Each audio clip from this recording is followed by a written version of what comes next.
Number one fan.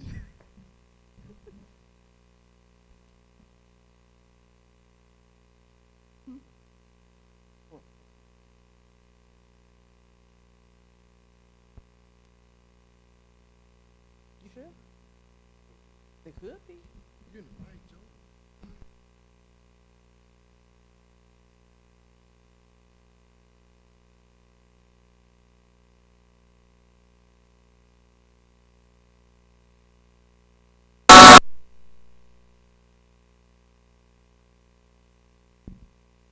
Need me to go, whatever you want me to do, just call my name, it ain't no thing, I'll come running to you, running to you, just call my name, it ain't no thing, I'll come running to you. Yahuwah, Running to you, Yahush, running to you, it ain't no thing, I'll come running to Mr. Yahuwah, he's my Yeshua. First I must go through his being Yahusha, this is factual fact. Famine in Mizraim gon' see Yahusa, he has stacks.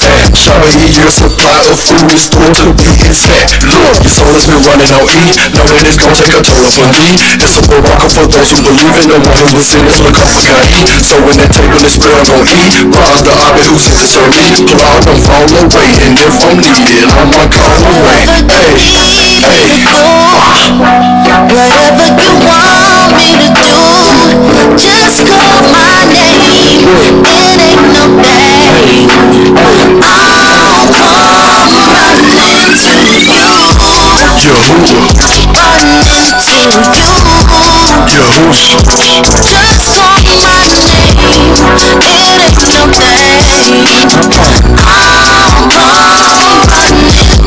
Yahuwah, running to you, Yahush, running to you, it ain't no thing,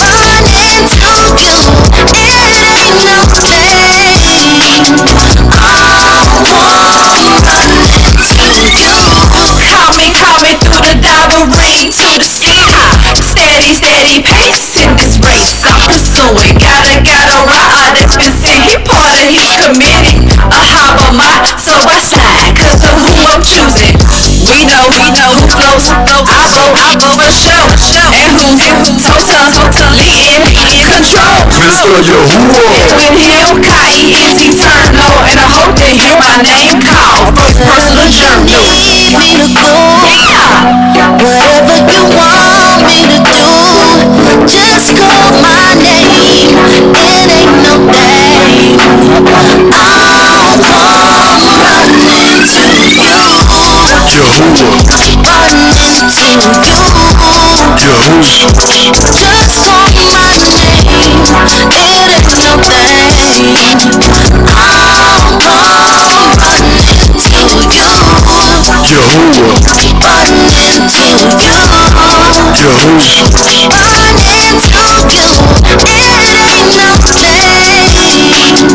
I'll come running to you. This is another Big League production. Keep your head up. Let's go. You need to know trouble don't last always, and if you feeling down about it, this is what you say. Hey, let's keep it positive. Let's keep it positive. Let's keep it positive. Let's keep it positive. P-O-S-I-T-I-V-E. The simple adjective of how we all should be. Working all together like the organs in your body. We can be a rich family right beside it. To show each other love, that's an energy. Negativity will send you like a bumblebee. Even positive is first on the battery. Let's rewrite to left, that's how it's supposed to be. Hell, I see women running through men so casually. We lacking moral and activists call anatomy. Understand, what you give out is what you get. What you don't expect to grow the flowers if you handle it. You need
what someone else is going through.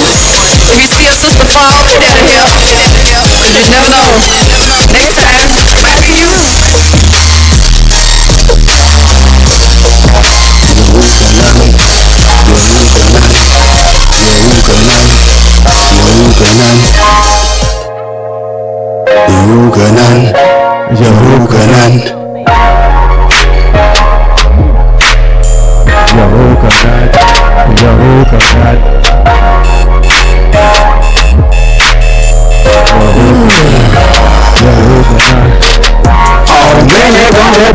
This is times when we wake up, not exhausted, my alarm, all I do to Yahuwah, feeling like my body's stuck, my velocity going up, I got Ka'iyo Ukana, if of course that you know love, serving is right and stuff, so I'm right here so really slow, each and all I need tough, not another day, better get another door, we avoid this FCO, pull out of that inner spot, preservation for my soul, but I feel hungry for this mind, cause I know my word, no I don't deserve, God sent me to his word, God is so gracious, God is so gracious, God is so gracious, God is so gracious,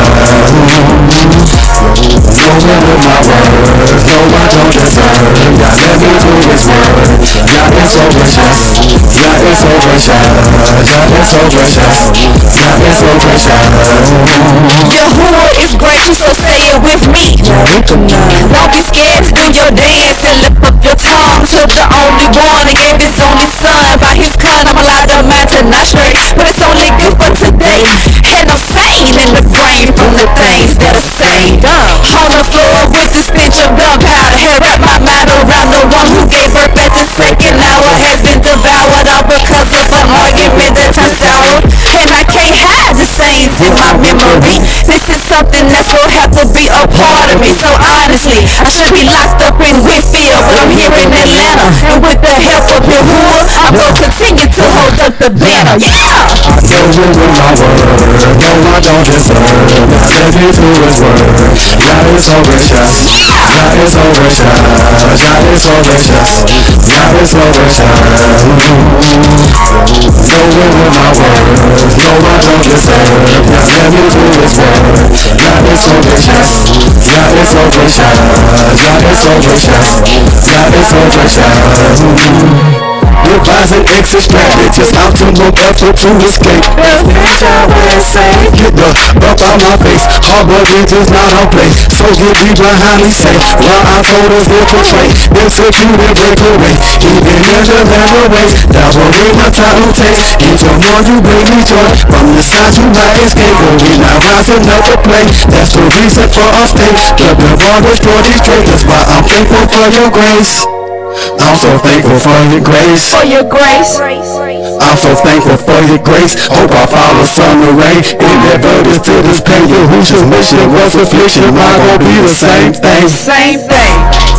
I'm so thankful for your grace. So thankful for your grace. I'm so thankful for your grace. Hope I follow summer rain. In that burdens to this pain, Yahushua's mission was affliction. Mine gon' be the same thing. And I know it when I word. No, I don't deserve. God let me do his word. God is so gracious. God is so gracious. God is so gracious. God is so gracious. No, it when I word. No, I don't deserve. God let me do his word. God is so gracious. God is so gracious. God is so gracious. God is so gracious. I'll be your Medidas, I'll be your Medidas, I'll be your Medidas, I'll be your Medidas, I'll be your Medidas, I'll be your Medidas. On this journey, I'm quick with what I needed. I discover life essential so that I won't be defeated. I got to live right, the only path to freedom. If I can't do nothing else, then I'll be your Medidas. On this journey, I'm quick with what I needed. I discover life essential so that I won't be defeated. I got to live right, the only path to freedom. If I can't do nothing else, then I'll be your Medidas. Get right since I like take flight, to simplify the order. Disobey the law between the steps that make the journey harder. Cash flow clogged up in the rich, you never thought about your work over up in flame. We'll be still see you tomorrow, man, I'm following the martyr. President of the stoner too. It's the track that's in the audience, you should be some living proof. When it's scoring in your paper, yeah, they label you a fool. When you get your advantage, let them see just how you do. Celebrate while you got space, another storm on the roof. Dig a deep, I'm taking you. Stay fast until I move. Saying I'll find love with you to the end of time. Things switch and make a change your mind. Can you stand the test of time? Now will be more eternal, God, he act as a state. Stabilize the maturation of this tree, I pray. Living of these people, these are not the rock I chase. Strolling in cause it's not your block, get out the way. Yeah, on this journey, equipped with what I needed. I discover life essential so that I won't be defeated. I got to live right, the only path to freedom. If I can't do nothing else for y'all, then I'll be your repeaters. On this journey, I'm equipped with what I needed. I discover life essential so that I won't be defeated. I got to live right, the only path to freedom. If I can't do nothing else for y'all, then I'll be your repeaters. Now cool, stay ahead in my contention. I done see so many ups and downs, can leave and I keep dizzy. So that I can athletes performing all conditions. Battle back and forth like this, I keep playing tennis. It's like Cam Sandwich versus taking accuracy. Know that I'm getting stronger every time you agitate. Not dismayed by the place, someone else can take the bait. Life empty as a trait. If you could, you'll take my place. The bar unbreakable, you base. Break a law, shadow you. Or apply it as a man, then now you're left with no excuse. Look, I can make it do. More I can refuse. I can pass it through. Crown I can accrue. No attempt to convolute you. Who should galvanize the truth? When things seem unbearable, your stance I can't review. Now my counting is renewed. Y'all out with you. Cost that I compute. What it takes to walk with you. Yeah. On this journey, I'm quick with what I needed. I discover life essential so that I won't be defeated. I got to live right, the only path to freedom. If I can't do nothing else, then I'll be your repeaters. On this journey, I'm equipped with what I needed. I discover life essential so that I won't be defeated. I got to live right, the only path to freedom. If I can't do nothing else, then I'll be your repeaters. I'll be your repeaters. I'll be your repeaters. I'll be your repeaters.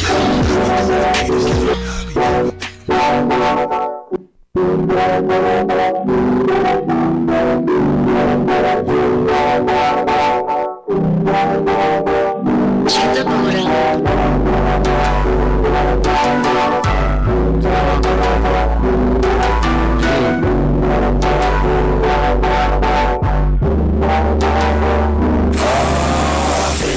Perpetrate a hobby, y'all fame. DVA, violate, image of the same. Nigga, to hold your body pain. 20 bullets, I can't stay. Ain't got the nerve to still complain. Watching my life disintegrate. Back in college, nice. VIPs, every baby deacon, hater, people really feeling me. But please don't take my phone to view my laptop history. License on the screen, yeah, I'm yearning to be honest. Let the pastor know that he insinuating spotless. Snare by the way, I'm captivated by a holler. Twisted on my motor, separated from the body. Like leave me alone, till the body just something more constructive. Like flipping off a building, land on your head if you're lucky. Y'all put me in position like a fast break on running. I do the alley, it is more for me to duck it. I thought that I could be saved. I thought I would see brighter days. I thought for me would be too late, but look at me right now. I thought you had let me go. I thought I didn't have a home. I thought that all hope was gone, but look at me right now. Oh, this track is for the strong, not the weak. Call me shy breeze, I'm dropping summers on beats. Mine is sit back for a major comeback. He said if I live good, that's till I always he'll forget that. Who are the light? I accept that deal. Get it right for yourself, see how it feels. I made it to tomorrow, so sufficient is today. When it comes to my nirvana, I ain't got no role to play. You may see me crying, but my who's a blazing joy. I'm a colder soldier for you, who shall be deployed. Confident with God and say you make that joyful noise. I'ma make a joyful noise. Watch me make a joyful noise. You gon' be sad, don't come thinking that it's easy. No, it's my testimony, I can only speak for me. It's no for the living if you just get it right. And I build my confidence with my misbegotten fight. But I thought that I could be saved. I thought I would see brighter days. I thought for me would be too late. But look at me right now. I thought you had let me go. I thought I didn't have a home. I thought that our hope was gone. But look at me right now.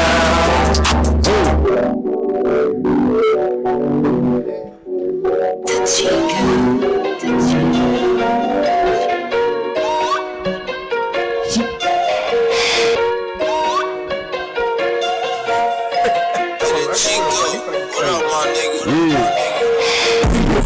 Empty.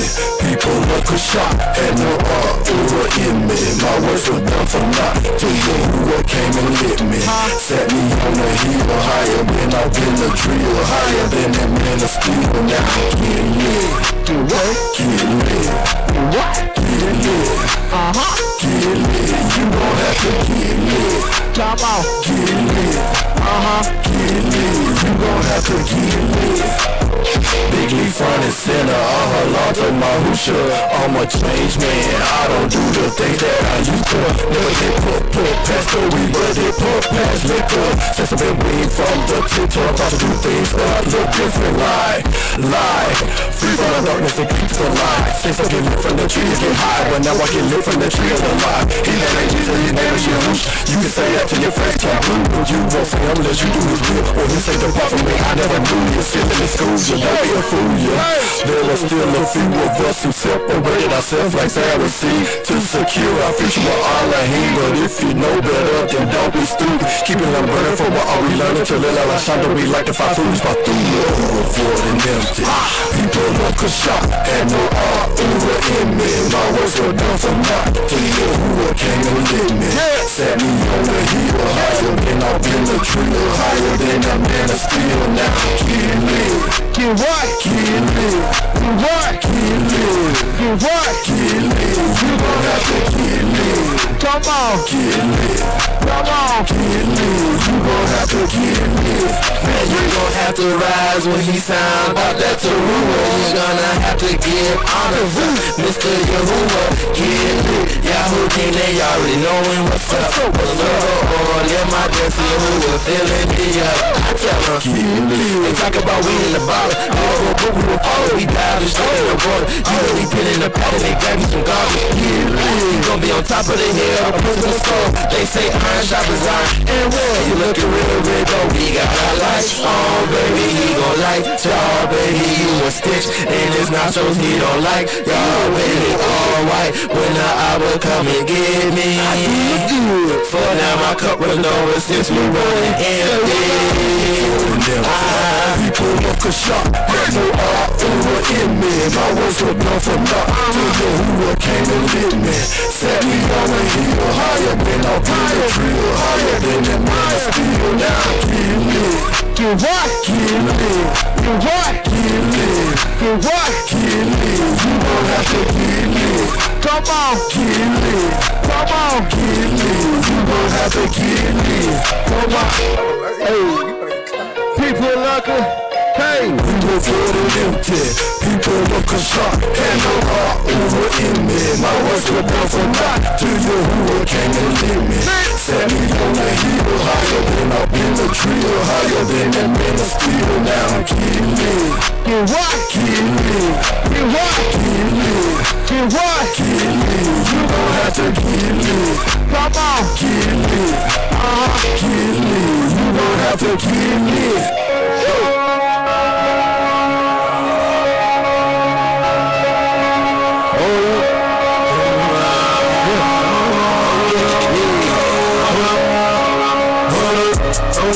Grab compatible. Clean it up, now it's over. Who's the dress, when the dust, feel the road. Be my eye, be my guy, through the floor.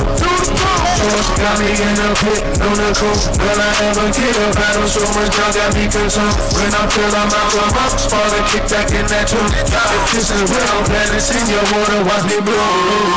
Got my steps, watch my shoes. Change the plan, watch me go. Watch I move, that's me. For you, that's okay. I can't lose, got my steps.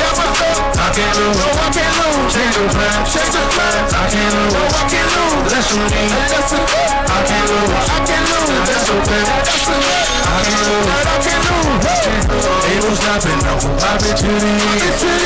Tell you who you look into a fit. No sin, can't be numbered with them. Only got one shot for the win. I'm calling. All I got for the win. Running down here, who up? I bet it again. Forever go. Take control. You got my steps. Watch my shoes. Change the plan. Watch me move. That's for me. For you. Now that's a plan. I can't lose. Got my steps. I can't lose. Change the plan. I can't lose. That's for me. I can't lose. Now that's a plan. I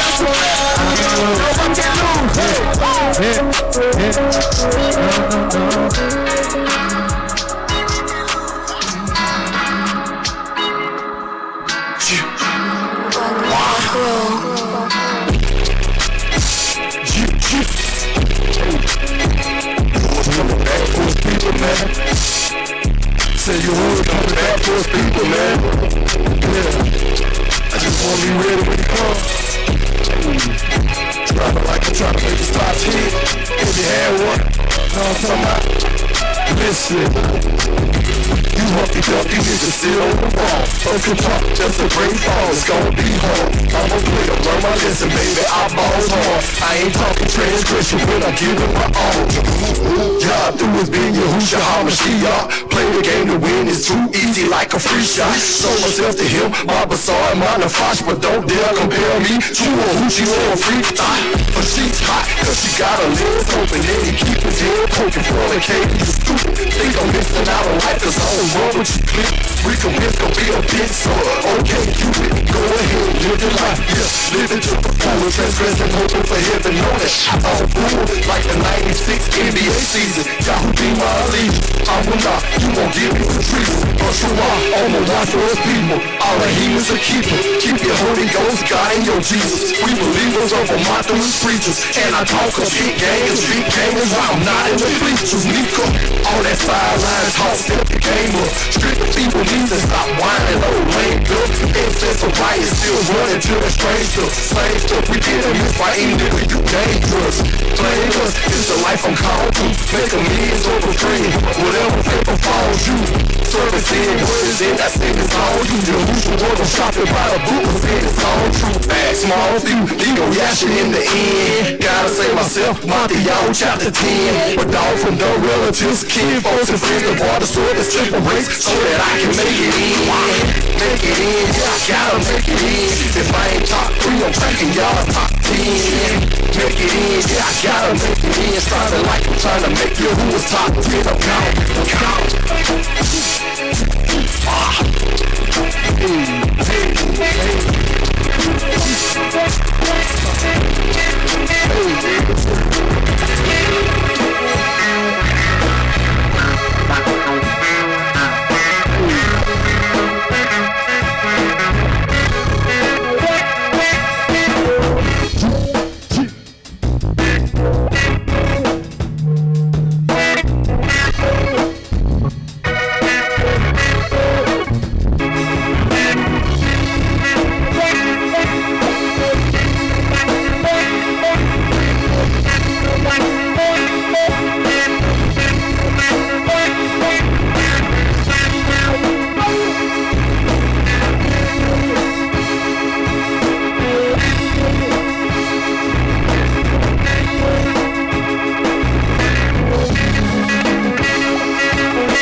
turn around just a tinnachi. I'm too loud.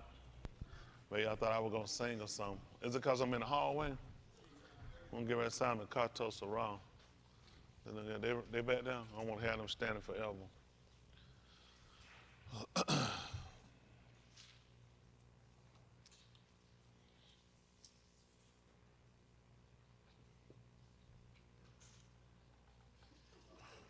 What happened? All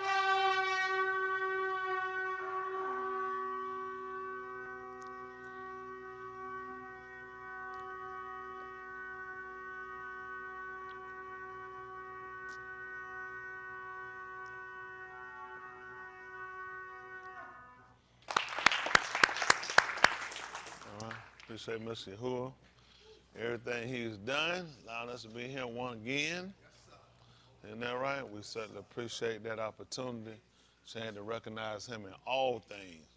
But truly, he is deserving. Isn't that right? Sparing our Kai, keeping us among the living. Certainly praying for our daughter, her Mishpah Call, keeping her bread. Certainly got our confidence in Mr. Yahuwah. Heard a couple other might be ill. Janae, I think they said she wasn't feeling well. Certainly keep her in Palal as well. Mr. Yahuwah is a healer and a keeper. With everything that's going on today in the world, it's definitely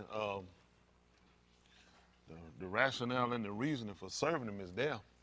You'd be a fool not to.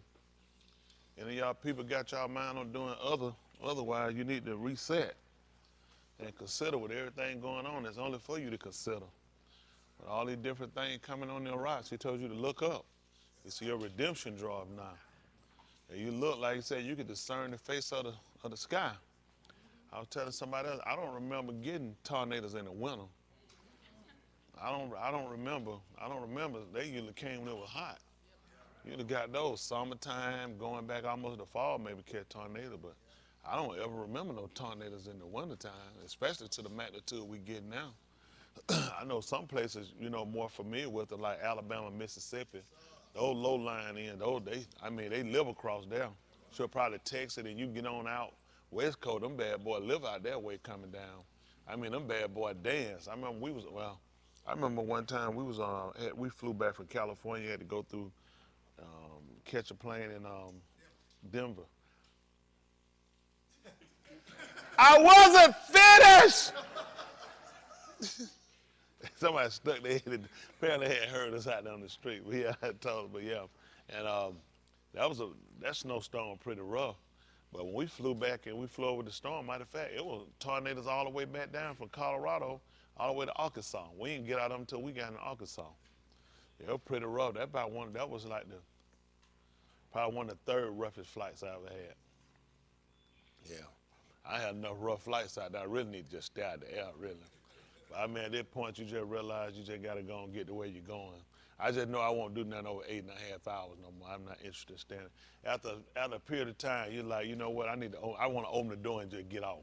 It don't matter what, you know what I'm saying? It's like you've been in a car too long, like, just pull over and just let me stand out for a minute. I don't roll entirely too long. Even on the plane, like, just open the door and let me just walk out on the wing or something. I just can't take sitting there.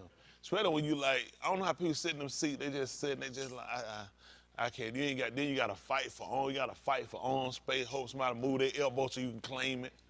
You know what I'm saying? That's terrible, man. That's just terrible.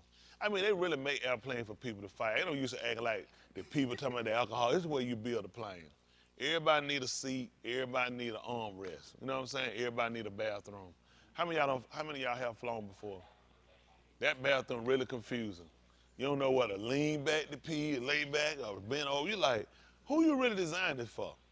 You walk in and the thing right in your face pushing you back. It's like, this just to hurt somebody. This makes no sense whatsoever. They talking about people having sex on the bathroom. I ain't no freak. I'm just curious. How y'all doing that now? Come one person, I'm having a problem with this thing. I don't know how y'all getting it. I don't know how y'all comfortable. It's crazy. Yeah, they don't really be comfortable. I tell you the truth. I don't think I ever had to take no dunk on no plane. I don't think I have. I know one thing, boy, you better make sure that the only thing fall out is a turd or something getting sucked. They'll never get that back. Where that thing open up and pull down, that's it. If there's any low-lying hanging fruit, it's coming out of there, ain't that right? Yeah, we appreciate that. It's just certain things I don't want to do. Maybe we chip out and get my own private plane. What y'all think about that? I don't want it because I know some nigga gonna have to borrow it. Right here too. Ain't got no, can I get some gas money? I don't know. They want gas money and money to tip. They go to Alpharetta. And then they right here in Kanye. You want to fly to the other end of Kanye. No, that's all right. I try to get me something else. But I appreciate Mr. Hood giving us another Yoon, sparing our life with everything going on in the world today. Like I said, you see the leadership of government is at its worst. I've never seen so much riding integrity of people. What's this other guy that just got Santos? Just nothing but a liar. Man, a lied about everything. But you see to get the offer, he lied about being Jewish, his grandparent being Jewish. That's the only thing I do. You have white skin to say your family Jewish, they give you a position. Man lied about where he went to school, lied about where he worked at. Man lied about everything ever happened to him. Then the man told a lie, said he wasn't a liar. Said, people know I got integrity.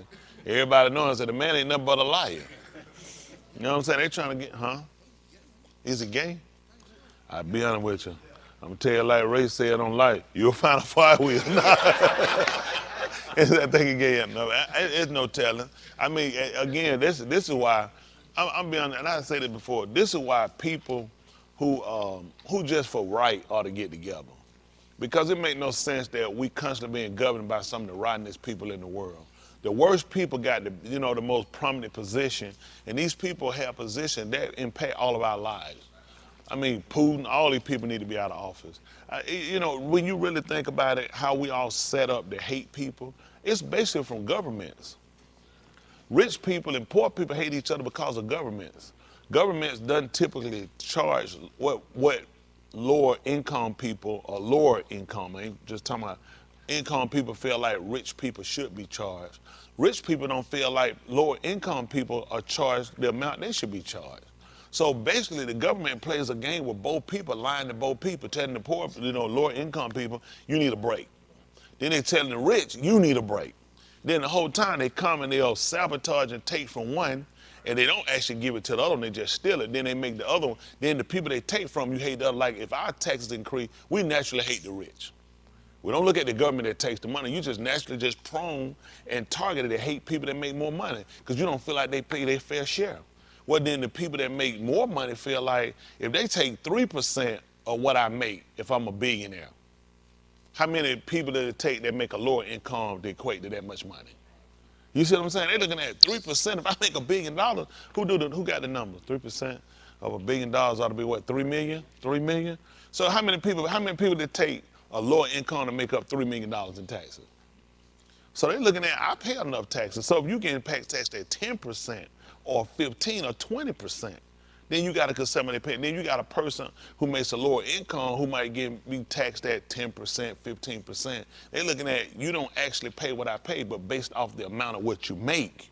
You see what I'm saying? That makes up the difference. So I just really think the governments take too much money because the money don't actually go to help people. It actually go to fund these people to sit in here and make these bogus laws and bills that make everybody hate each other. They got poor people living out on the street. I don't see how I ride through Atlanta. It's just disgusting. I'm riding down the street and I'm watching people live on the street. I mean, you got a house on the sidewalk.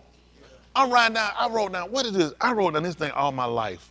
I mean, when I saw all my life, I remember this. What is this? I know she know that. I know my mother know what that street is.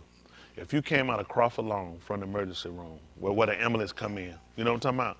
From the old side. You know what I'm talking about? If you made a left and went down that red light and made a left, it'll put you on the expressway. You know what I'm talking about? What is that street? No, that's not Pryor. That's not, I think it would be West Peachtree if you went back to the other, no. If you came out from where the ambulance used to come in at, where the emergency, if you came out and made a left, the first, if you went to the right, that's Peachtree. Go left, that's not West Peachtree, because I just came down that street the other day, me and my wife. If you make that left at that traffic light and you go down, you can go, don't get on the expressway though, you're gonna keep straight. Man, look at him, man. Listen, I thought I was gonna kill somebody. I seen so much, I thought I had drove in a horror movie. They had so much stuff. I was looking around like, that's not Prescott. What? Not Lindy. I cannot. Whatever it is. Listen, man, when I tell y'all, listen, for Atlanta, and that's right, it was horrible. Man, these folks, tents, buggies. I'm sitting here looking at this, I'm like, what in the world going on in Atlanta? You talking about this in the heart. You're like, how do you, I don't know. That stuff like that shouldn't be. I'm just being, people can say what they want. You got a lot of people that's on the street that's mentally ill. You have some people, yes, on the street that, I say this, now let me say this. I don't believe there's nobody that's living on the street that don't want to do nothing. I think a lot of people just look at the options. A lot of people tired of the rat race.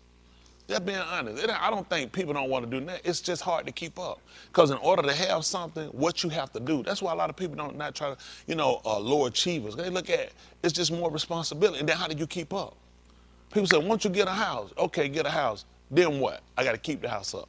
I got to get the grass cut. Now all the maintenance follow me versus when I was renting, I didn't have to worry about that. That was somebody else's responsibility. So now when a lot of people are afraid of the responsibility of it because it challenges you and it actually starts to cost you more.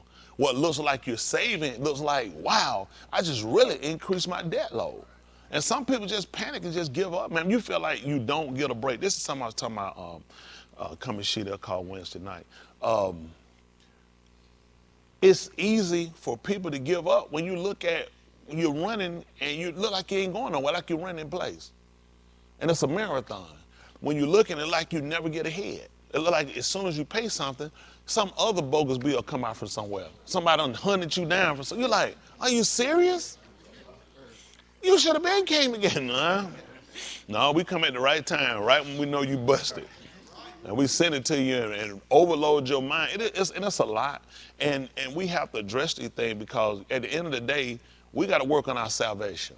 When he told you to work out your own salvation with fear and trembling, and that's something that everybody has to sit down and consider. Your salvation has to be primary on everything you're doing, above all and everything.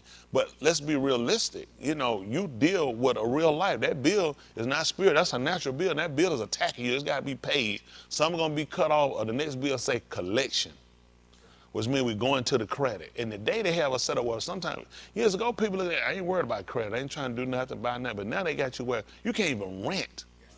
They really have, and so a lot now, the era of, yeah, my credit messed up, but you can rent, you can do other things, it's over with. So now you got people scrambling looking at how can I repair my credit? I've lived, I don't think it's everybody being irresponsible. Some people are irresponsible, but some had just been, the debt load had just overwhelmed me. And I had to start balancing bills, primary light bills, gas, water. I need an automobile to get around, car insurance because you're going to jail, versus these credit cards or some other bills, a hospital bill. I just got to let them roll. And now it starts to compile on you. You realize, okay, that's just on my credit. I'm going to get it later. And you constantly doing other things. And these major bills are the most important. You got to have a roof over your head. You got to have groceries. You got to have gas to get to where you're going, to get enough money to have pay the bills you got. So with all that coming on, it's a lot to deal with and encompass salvation. And I think the reason why we're talking about it is to be realistic, because with, regardless of all of these things you deal with, you still got to make sure salvation is your primary. Just like me, I'm a strong proponent for the so-called Negro having liberation. Always for the religious end of our people first. The religious part of our people, that just don't include the Negro people, so-called Negro people. It includes the people that have a mind to serve Yahuwah. At the same time, you look at, there is a need for the people to have an equality. It needs to be an equality. Even the book taught about equality. When we gathered in the home, when we gathered in the manor, he said, every man according to his eating. He said, he that had little had nothing, had no lack, and he that gathered much had nothing over. He said that it might be equality. So if he set up a premise and a system where there could be equality, surely these people can. It should be equality. At the end of the day, it should be equality. And I don't think people should be living homeless on the street. I think that's a disgrace to any country, not just America, any country around the world. I think it's a disgrace. We waste enough money. We mess up. If we got money to pay $1,500 for a front row seat to sit down at a theater, people say, well, that's your choice. Yeah, you're right, it's your choice. But if we can sell tickets, that surely we can take the proceeds of some of that and we can get a building and put people somewhere where they can live at least decent.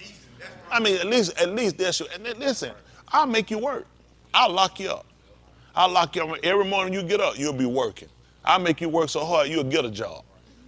You'll say, I don't even want to be here. I'm finna get me a job, get on my feet and get some. Because you come, listen, I'll make you the nicest meal you had. Your bed be so fluffy. By 5:30 in the morning, that's over.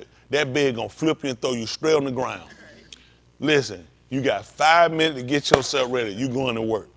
I'm gonna work you sun up to sundown. Get a lot. I'm telling you, how you force their hand. You'll make them want to get out there. Listen, you'll make them want to go to work and make them do something for themselves. But you got people that in dire situation where they have a handicap, they have a mental illness, or different things that just happen to them. Some of them dealing with trauma. Our veterans, it make no sense for people to go fight for their country and you sit around and you deal with some of the stuff these people deal with. And then they hold them to, okay, I seen you laugh. You don't need no check. Wow. I can't laugh. That's y'all. They hope you can't laugh. These veterans tell you can't laugh. You better not be happy. They see you running. It could just be you trying to see can you move. Your check finna get cut. They push people into being criminals, versus you put your life on the line. You did something that the average person will not do. On the stake, you might not come home. Police officers should be paid decent.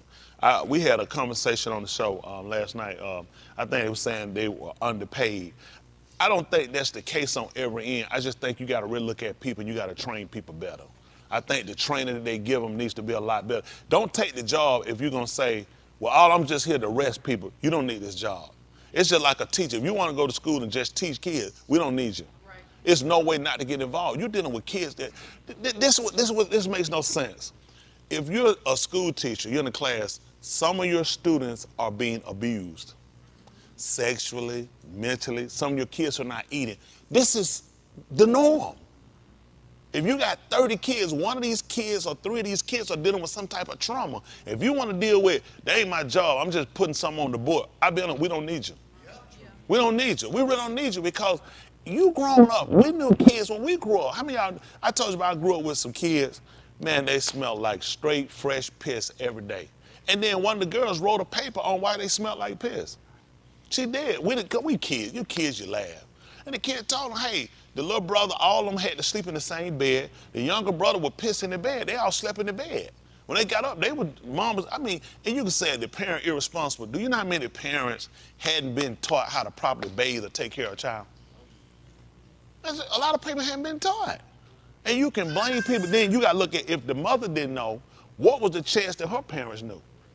Because a lot of people so struggling to go and to try to make it and just try to make ends meet, you forget these are basic necessities. These are things you need to know. These are primary little things you need to know. So they don't know. So we need to be able to set up a society where, or let's do this.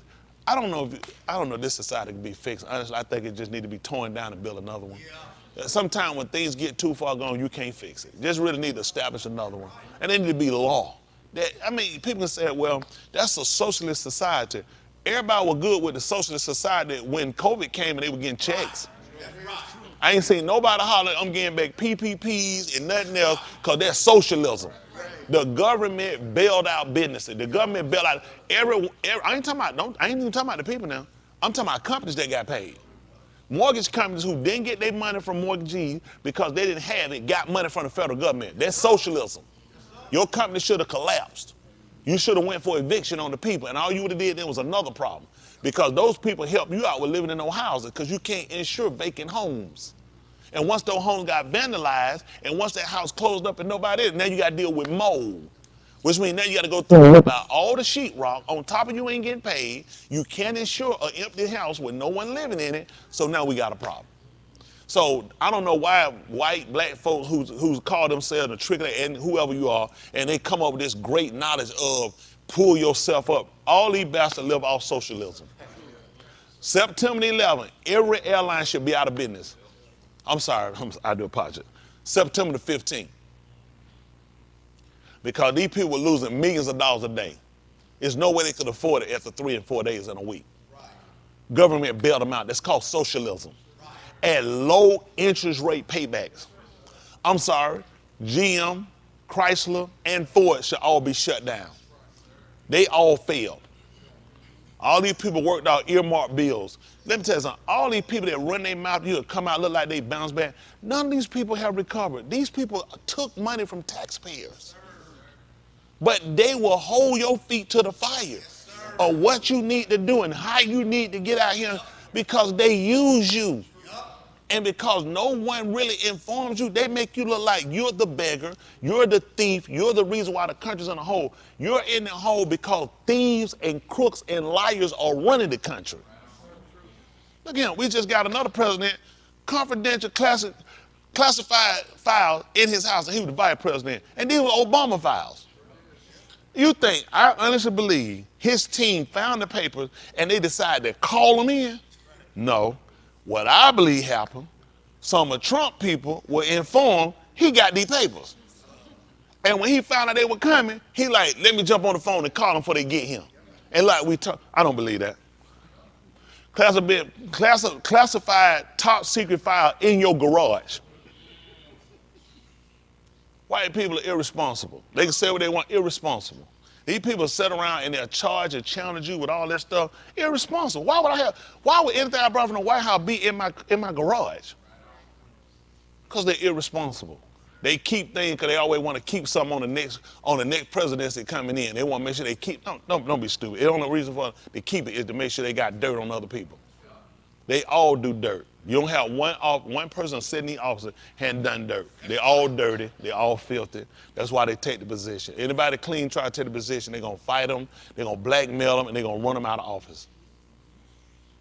Well, having said all that, that's why it's a need for us to stay focused. It's a need for us to build and work together to establish a society that works for us. We have to establish a society inside this society.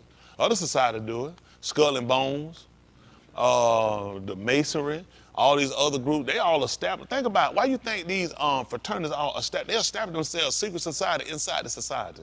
America has always had secret societies. They kept secrets from Benjamin Franklin. They say he ran his mouth too much. They don't tell y'all that, did they? Did you know they didn't trust Benjamin Franklin? They felt like he ran his mouth too much. But it'll make you love him. You'll call him one of your fathers of the country. He might be your father because 9 times he had slaves and 9 times he did bang your grandmama. So Benjamin Franklin is very well your father.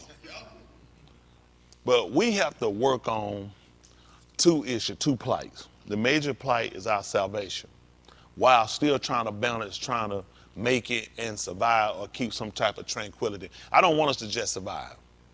People say that I don't want to just survive. That's bad. When you just survive, it's dangerous.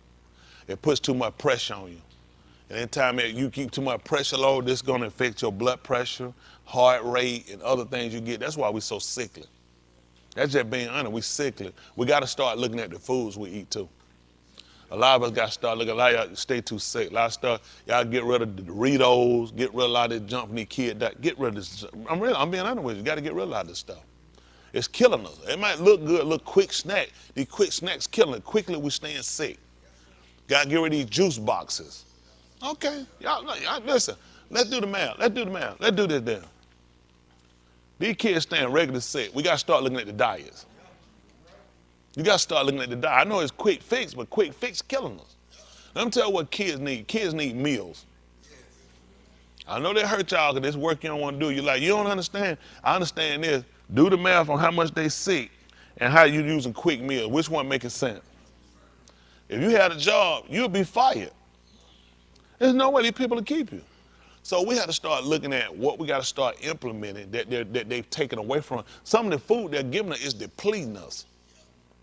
I sent y'all out some of the vitamin D pills I take. Don't watch it. I take Source Naturals. Usually I would have caught a cold before now and been down. I usually get about 1 or 2 a year like that, but I've been, through the Connie Yahuwah, some things I'll take it. But start looking at the vitamin D because you're not getting it from the sun, from the shemaz. It's just not possible for you to stay out there, especially in the wintertime. So we got to start looking at implementing changes some of our foods we're eating and making sure we start changing some things.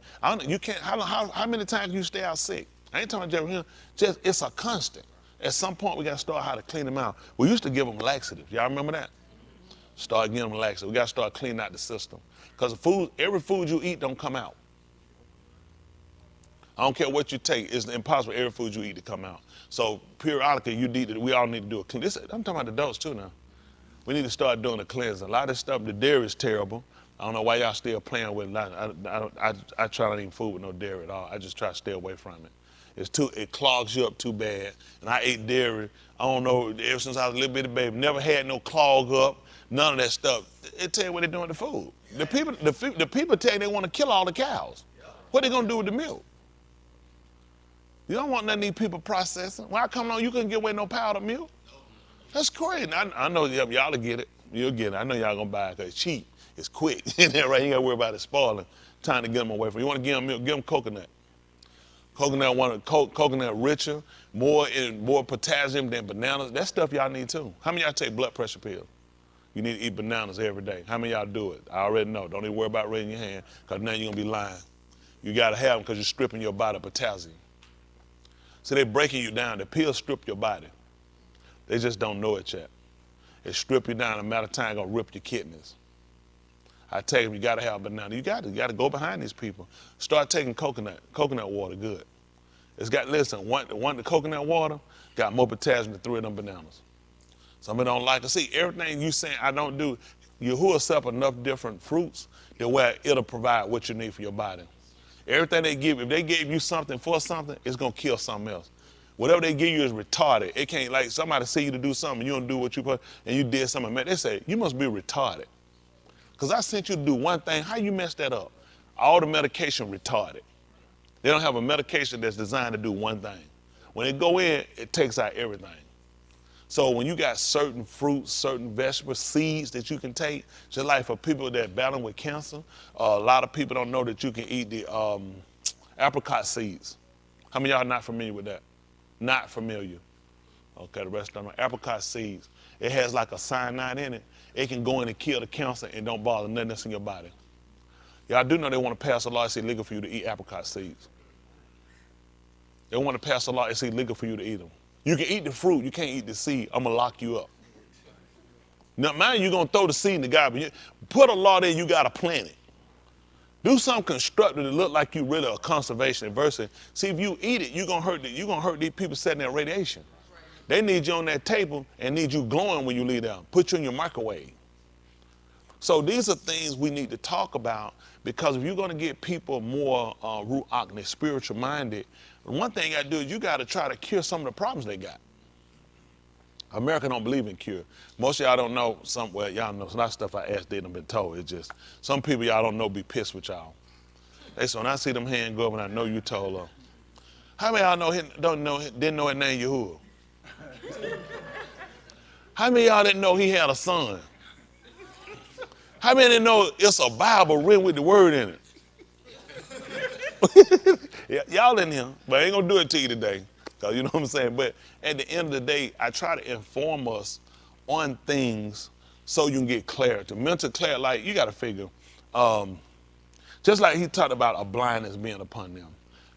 For me, you can put a blindness on people when you put other things in front of them or other distractions become a blindness. When you start being distracted because of your health, you start being distracted because you're being stricken, you start being distracted because you got bills, responsibility, you start having other things going on in your marriage. A lot of these things can blind you because this is more pressing than anything else you got to deal with. Let me get this straight. Yahushua even talked about when he asked some of them to follow him. One man said his father had just died. He said he wanted to go and bury his father, then he would follow. Why do you think he said that? Because he was manipulative, because he's just sorry. My dad just died. That's a response, but he let him know, let the dead bury their dead. Follow me. A lot of these things, and for the average of us, I would want to bury my daddy too first. I would think I would be able to, but then you have to be able to detach from everything. And that's to get us to not, because if you think about it, a person dead, what could you really do for them? Yeah, I know, you say it's for them, but it's not for them. Because they're dead. There's nothing you can do for a dead person whatsoever. But I'm not saying not to care about them, but just to consider. Is it a lot of time, is it really for them, or is it for us for our conscience sake? A lot of time it's for us for our conscience, so people can say how well you did. Really, what you put there at the funeral really show how much you cared.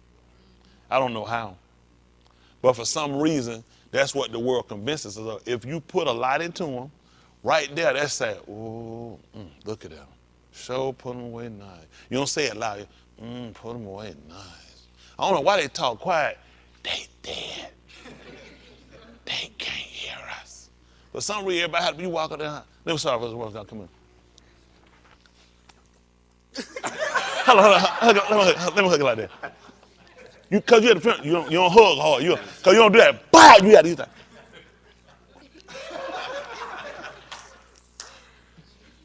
Then you walk off slow. Because I don't know if the dead folk, I don't know if it make them upset, if y'all hug too hard, or if you get too loud. Then folk, shh.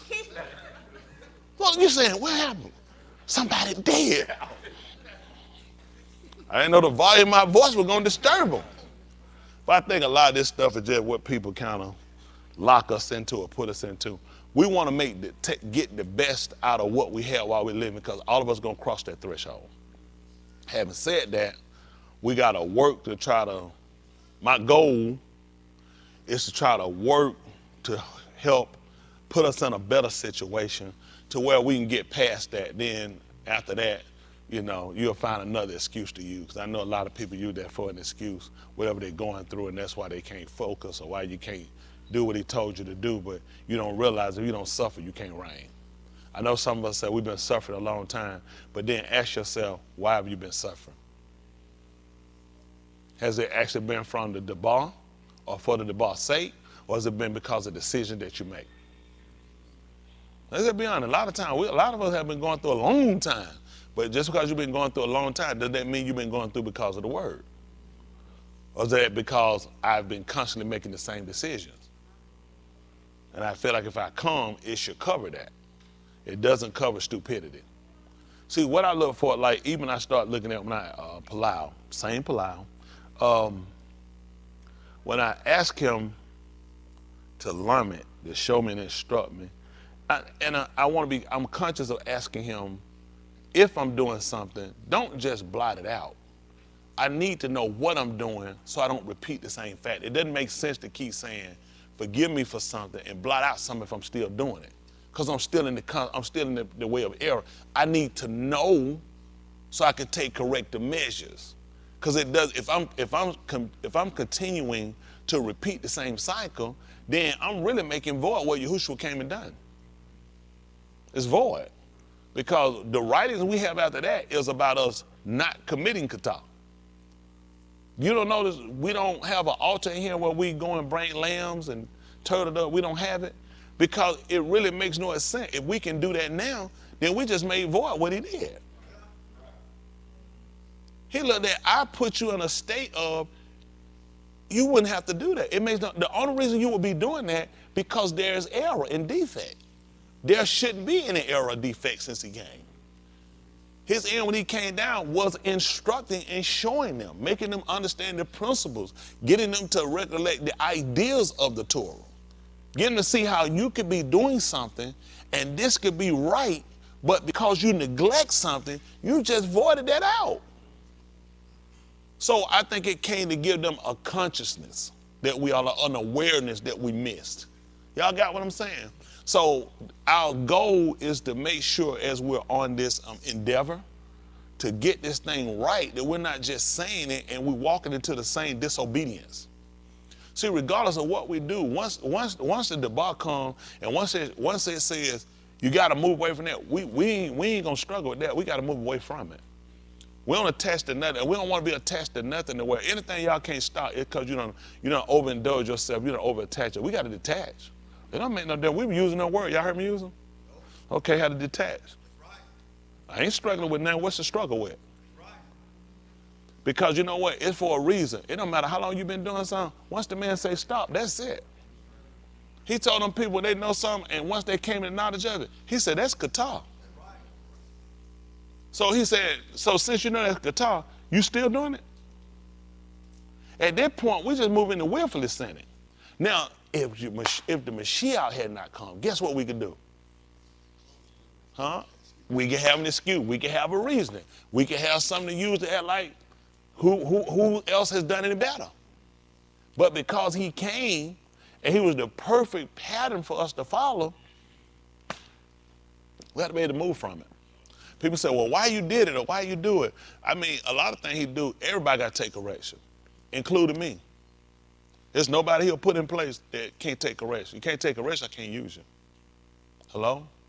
He can't use you. He don't care what you think and how you feel, how you look at something, he can't use you. Hello? That's the mindset. We have to be able to change. People got to see something different. You know what people have seen for years? Leadership cover up and lie. It's been a bad premise for a long time, and it's falling back on him. Because people attach every preacher to him, and people don't realize, you know what I'm saying? He put down the creed. It's up to us to follow it. Y'all got it. Now, if we're willing to be reckless and we're willing to lead people the wrong way, he said, just know how bad it's going to be for you later. It's not going to be without no severity, no consequences. So it makes, when I'm telling y'all about consider and going back and we trying to reconstruct to make sure we got that right, it's for everybody. You can't get too indulged in nothing, you can't stop it. Hello? I don't care what it is. I ain't talking about just no word, anything. Because at the end of the day, what did you come here for? If you ain't in a sense of looking at whatever I got to detach from, whatever I got to let go, why am I doing it? It's only so I can be saved. Well, he can say, it don't have to be, this is something too that we all want to consider. Everything is not about it's being a sin, as he told, it can be a weight. It can be a distraction. It can be a hindrance. It can cause somebody else to fall. And when you connect and you attach to people, you have to consider. It's bad when we get to a state, it don't matter what you think. I don't care how you look at it. That's your problem. Get over it. We have to consider that we're interdependent. We all connect to one another. We all work off of each other, feed off of each other. So it ain't just here, anywhere. At the end of the goal, people in general, everywhere, I think at that point, he's calling us to a point of everybody really considering and not kind of losing sight of what you came for. That's to make sure we're right and we get saved, okay? That's what everything we got. I mean, if just like with Yasharal when he brought them out of Misraim. I mean, he brought them out, but he realized it was needful to get them instructions with it. It was needful for them to know him. Isn't that right? And understand, I secure your salvation. I need you to understand the importance of what happened. I came back and I got you after a long period of time to show you I don't forget. Y'all got it? That I zakat this, that I marked it to remember it, that I was coming back to get you in the fourth to the dollars, just like I told you. After 400 years, man, lifespan at the time was about 100 years. And yeah, he remember, I came back and I got you, just like I said it. So they will recollect, let me know, that he is an Elohim of his word. And it makes sense for us to be the same people. Our book told us, so say. It makes sense if I make you in my image and my likeness. I want you to do the same thing. I want you to say it, I want you to do. I want you to be mindful of why you do things. Don't let people talk you out or your plight for your salvation. Hello? Like me, I ain't discouraged. I'm not discouraged about my salvation. I hate the situation that we deal with here. Well, I was looking at the video that they posted last night. We were looking at about the young man who was tasered. You know, and I'm a proponent for. I don't think law enforcement should put up with foolishness. I think that as humans, all of us, we should have some type of empathy for ourselves. Now, on that issue, knowing he done ran away from an accident, he didn't have enough empathy to consider somebody, especially if somebody else was hurt. I don't think a whole lot of time should have been bothered chasing him down either. If I'm telling you, I ain't got time to keep talking to you, you already ran, I got to look at a couple of things with me. You either got a gun or you trying to get rid of something. I need to make sure that first thing, he's doing too much moving around. But once you got a person down on the ground, they handcuffed facing the ground, I don't know. I mean, would they teach still taser them if you handcuffed and you facing the ground, taser? I didn't think so. I got folks in here, some of these folks in here, you know, they brain surgeon, they would say that. Because I don't know how, if you're on the ground, facing the ground, your hand behind you, you handcuffed, you're not a threat to me at that point. Not the way I got to taser you. There's other techniques I can do to get you to stop. Ready to taser. I'm telling you, you get hit with that thing comes right at the back of your heart. Even if it's not purpose, you see how it opens up a door? And this is the problem it becomes. This man might very well not be racist, because I don't think he was racist. Because if you just look at how he dealt with him on initial police jumped out there and I had to come chase you. You getting yours right here. You ain't move. All that move around, I shot you. Especially you went behind my motorcycle. I'm saying shoot you. Because you're doing too much moving. I don't know what you got going on. I seen then was, to me, a good time to pop him. Well, when I told you to do something here, and you moving on around, you going behind my, because I don't know if you finna pop on that motorcycle. You got this one. You know what I'm saying?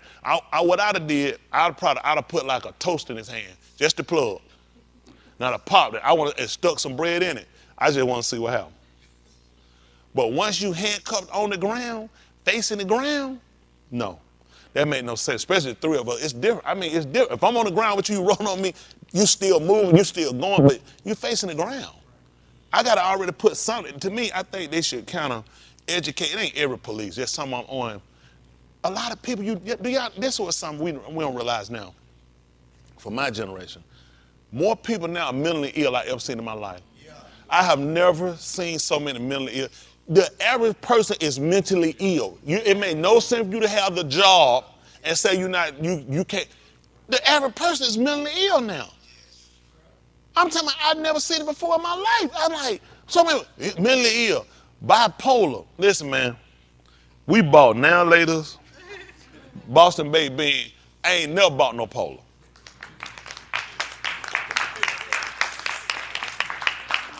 Don't worry about y'all didn't clap, that mean y'all haters. Don't worry about that. But you know, I'm just saying, we gotta get out of this. No, this for me, everybody. We gotta get out of, it ain't my problem, that's not my responsibility. We all humans. How that's not our responsibility? Some things are just, I mean, come on. It's on the back of the man's heart. I'm just letting this thing go. You ain't racist, but this is such a bad decision. Now, you know what other officers ought to be pissed with? You put me in a bad spot. Because now you're going to make me hurt somebody black who going to holler, y'all crackers are trying to, y'all crackers. You put me in a bad, and this under with white police, they ought to be tired of it. The ones who don't go with bad policing. If we put a big enough penalty on bad policing, we won't have to use racists. Unfortunately, to get the just due, you have to holler racist. It's bad, and every cop is not racist. It's just so many bad policing, so piss poor policing. I mean, let's do the math. Let's see what mitigating factors going on here. He black, you white. Because, or you just gonna have to admit, you know what, really, I'm just retarded. I'm really retarded. I ain't got no business with this job. So we can decipher. It's like when that Caucasian lady, when she shot the black guy, she shot taser, and shot him. She should have been fired because this incompetence. I really don't think she was racist. I didn't get that from her. It was bad policing. It was really bad. She hollering taser. And let's say this, when you moving fast and he's fumbling around, again, people don't realize this. That's one of the only jobs that when you leave, it's almost 100% chance you ain't coming back. Everybody leave their home, you ain't gonna believe it. They want to get back home. So I ain't gonna waste a whole lot of time trying to say, maybe you mentally ill, maybe you ain't got nothing, maybe you honest, and I wind up dead. It's better if it's you. Now, that's a good judgment call when it comes down to something where we're moving real time and it's critical, but at the same time, you gotta balance. I got to be sure, because I don't want to spend, even if you win, you can waste up so much money in court cases going through the criminal stuff to where you can't get the job back. Someone can say, listen, really, I'm with you, but it was so bad, I just can't afford to keep you here. It's a lot of players, they agree with them, it's just, I can't afford the press. You're gonna wind up getting somebody else hurt. People don't realize, it's people hold vendettas. It's people, when the police come, they hand them the gun, because they're like, this crack ain't killing me. That's not every police. So now, you risking at this point, you have to make a decision on, is it profitable to keep you? Because you're gonna wind up putting another officer. Now when I got 3-4 shooters in my precinct, you gotta come see me. I know you gotta talk to the head honcho and realize we need to talk. That's a lot of shoots coming out of him. And you know what happened to the big head? We gotta let you go. What y'all say they did right here in Atlanta with Atlanta chief, when that shooting happened at Wendy's, that was not no racist shoot. I don't know what black people were talking about. That was stupid. He asked for all that. Let me tell you something. I'm a nigga. He'd have swung at me, I'd have shot him. You don't, listen, you take me with all this uniform on, I got billy club, I got light, all that stuff. I got gun, I got taser, I got vest badge, I got on everything. I'm tired and I'm pissed. I'm put about 7 hours in already. And when I go up and my feet come over like that, I slam that pavement in a windy parking lot and some of them fried up mashed in my shirt. I got about 6 iced potatoes, some frosted, and my pants wet back here. And you don't done this? You ain't gonna work. No, you was shot right here in the motion. That's when he should have been shot. That's critical. He don't went way beyond. You talking about I done went up, down, back, and flipped over? No. We gotta give you something for this. And you done took the taser, you done grabbed my taser. At this point, this could have easily been this way. Do y'all understand? This the guy's job. You grabbed the taser, this could have easily been from here to here. Now I'm on the ground, whoop, whoop, whoop, this gonna be bad. You going to jail, you gonna get the death penalty, but that's 3 of us dead. So at best, one of us get dead, one of us die right here. This real time I'm flipped over, laying on my back, frosted right, and if it ain't no frosted fry, by the time they get there, I cut the bite, I'm going inside window, I'm gonna get that frosted, you cut it on, I'm just sit up on that frosted machine like this, rub that in there, get some of the fry, and tell somebody to rub on my back with some of that grease. I said, don't burn me, the old grease. Rub it, then go down there and lay back down there. When they get there, I said, I'm glad y'all here. I had to do what I had to do. They be like, good shot, good kill. But, of course, a little bit exaggeration, just a little bit. I wasn't sitting rubbing, I just standing there now. But stuff like that, and then you turn around, you shoot the taser when it comes, you went too far. I would have paid 1 dime, City of Atlanta shouldn't have paid a dime. That was the worst, just dumbest decision ever called. Boom Bottom, whatever her name was, just the most retarded meal we ever had in Atlanta. She was more worried about her hair than common sense. And she blowed that whole case and that was not a racist kill. Black folk more, I don't think black people really thought. And I'm gonna tell you what happened. They really rile up ignorant black people, and ignorant black people don't sound the thing. Say, look at this. Let me take it. You know how many niggas shoot niggas if you slap them? You done been flipped over on the ground, your stuff taken. Ain't nobody doing it, so why you think I'm gonna do it? And the thing was, they didn't mishandle him. They got the man out of, you in the drive-through sleep, your foot come out. Y'all, how many of y'all done went through a drive-through and you don't walk between cars? Some car right, you don't, think you walking through there with your baby, he walking through his son, and that joker foot come out the gas and he done smashed between another car. And by the time they can get me out the car, get my foot out the gas, cause the door locked, the kid done died. That's when you want him dead. That's when they want to kill him. See, people don't think of what y'all looking at. Then I hear all these folks, they could have just took him home to get, nigga, when they take DUI folk home, let them cool off. You could have went home and got drunk. You put other people's lives in danger, you being here. They told me he was on a private. No. If you sitting in your car and you drunk and your keys in the ignition, you still driving drunk. Take the keys out the ignition because the intent is there.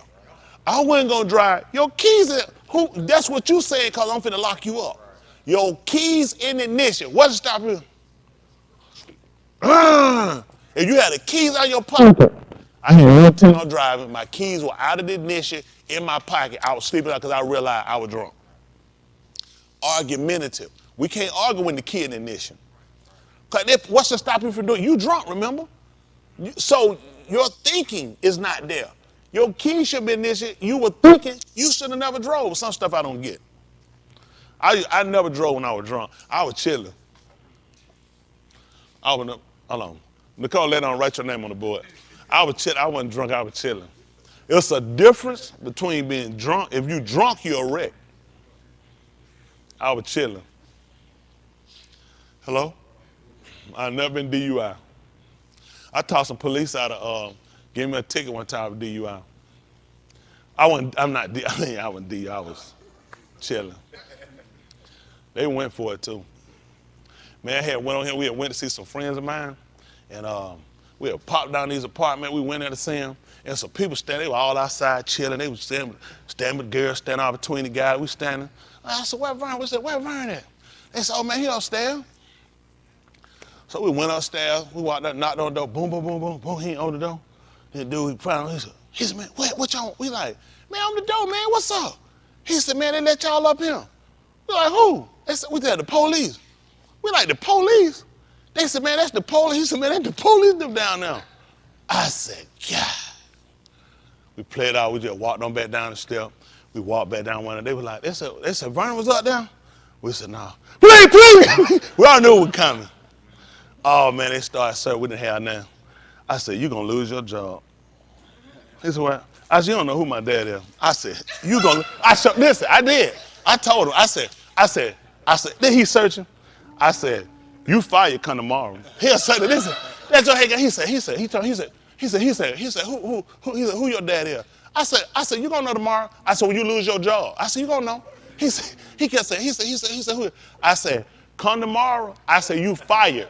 I said, listen, he bought all of, listen, he kept, I mean, he said, who your dad is? I said, don't worry about it. I said, when you get fired tomorrow, you gonna know. Listen, I get in my car, I closed my door, they got in the car, we drive, listen, he called the red car, police was sent all that, he called the red and told him, don't start the car. I did, played him out, and we got out of there. Woo, boy, that thing worked. Woo, that thing worked. Listen, I ain't have no insurance, I was lit up. I said, boy, he showed, yeah, he went for that one. He called them jokers out. Listen, he hit that red and told the joker, they were sitting at the top, let the joker, don't even stop it, they keep going. That joker, well, he said, who your dad? Don't even worry about it. Now, don't y'all try it, because they probably watching the video. They'll be like, you go there with Tony Smith, don't you? Like, you're in trouble. But all those are life learning experiences. You learn what to do and what not to do. End of the day, what we want to do? We want to be saved. We want better while we're here now. We can take a little better while we're here, right? I got to get me some better. I done had the worst of that place, so we need to get us a little better. So we're going to try to move forward and see what we can do, because we can see the place it's riding, it's going down to degradation. And what we need is more people minded to say, time for change. I don't know how we sit here and we wind up letting the bad people outnumber the good people.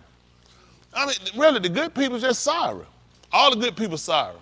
All of them say, how we done sat here now, gay folk come in the bathroom and kids can get sex operation and child molesting can be let out of jail early. Apparently, it's not enough of us. Must be like 3-4 of us or something. Apparently, we don't vote. We don't do nothing. I just don't get it. Then did California let all these people out, these child molesters out? When December they put to let all the child molesters out? Nobody don't remember now. What was it? Last year, I'm saying, what, December?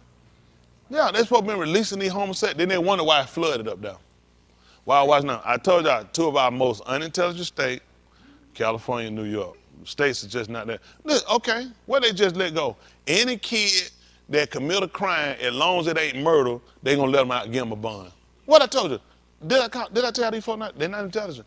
Listen, these states are designed to make people that kill us all off. Listen, it made no sense to have these conversations. What sense it made to pass out crack pipes? The police arresting people for smoking drugs. Why would the government be giving crack pipes? The police should have been pissed. Why would you be giving governmental crack pipes when we out here with drug agencies trying to bust people for smoking drugs and selling drugs? That ain't the most backward system I've heard in my life. They still got what they call it, a Hunter Biden crack pipe? I'm serious. How many of y'all don't know about this? So everybody familiar with it, right? This don't bother y'all. They're going to tell about the Mexicans and their drug coming, but your government, your president is giving out crack pipes. Are the Mexicans really our problem? If I'm giving you, look at how you get one of these crack pipes. I know someone here know, I ain't going to bust them out. Jay, look at show how you got your crack pipe. No, I want you to look at how do you get the Joe Biden. I'm just curious, did they have it on there? How you get the Hunter Biden crack pipe? I don't know. I'm asking. Put your name in there so that they know who's doing it. Ain't that right? No, don't put no. That's a how to giant. No.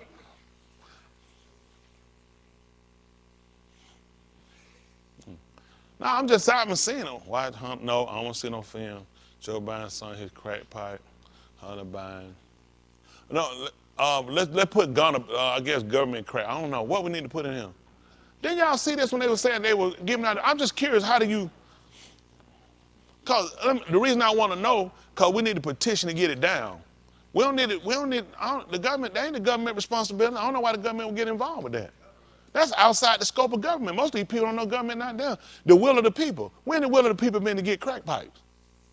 The government don't have no business. All they supposed to implement is what the will of the people is. They ain't got no business trying to come up with their own stuff. Once an uproar over crack pipes puts straight up. President Biden has made harm reduction a central pillar of his plan to fight a record number of drug-related deaths, but a conservative backlash is threatening the effort. So this, them needles? Yeah, narcotic. Yeah, hold on. Somebody said, no, say it again. What kind of needles? You said they syringe needles? Is there another one besides sewing? You thought I thought there was sewing needles? That man said, no, syringes. No, yeah.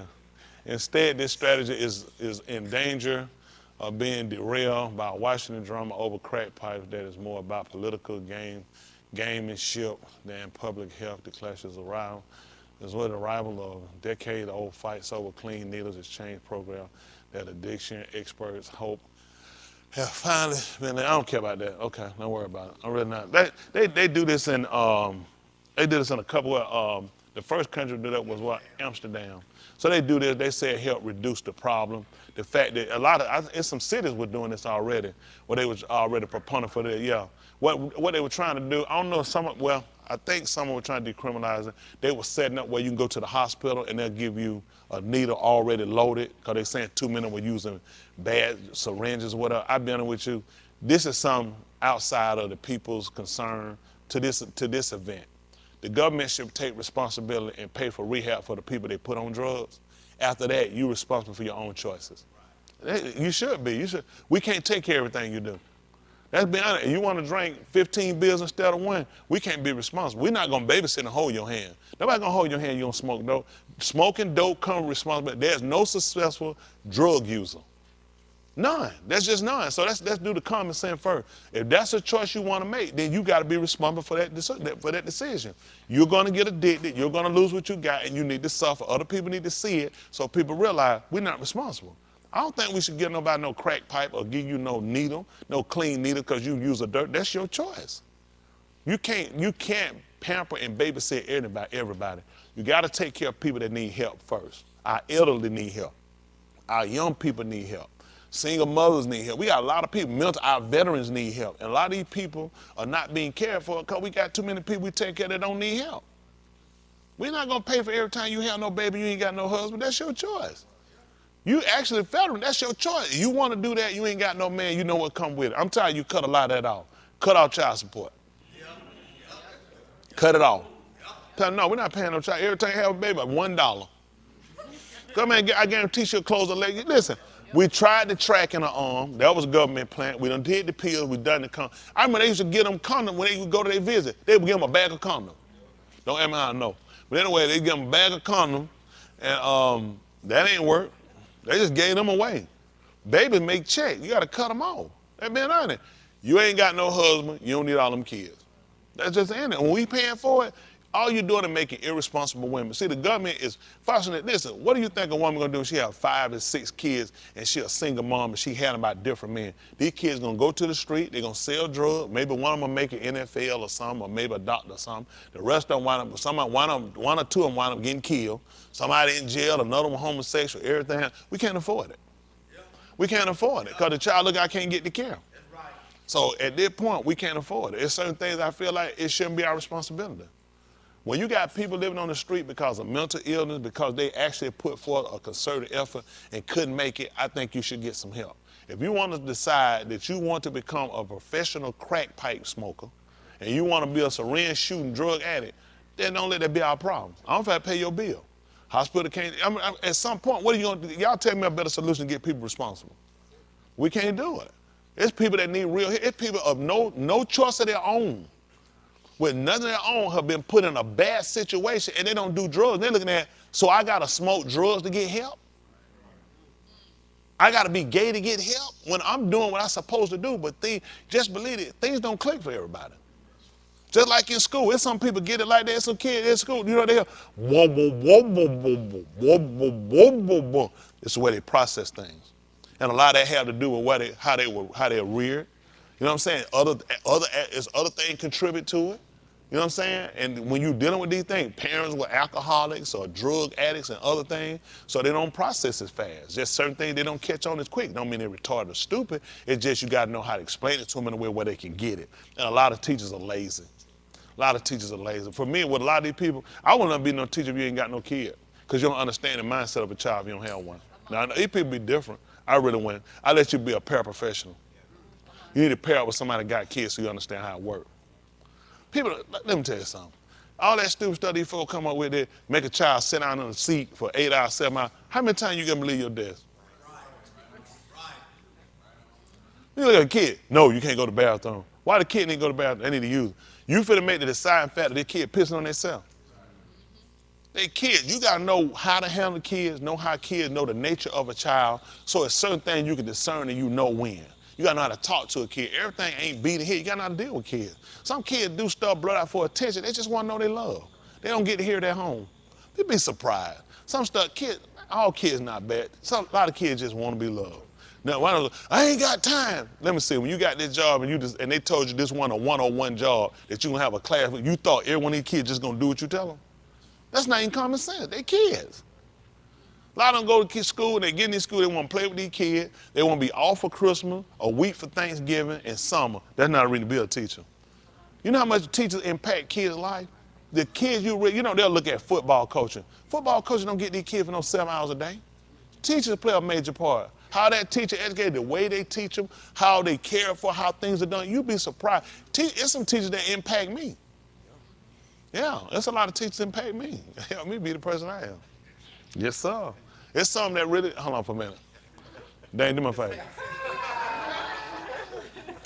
Put Sandy's name up there, Aku Boston, and put Nicole's name up there too. And put a check by Nicole's name. Did you ever have your name on the board when you was in school? See that? Folks think they done got away. Make sure you put a check by name. You think when you live all this time, went through, how many of y'all name was never on the board when you was in school? Put Danielle up there. Yoshi, Shaquille. Everybody got to get your name on the board. I don't believe that. Stop it! Y'all believe Chanel's name wasn't never on the board? It was on a referral. Well, you went straight. Your name wasn't on the board? Yeah. Look how your hub look at you. She was a gangster. She was a thug. Huh? That man said he learned. You just learned your wife was a thug. She said we don't know her. Thug Nelly. Ain't that right? But yeah, we got a lot of work. We'll get it. How Ray got all them checks? Did you put them checks by Ray's name? No, sir. He'll be all right. They ain't gonna hurt him. Like I said, make a man out of him. Every time they gave you something, I don't know, they give you something, drink, look, you to drink it, you're like, what that brother, they said, put hell on your chest. You be like, you drink it, liquor to get hell on your chest? Folks told you the craziest stuff, didn't it? Let me say, all right, we're gonna try to, okay, what's this? What is this for? Oh, the Department of Health, Human Services will allow the anti-addiction groups to use federal funding to safe smoking kits. That included crack pipe. The program was funded as part of the $2 trillion spending bill Biden signed into law in March 2021 as COVID relief for so-called the American Rescue Plan. Y'all think this is a good idea?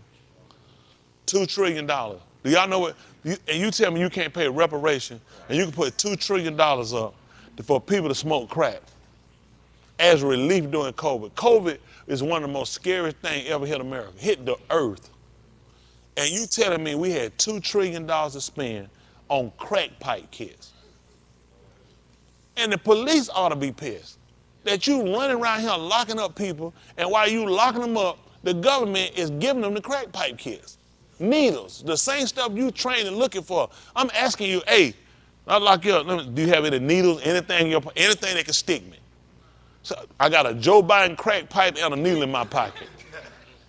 Now, what if you hit this man or woman and now they file charges on you on the Federal Relief Act? On the COVID Act, or I can't get slapped or arrested because I'm smoking COVID crack. This is crazy. $2 trillion. Do y'all know what $2 trillion could do countries. Do y'all know how many hungry people you can bail out? These folks saying, we don't have it. We're in a deficit. We looking at what the deficit is. We got all this stuff going on, the debt ceiling to go. And you spend this is what you realize. I guarantee you, don't nobody know nobody. If you know and smoke crack, you don't know nobody got them crack pipes. Because that money is sitting in Joe Biden's pocket. And everybody who signed that bill pocket. And it's sitting in some other drug people pocket. You know good way these folks ain't spent no $2 trillion. On some crack pipes. I'm finna start making crack pipes. Listen, for $1 trillion, I make everybody a crack pipe. Give me the money. That's all I'm doing, straight shooting. You ain't getting that whole bowl. Most of y'all know. How many of y'all don't know what a crack pipe look like? All right, some of these folks not under. I know some of these folks don't smoke crack. A crack pipe. You got the that's where you put your crack at. That's where you gonna put your crack on the little hole. Then you got the little tunnel, come down like this. Then it's a bowl.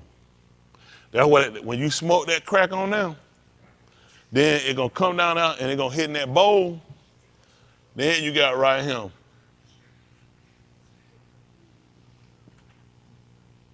That's where you put your lips at.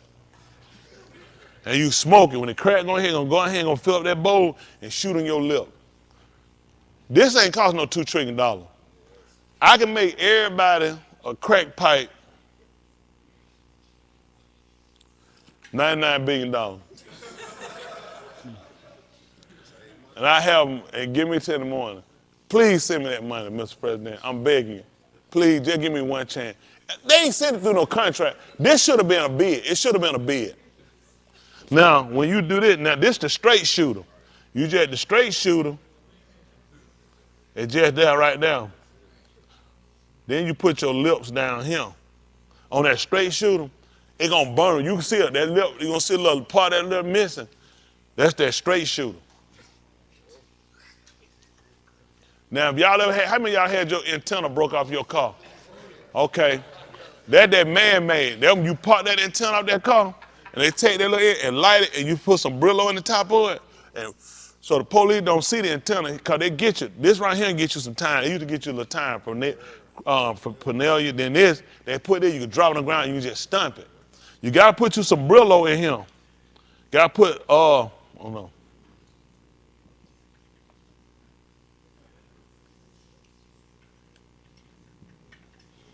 So right here, bro, you got to put nigga hair right here in the top of it. So for those that can't go and you ain't got no money for no Brillo, you can use nigga hair. Really, you can. You take some nigga hair and roll it up, put it in the top, and you put the crack on down. And when you burn the crack, the smoke will come on down. So you can use Brillo or nigga hair, huh? That's crazy. They got my Jetta. They got your Jetta. They smoked in peace. Probably $100 about it. This is crazy. You tell me it take $2 trillion to make this? I don't believe this. I don't believe it. Save my life. This is the kind of stuff they'll waste money and time on. I know we laugh about it funny. It's just sad to realize your own government killing you. It's sad because all you did was just instituted a reason for people to kill themselves. I'm being honest with y'all. They need race wars. You need regular wars. You need starvation. You need these droughts. Like what California ain't never experienced this before. These people know they're doing this stuff. Let me tell you something. Man been taking oil out the ground for how many hundreds of years now? This ain't new. Man been extracting gold way before we got here. This ain't nothing new. All the stuff these people extracted, they've already been extracting. They just greedy, and their greed has come back to hurt them, and they greedy for the fact that they saw what happened. COVID put money. These people still mad at y'all who got money for COVID. People got away. You didn't pay mortgages for 2 years. Some people say they money, some of y'all know you effed it up. Normal. It's people they looked at, too many people. People went to crypto. Man, it was so many people caught. So many people wouldn't work. They still can't get people to work because they made so much money from this. And they realized you can't look at the society. They can't get no bombs made. They need more bombs. They need more tanks. They need more stuff to blow up. These are toys for them. You can't get people to go to work to make toys to kill people. So now you just got to kill people with diseases. You got to starve people out. You got to do all this just to kill. Africa, 20 million people, they looking at dying for starvation. 20 million. Where you bury 20 million people at? They're going to leave them on the ground. They're going to let them rot and go back to the ground. These people talking about using dead people bodies for compost to grow your food. Do you know how sick you are when your scientist or government, you had this conversation? Do y'all know these people are dangerous? Dead people body for compost? But let's just be honest, this ain't the first time. A lot of these fields you got now, you know, a lot of black folk buried in them now. So they like the human compost. Why you thinking they know it'll work? You gotta ask yourself, how you know it'll work? Ask that question, because then guess they're gonna be looking the same. They don't bring nothing out to you until they done tried it. I don't know why these folks don't think. What make you think they went and passed law? So when you went and you sat down with these lawmakers you're talking to now, these not science, you're talking to lawmakers. What did you use to convince them? How you convince a lawmaker to sign off saying, I'll sign on that bill? Because I just got a gut feeling, I'm just thinking, or here's the proof. Did you come in and let everybody bring something to eat, let them eat, and then you sat down and gave your discussion, then you had your discussion? So as a matter of fact, the food you eating, that's what we use, human compost. Y'all know how many sick people die? I don't want no sick people, no dead sick people on my food. Do y'all not know if you have AIDS and if that body dies, that body still, AIDS is one of the only diseases that can still live in a dead body? Did y'all know the blood is still tainted? But these people don't even know that. How many of y'all didn't know that?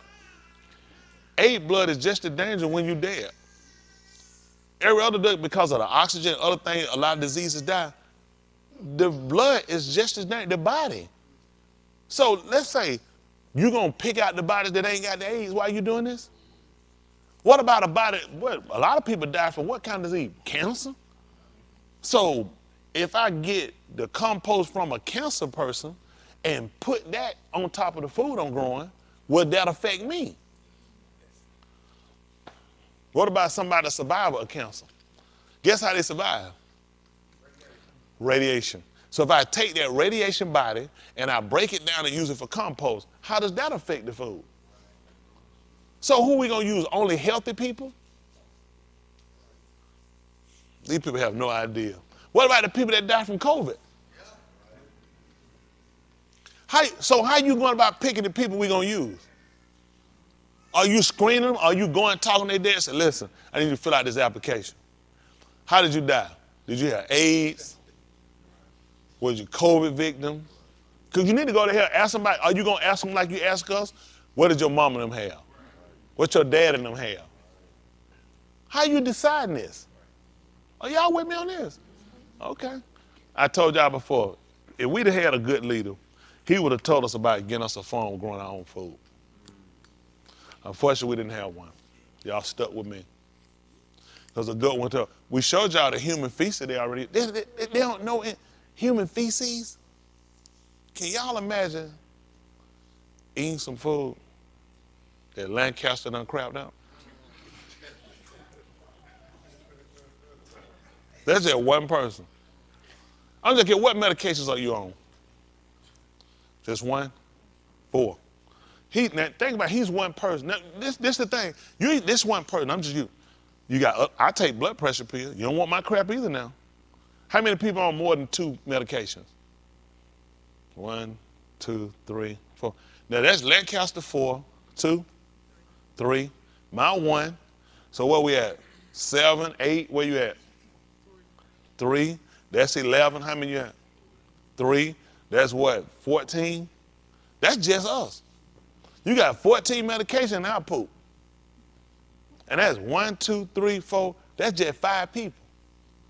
What you gonna do you understand? They're pulling this poop out. How many people done poop? COVID, AIDS, cancer, what other diseases people might have and ailments. And you talking about you're taking these people crap on top of human compost. And this is what we're gonna do to fertilize the food.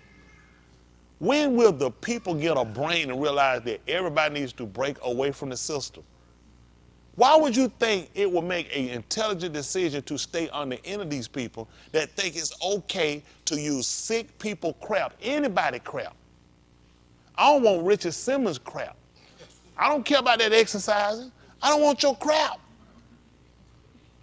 Can you imagine hanging with crap?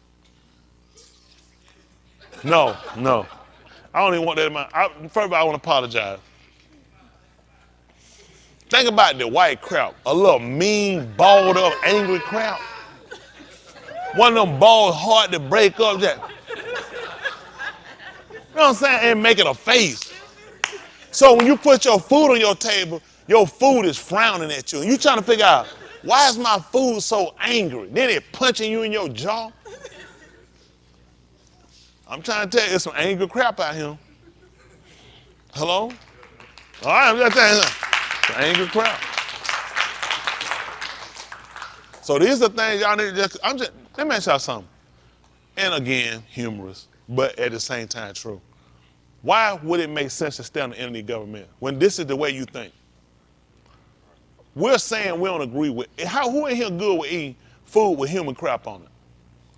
I wouldn't want you to piss in my field, let alone knowing some crap came out your behind and it was used to fertilize my food. Let alone that, I wouldn't want you pissing in my field. Let alone crap and it's used for fertilizing my food. Why are people so lazy and dumb that nobody thinks it's a good idea to break away from these people where you can establish yourself, you can control your food? These dumb people want to kill all the cows. Okay. Where do you think you're going to get your food from? If they kill all the cows, where do you think? That's going to make everyone dependent on the government. Where you going to get your food from? If you tell me where you get a cow from if all of them dead. How can you get one? Where you going to get your food from? Laboratory. And who's going to control that? You're going to have your laboratory. I'm going to have my own laboratory. You're going to have Daddy going to have his own laboratory with the blow up inflatable neck thing. That is something. I just tell you something. You done broke that man's neck. I told him though, I tried to tell him. I mean, Daddy, he came to me, he said, yeah, I'm thinking about going Spanish. I said, I tell you what, once you go Spanish, you're going to need a neck brace. And was I lying? We just glad to have it. Somebody said that nigga, where them folks in Africa had them rings on their neck. It wasn't me, Danny. Somebody else did it. I'm just glad it was Spanish women. They'll hurt you. That's all right, though. But why people don't think it's a good idea to break away from these people? How long y'all think for all of us dead? Everybody. We're going to be dead. All these 7 Under store, Rainbow store, they're going to run all these stores out of business. You ain't going to get all that healthy stuff. You going to, what are that other they go to everybody love? The big one, Whole Food. I don't believe them people. I don't believe them folks.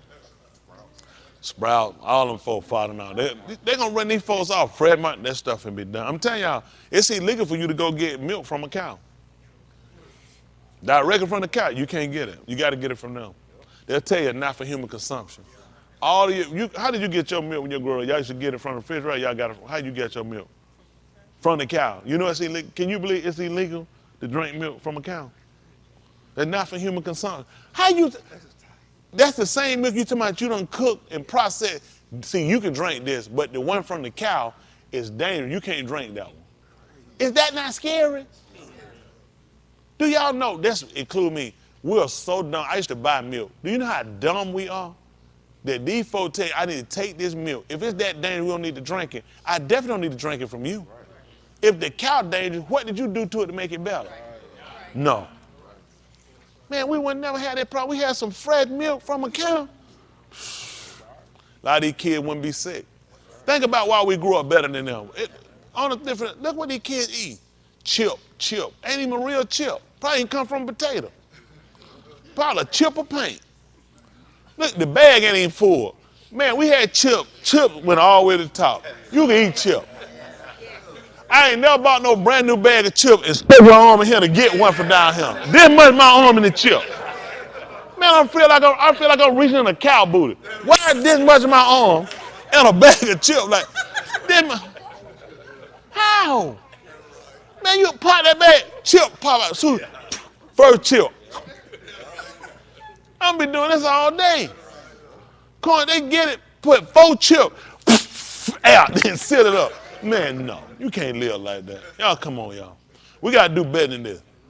Look at, I know he from California. He ain't never ate no real food.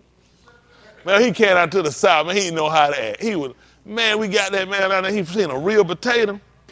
He up in California, he took me to a restaurant in California, we had ordered some food, man, they came out, it was real fast. It was all cut out from a book.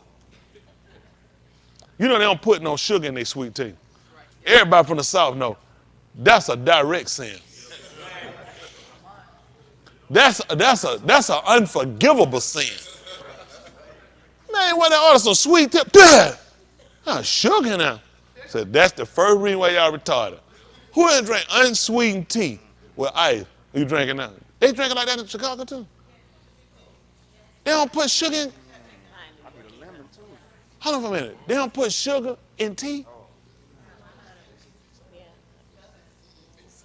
Southern tea. You had Southern tea.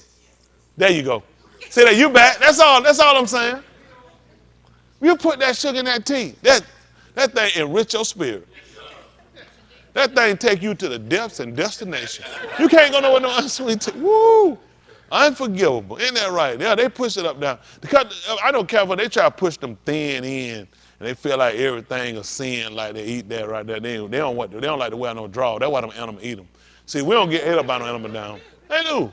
Because they don't wipe. And then they get in that water, be floating around in there, and them animals smell them. They say, no one had no drawers on. They ain't white. Why you think they get attacked? We went out there, all of us in the ocean. How many got attacked? No, good, because we had on drawers. And we wash our hands. They just get in here, straight out there, go do, don't wipe their hand, and dive out now. All you doing is bait. You got there, there's a whole bunch of white folks in the water out there, get out. Somebody in a mess, ain't got no draw, sharks coming.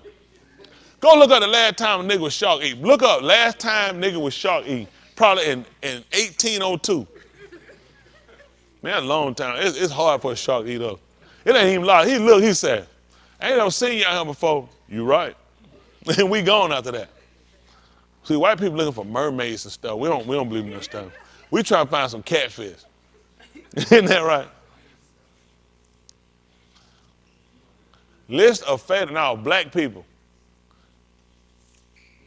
When the last time a black man was ate by a shark? Should have been in 1600 when they throwed us off from slavery. And really, they tell the truth, we really swam back. We just didn't want the rest of them to know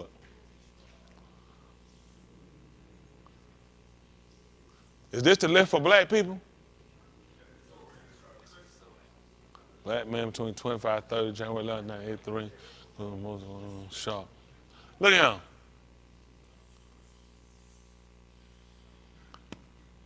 $1983. You wasn't learn y'all when he lived, don't even worry about it. That's the last time. You know how he got down? A white man pushed him. And he was at the aquarium. We don't do that. We don't do no shark. We don't get shark bitten. We don't do no stuff like that. Stuck by a stingray. We don't do it. It ain't edible. We don't play with it. You know who gets stuck by a stingray? Chinese people, white people. Chinese people try to eat everything. I'm tired of being fed. I caught an eel. I pulled that eel out of that thing. That thing was flapping and going. I was trying to get that thing out of the way. That Chinese man tried to kill that man. He said, don't kill it. He got it. I said, what you gonna do with that thing? All right, y'all playing. Listen, you gonna feel what listen, I tell you no lie. They don't throw nothing back. No lie. Nothing go back in the water. Whatever bite, listen, stingray, they'll flip it over, cut it. They keep everything. We don't folks throw stuff back. They don't throw nothing back. Y'all didn't know that? Nothing. Listen, if it bite that hook, it come out that water, they eating it. That's why their eye be leaking. I can't eat all that stuff. Why you think it's hard to open your eyes up? Because you don't even want to know the truth. Just lie to yourself and keep your eyes closed, just eat it. No. Let's see, black folk, our part, we got these buck eyes. We got these big buck eyes. We can see everything. We just can't lie like that. Y'all got it? We'll lie about who we related to. We can't lie about no food like that. All right, there's Romans 15:4. Y'all ready? All right, listen. For whatever Nika taught before, For whatever was written before, Nika taught to us, written to teach us, to show us, to instruct us. so that through endurance So going through without giving way. and through the Nakum of the Ketubim, we might have Tikva.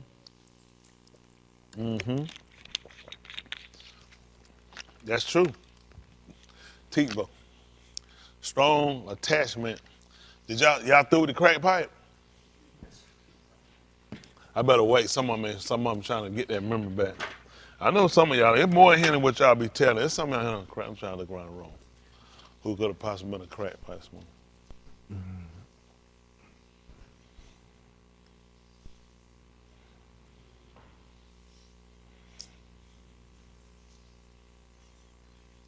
Humpback, you ever had a pipe? How long it took to answer that? How many of I asked y'all? That man thought, so he said, what happened? What did he say? All know for all of who?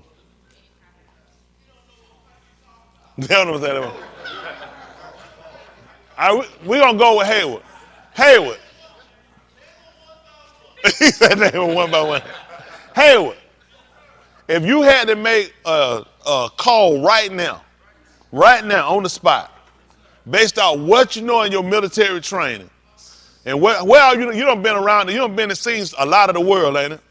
Middle East, you done been in Middle East and back. If you had to make a call based on what you done seen and what you know and what you done seen around here in America, you done been where you done been to in America? Oklahoma, New Orleans, Nevada, California, been to Texas, Georgia, North Carolina, Colorado. Yes, you did. You went with us. Didn't go to? You did. We went to Colorado. No, I'm talking about where you done been. Period in America. Colorado, Alabama, and somebody said Dade County, walk around at the gas station. He been in Florida. But I say you been at Dade County, walk around at the gas station. Tennessee, been to the SIP. Been a lot of places. So based off of where you been and been over the Middle East and been back, if you had to make a call right now, look at Humpback. I want you to tell us, based off your training, and what, get the camera, let's see for a minute. Hold on, tell it. We don't let the folks at home, because folks can't see. Hey, don't look at him yet. Hey, I want you to wait. And it's going to be a call based off all your training, and we counting on you to help us. Like we count on you to go there and fight and win for America. And so nobody come here and blow up nothing else. And you were instrumental. Now we need you. Your country needs you right now. You understand that? Your country needs you. Now, I want you to look at this man. We need an assessment. Did that man smoke crack?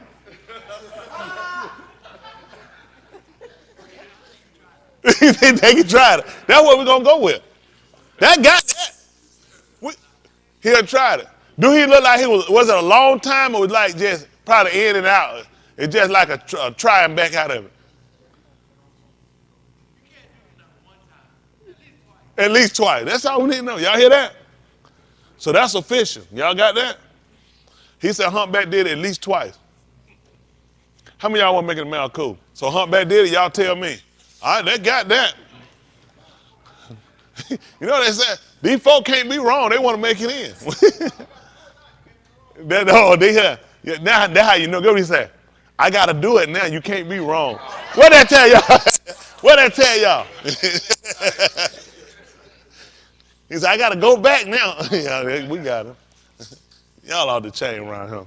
Let's look at something.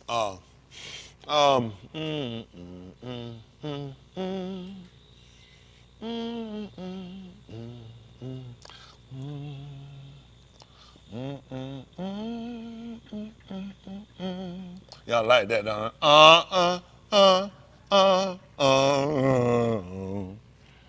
All right. Let's look at Ephesians 2:1.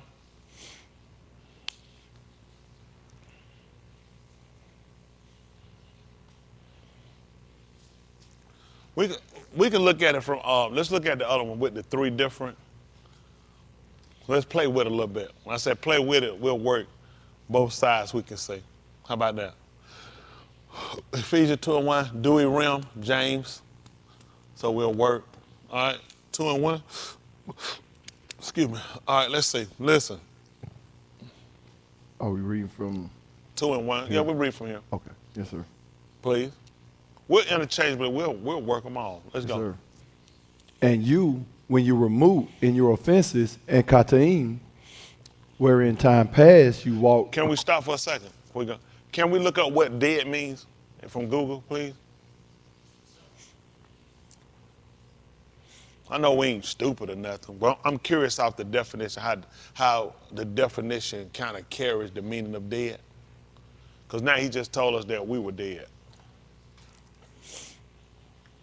Listen to this. Listen to this.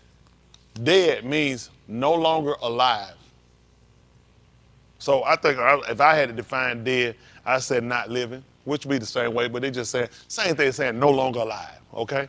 So now he said that, look at what he told us, 2:1. This is interesting. Listen. Hello? 2:1 again. And you, when you were moved in your offenses and Leave kataim. Lee said, and you. So that's right. And you. When you were moved in your offenses and kataim, where Okay. And you, when you were dead, moved in your offenses and sin. This is what he said in verse 2. wherein in time past you halak according to the course of this alarm, According to this world. according to the shar of the power of this air, of the ruach that now worketh on the beneam of unbelief. And they'll say, I think it said disobedience in James. Yep, disobedience. And you know what makes sense? You would be disobedient when you don't believe. You don't have a reason to believe it. When you don't have a reason to believe something, why would you do it? So this would put you in a state of disobedience. Now, let me ask y'all something. Based off of reading, and I just got this off of a whim I was putting in him. How many of y'all understand that statement? I don't want you to feel like I'm tricking you. I'm really not trying to trick you. I just want to know, how many of y'all feel like you understand that statement? 1, 2, okay.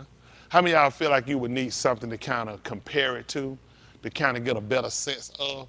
Because I'm telling you what happened. I read this years ago somewhere when my eyes were better. And I mean, I understand to agree, but listening to it now, and when we looked up the definition for how they worded it, which is the same thing, but the way they worded it to me kind of gave me a little more clarity about it. At verse 1 again, he said, well, and you, listen, when you were dead in your offenses and in your sin, where in time past, that's how you walk, according to the course of this world, okay? According to the prince of this world.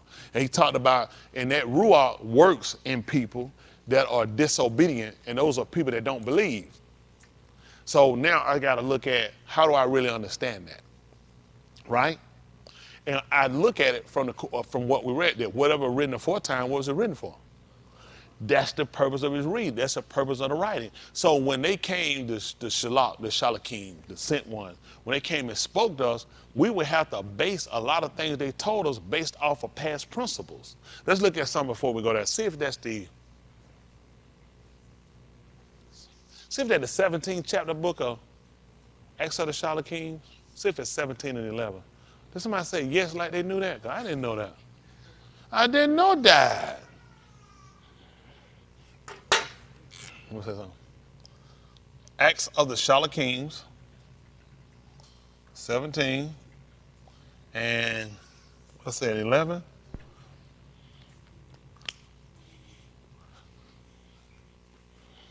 Listen.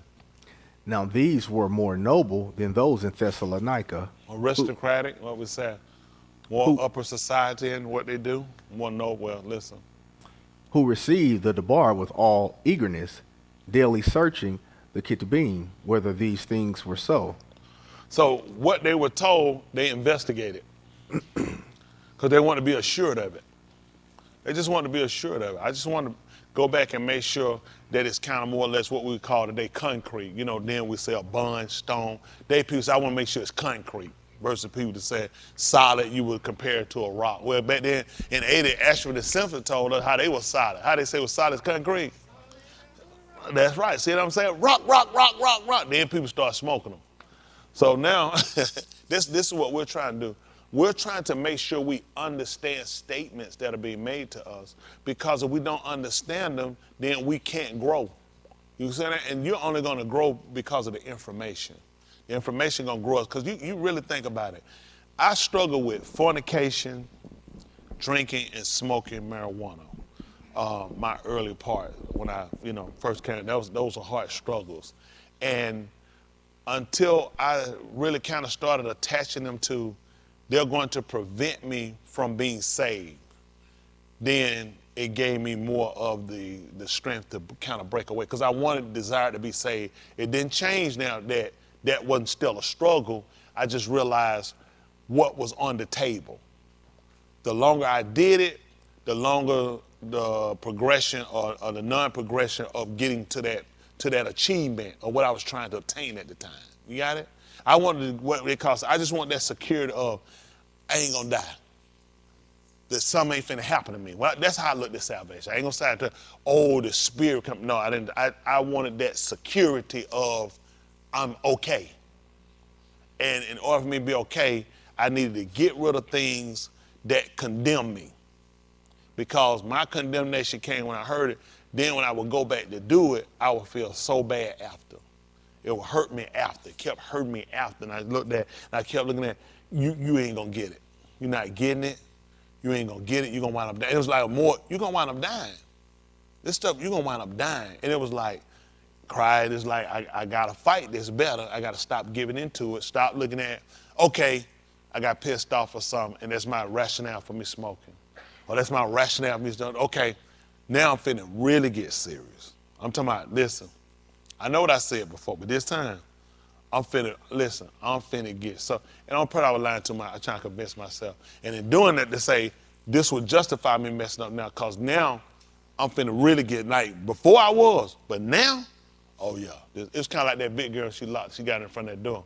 I told her, but I finna go, I used to go get her money. And I ain't know my wife, and I seen her some years later. She spotted my wife, she looked, she said, I said, you know her? She said, yeah, we're in the sky. I said, And she looked, I was like, yeah. I said, I used to take her money, I used to get her money. When I go in her house, I'd get her check, I'd come up there, I'd be high. I'd come through that drive-through, man, never like a big girl. She'd load up that bag full of, went harder. Man, me and my boy, we have salads. I ain't want them to meet her, I ain't know, burgers, fries. And she get paid, I pick up and cash that check. We ride there now, I get her head, I push her head down, I keep her head down. We say, what? And I ride there, I come back and see them, they say, man, you had that fat chicken that caught you.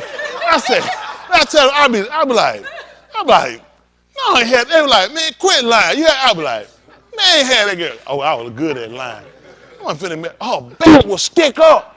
Because I knew they should have seen her. But I bent on her back, be up, and catch her back. I said, God.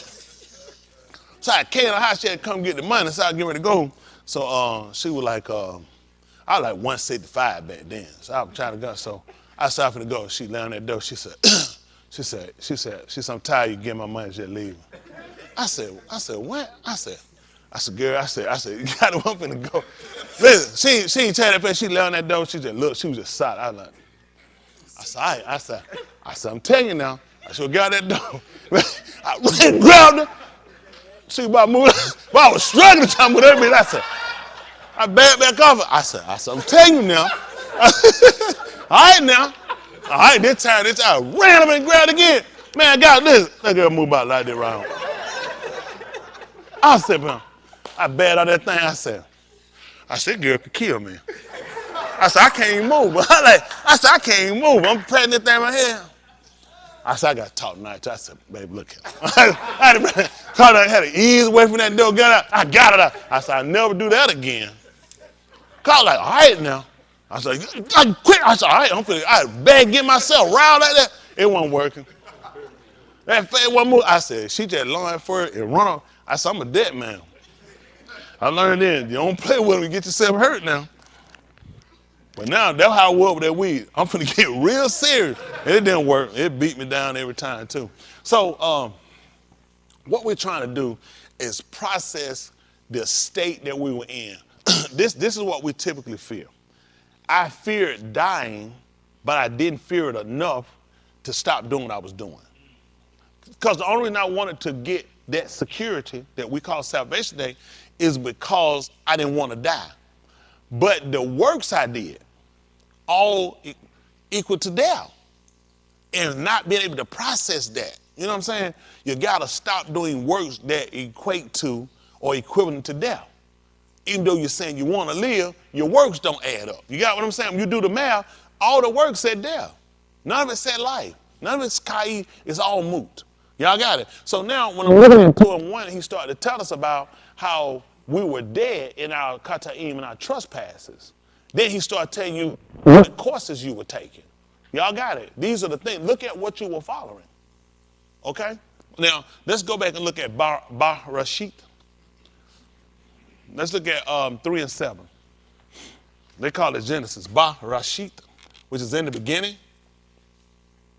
or in the start.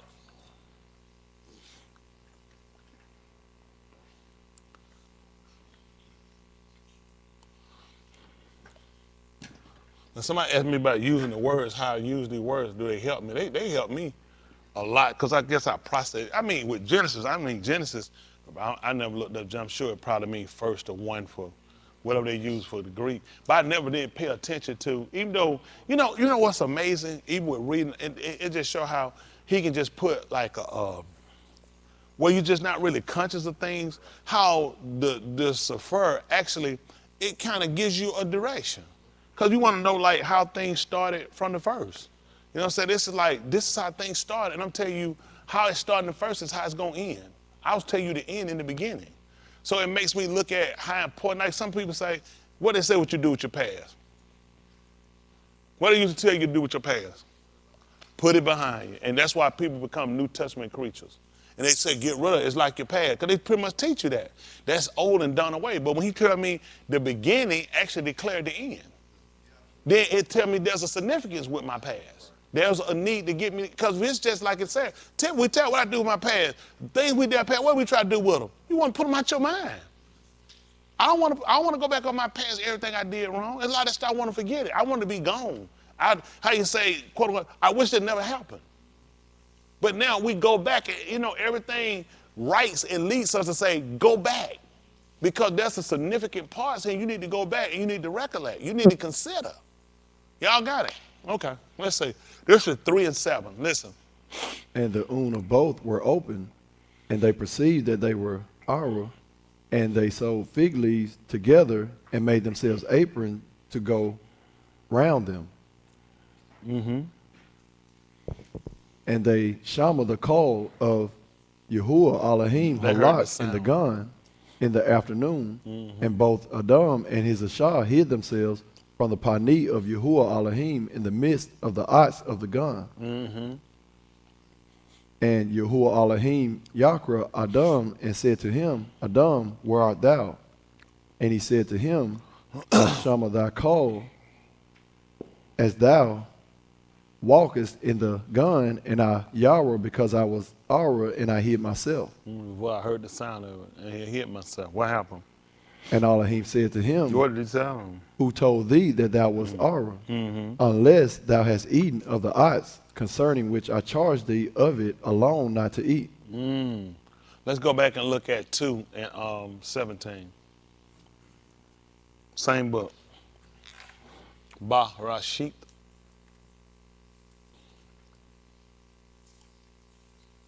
They call it Genesis.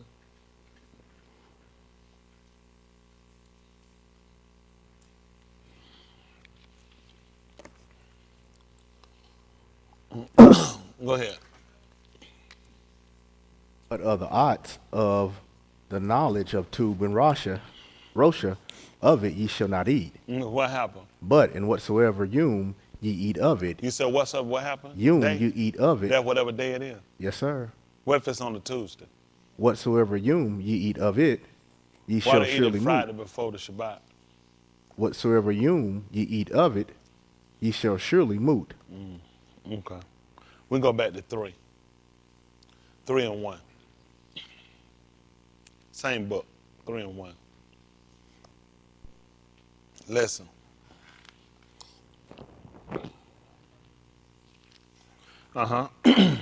Now the Nakash was the most crafty of all the brutes. Was the most crafty of all the brutes on the Arats, which Yahuwah Elohim made. And the Nakash said to the Ashar, I think brute stand for like wild. I think like wild animal, untamed. Listen. wherefore has Elohim said, eat not of every ox of the gun. And the Ashar said to the Nakash, we may eat of the pari of the ox of the gun, but of the pari of the ox which is in the midst of the gun, Elohim said, you shall not eat of it. What happened? Neither shall you touch it, lest you move. Lest you move. And the Nakash said to the Ashar, you shall not surely move. You won't surely die. For Elohim knew that in whatever yum ye should eat of it, your would be open, and you will be as Elohim, knowing Tub and Roshan. Y'all see that? Listen. And the Ashar saw that the ox was Tub for food, and that it was pleasant to the to look upon, and beautiful to contemplate. And having taken of its pari, she ate, and she gave to her husband also with her. And they ate. And the of both were open, and they perceived that they were Ara, and they sewed fig leaves together and made themselves aprons to go round them. And they shama the coal of Yahuwah Elohim, halak in the gun in the afternoon, and both. That's good. That's good. You gonna finish that up? And both Adam and his Ashar hid themselves from the pani of Yahuwah Elohim in the midst of the ox of the gun. That's good. We'll go back to 2 and 1 of Ephesians.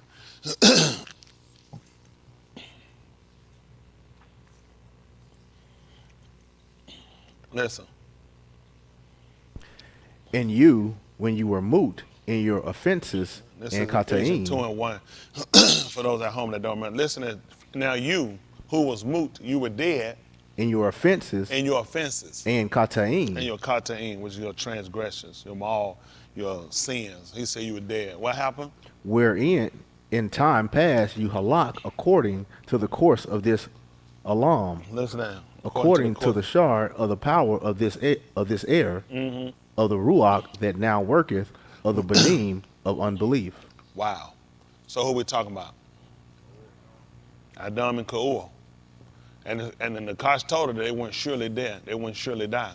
But he told them the day they eat it, they were going to die. Because they were going to be ruachni dead to them. And you look at the reason why. So now we start to look and examine ourselves. The fear I had of dying was the physical death. I never realized that I could die a death while I was living. Even the book declared that a woman that liveth in pleasure is dead while she's living. So the only way to really understand it, because a lot of people look, and a lot of people try to wrestle to say that Adam and Ka'ur did physically die. They didn't. From ruachni, they were cut off. Now he's telling us something that we can go back and we can examine. He told them the day they ate it. So are we to believe that he lied? They did die a physical death. Adam lived about 900 years after that. But he showed us how you can live a physical life and still be spiritually dead to him. So now we start to look at this, how the process when we read it. Because now you tell me about people dead. Then he said, according to how you halak, which is important in the 4th chapter of the one to go get it. Thus, no, he said, furthermore, as you received of us. That's what Adam received, how he ought to halak, so that he could do what? So that he would do what? So who do we learn it from? Say it louder. Say it louder. You say the same. No, we learned it from everything he put in the gun, because he told it to multiply, because he saw it pleased him. Actually, we did. Adam didn't please him. He never told him to multiply in the gun. Everything else in the gun, he told to bring forth more. Even the Mahim, he told to bring forth more. Bring forth the living creatures. The ox, he told them to continue to be fruitful, continue to pari and multiply. He never told Adam, we didn't see, well, possibly told them they wouldn't have done it till after the gun. So the things that pleased him right down. Hello? Think about it. The things that pleased him in the gun. He allowed it to continue. These are patterns that we start looking at. Just like we look at the house, the beth, and we look at the noon, and we look at that continuing. So we look at it pleasing him, because it follows a pattern. Everything that pleased him, he wanted to follow. Why do you think he told you, and we connect ourselves to Abraham? Why was he giving Abraham to multiply? He pleased him. He pleased him. So now we start looking, because Abraham didn't walk according to the course of this world, nor to the shaw. But they did. Satan has a rule, and he followed Satan's rule. He told him. And you start to walk according to that course. So these are things we're trying to feel. We have the physical death, dying, but a lot of people are already dead with it. That's what we're trying to do. We're trying to come and reassociate ourselves back here. We're trying to obtain the Kai. Y'all saying? We want the Ruachni life, and we want to live at the same physically. But a lot of times people just look at the one and don't consider the other. Y'all got it? I mean, everybody living, that's alive, right? Everybody living alive. But with Elohim, do you exist? Does he acknowledge your existence to where he'll bring you into his habitation? Y'all got what I'm saying? So when I'm listening, when we started reading this, I started trying to configure in my mind, how do I really see this? Because you're telling these people they're dead while they're living. Then I need to understand why. Because you start to look at what you're doing. Can we look at what course means? Because he's talking about according to the course of this world. Did he say course in this? Did he use course in it? Let's look. We know courses for classes and other stuff, don't we? I'm just curious how they, did he use that? Converse, 3:2. Yeah, course. Let's see what course is.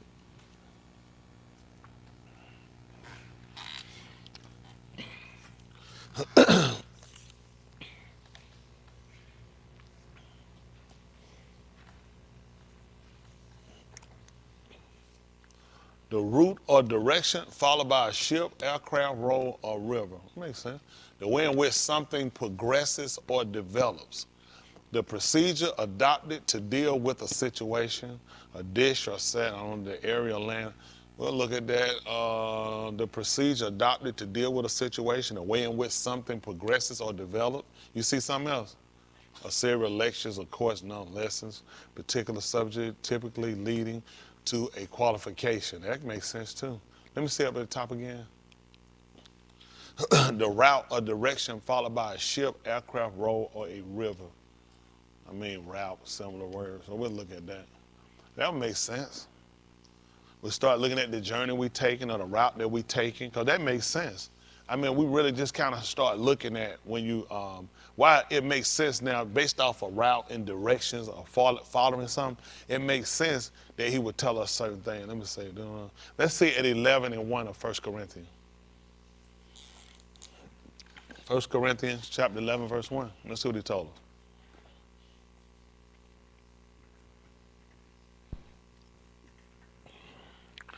us. Listen. Be ye followers of me. Oh, this is the course he wants you to take.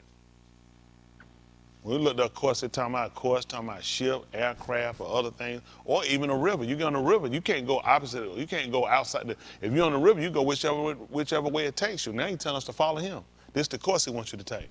Follow me. As I also am of Mashiach. Okay, as I also am of the Mashiach. Now I, Tahala, you, Akim, that in all things you are mindful of me, and keep my ordinances as I have delivered them to you. See that? So now he's telling you how you ought to walk. This is teaching us how we ought to walk. If we're trying to walk in compliance. We got some Akut, they got a business they call it total compliance.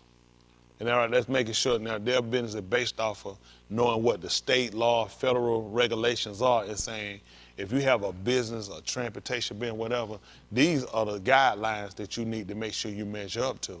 Whether it's the drug screening, making sure you got all your stuff updated, making sure things are visible. All these things put you in compliance that wherever you stop anything happen, you're totally in compliance. And this is what they were doing, making sure that we're totally in compliance. And a lot of times we've been walking and doing things and assume we have, but we've been out of order. The course is, this is why it's been mandated for us that we're going to follow him. He said, because I'm of the Mashiach. Y'all got it? So we're looking for things that pattern to or lead us to. Y'all got it? So I guess if he's saying follow him, could we use him as like a preposition? Something that gets us to a direction or leads or puts you in a direction towards something? Hello? So these guys will be spotters for almost in a sense. Y'all got it? Because we're trying to make sure we get this thing right? I don't know. Y'all kind of seem like, I don't know where y'all head at. Because, I mean, we've been off course a long time. And I'm not talking about just with the word. We've been off course with the living. And that's why a lot of things have come up. And a lot of things have come up to a point. He said, okay, now it's time to unveil it so we can go back and we can start looking at how we got to consider it. Because just because, this is what we'll look up and do. If he allowed me to wake up to see another day, I must be good with him. Adam woke up and saw 900 something years. According to their time, about 350 some days, and you do the days of that. So he had to say, I must be good with him. He told him the day he ate of it that he was going to die. Can you imagine living 900 some years and you don't exist with me? I don't acknowledge you. So that's dangerous to believe if I'm living that I'm okay with it. Y'all understand that? Because a lot of times we do. We'll say, what we'll say, people say, Lord, just let me see another day. So they see another day, what he answered your prayer. You need to be asking to be in my sight. Because if you're in my sight, like we've been taught, that means there's an appearance. That means there's knowledge of you. So if he look and he don't put his face against you, that's because I don't acknowledge you. So look at where we're sitting. This is considered to be what they would call the West. He sits in the East. He told you about Jerusalem. My face, Pani, is always toward Jerusalem. You're in the West. I don't see you. Is it because with me you don't exist? So now we have to do things that he acknowledges. Okay. I'm trying to help us out. Or we can just keep living a lie. Now, because of favor, Yahuwah has been long-suffering toward us. Because he does have a berit, a covenant that he's vowed, that he's got to keep. So he's allowed us to still be here, but it hadn't been for what we've been thinking. It's till we can come into the knowledge of, until we can recount and come back. Like he told them, the 5th chapter of the book of Allah Dabarim. These are the words. He told, and if they bethink themselves, if it was such a law in them, that they would consider. And that's what we're getting. Listen, no matter how much you read, how much you study, how much you do, you got to be truthful with yourself. Where you at with your living? You can't keep making mistakes and saying I'm on the right path. Hello? I mean, he's descriptive. Don't turn to the right or to the left. Because at that point, you got off course. Hello?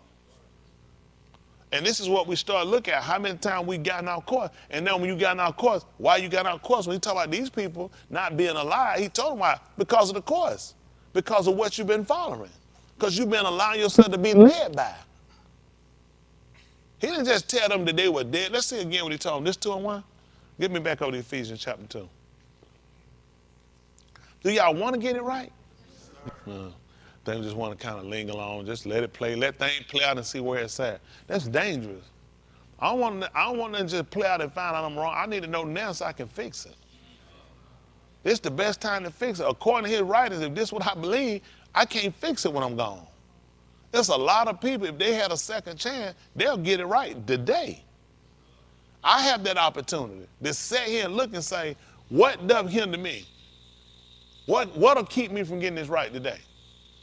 My choice and my decision and what I want to do. How serious and how motivated are you and concerned about your soul at the end of the day?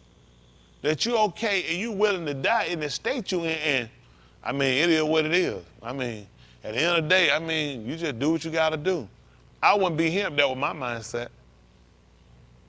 I ain't doing what I got to do. Just doing something. I'm doing what the man told me. This is what I want to do. What the man told me. I've wasted a lot of Tony Smith's life. I ain't got no more of that time. Got to get it right now. Y'all got it? Let's see what he told us. Where in time past you walk. According to the course of this which is direction, being led by, following. This how a lot of us been followers. I was a follower. I was a leader and a follower. Y'all hear that? I was a leader and a follower.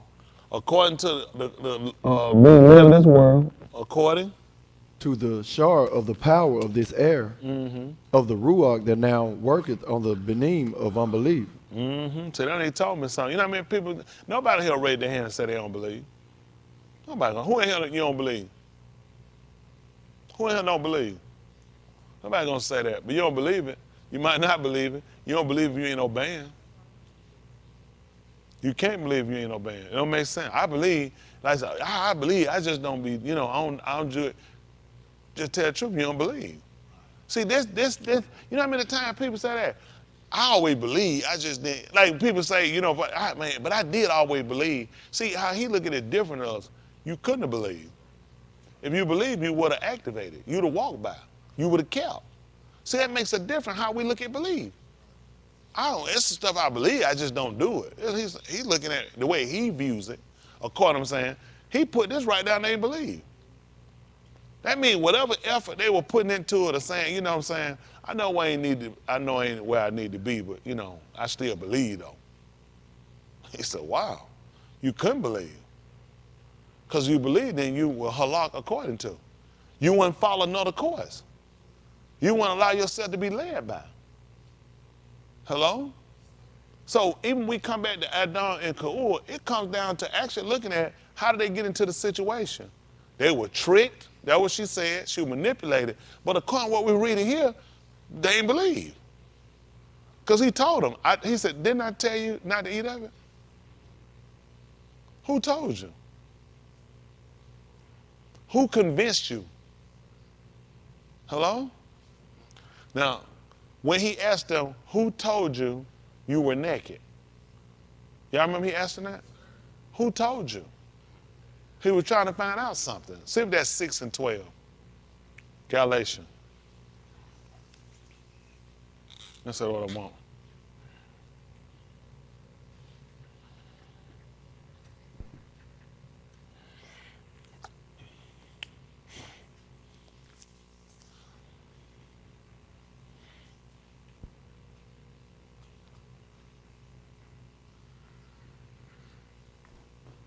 Let me say, might be down.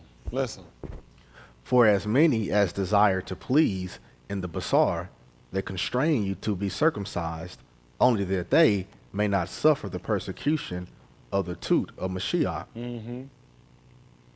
For neither they themselves who are circumcised keep the Torah, but they will have you to be circumcised, that they may kabud in your basar. Mm-hmm. Use it for a cover. Mm-hmm. But Elohim forbid that I should kabud, save in the toot of our Adon, Yahushua HaMashiach, by whom the Elam is crucified to me, and I to the Elam. That's what crucified means, put to death. He said, I put the world to the death of myself, and I'm dead to the world. Mm-hmm. For in Mashiach, Yahushua needs... Hold on, your mic out. For in Mashiach, Yahushua, neither circumcision availeth anything. You don't go back up, I think, to 9.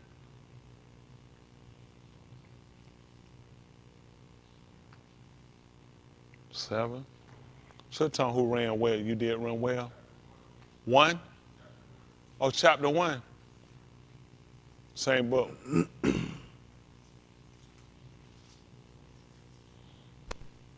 One to 7. No. Down. 10 or 9.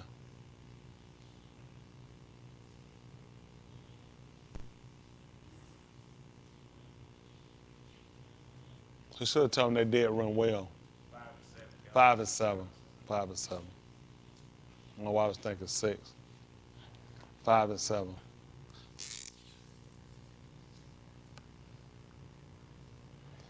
That's pretty good, old fella.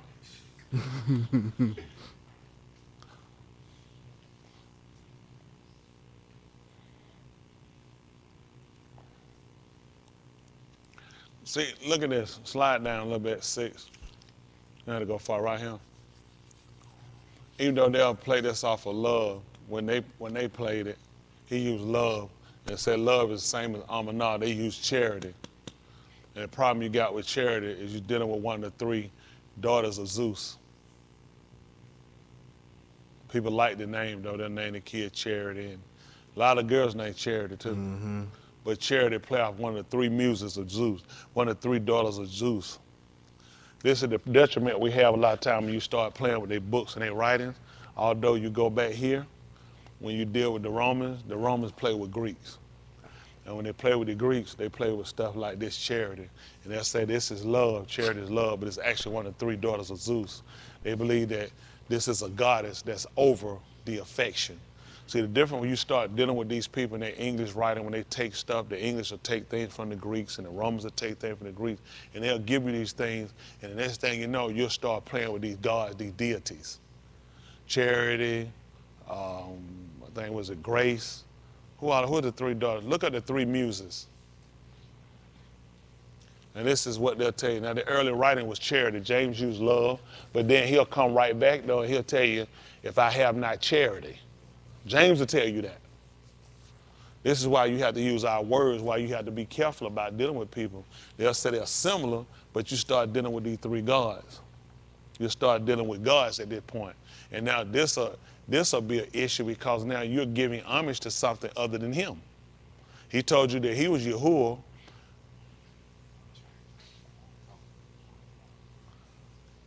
I'm sorry. What? I'm sorry to hear you. I said Elohim. Say it again.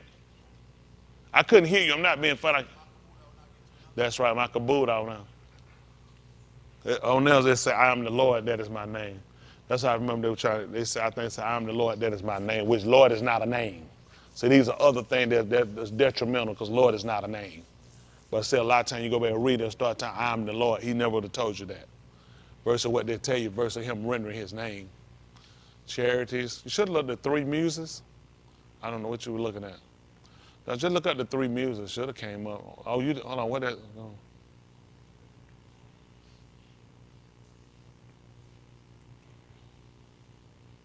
Did you put the three muses? Don't put. You don't have to put. It did what? It's 9? No, talking about 3. It's got something else. Charity. No, you just put the 3 muses. Faith, hope. That just saw it. Faith, hope, and charity. Whoa. Might be now. Look at the 3 muses. A lot of stuff. It's so much playing with stuff. Hold on. No. Slide back up a little bit. Go back up a little bit. Slow down. I just seen them for a second. Go back up. Charity, greed. I'm just saying. Go back up. Oh. I just said. I know I just seen them. I know I just seen them. You can take Wikipedia out of that. I just shared it out, but just seen, oh, okay. Grace. One of the 3 cities of goddesses. Charity, the charities. Greek mythology, charity. You see that singular? Cherish, graces, were 3 or more goddesses of charm, beauty, and nature. Human, creativity, goodwill, and fertility. And this is the kind of stuff when you start looking at these people, so like you go ahead and start finding joy and other things these people do. So while we have to look at, while we use a lot of the Abari words for me, because it puts us back to look, they love butt naked. I don't know why they call this stuff art. It's porn. All it is statue porn. That's all their figurine. These ain't nothing but statue blow-up dolls. And they'll tell you this is art, and whatever it's not art is sickening. And that's amazing they convince people to go in the museum and then kind of criticize people looking at Playboy books. It's the same stuff right here. Butt naked statues and penises on them and tits and arms off. I mean, it look like amputees. Well, I want to look at a woman with amputees. I don't have a signal about no amputee, but this is the kind of foods they give you anyway. But these are the danger and detriment of white creations that they'll give you, and they're instituting your writing, and people don't believe it, but it does have a part to play with how you believe. Because you're listening to something, they're giving you something based off of the gods. And you're not giving, you're denoting something to another God is not to him. And this is why we look at, while we'll converse back over and we'll use our language, let's go back to what he called it, because this will put us more on perspective of what he actually said. And people feel like it's not an emphasis, it should be an emphasis on, it should be an emphasis on our writers. Look and see if that's the book of Nakum Yah at the 13th chapter. 13 and 9. Nakum Yah. Come, y'all. 13, say that 9, might be 11. Listen, well, I put 9, 13, 9. 13, 9, we'll read down. What happened? Listen. And I gave orders, and they purified the treasuries, and I restored thither the vessels of the Beth of Elohim, and the offerings and the frankincense. Mm-hmm. And I understood that the portion of the Luim had not been given, and they had fled every one to his field, the Luim and the singers doing the work. I see what happened? Because the course got off. So that people got off course. And he realized why the people, when he saw them out in the field while they were working, because Louis wasn't supposed to give himself to that. Louis was supposed to give himself holy to Elohim. Told it to it, but he looked at what happened. He said, I stole with the commanders and said, wherefore has the Beth of Elohim been abandoned? And I assembled them and set them in their place. Scroll back down for a second. Was that 10? And I understood that the portions of the Luim had not been given. And they had fled every one to his field, and the Luim and their singers doing the work. So he started looking at it. People got out, he looking at why. People can say they won't. What you think they were going to do? When they didn't have it, why they ain't just stay there and just keep serving? They ain't needing that. They could have just stayed there and kept serving the Lord.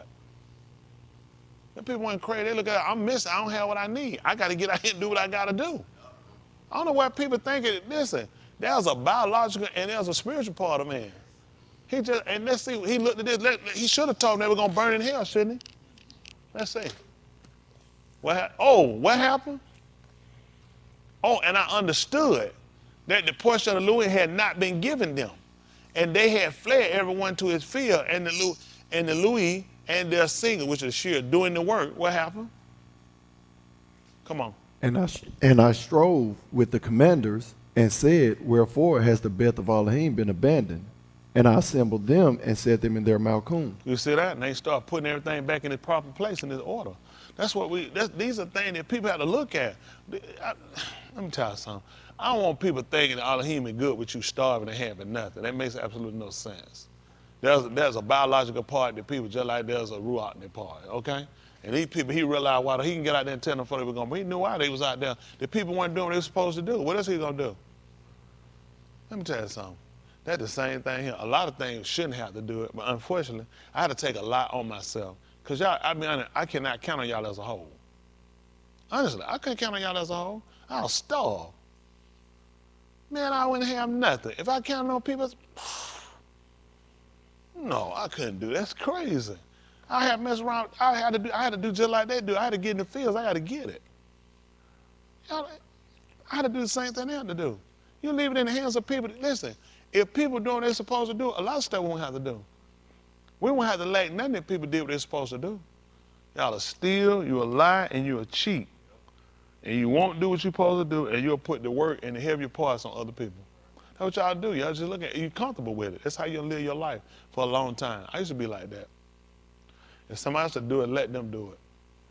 I'm not comfortable with that. I realize something. As a person, and you have responsibility, and especially as a man, you always want to be able to carry your end. If you holding up something, you want to make sure you're always holding up your end. That's just being, you don't hold up your end. I always made it my business, I want to hold up my end. I just did. I don't want to hold up my end. Because I was irresponsible. I was very irresponsible. I just didn't think about stuff. Stuff you don't think about, you know.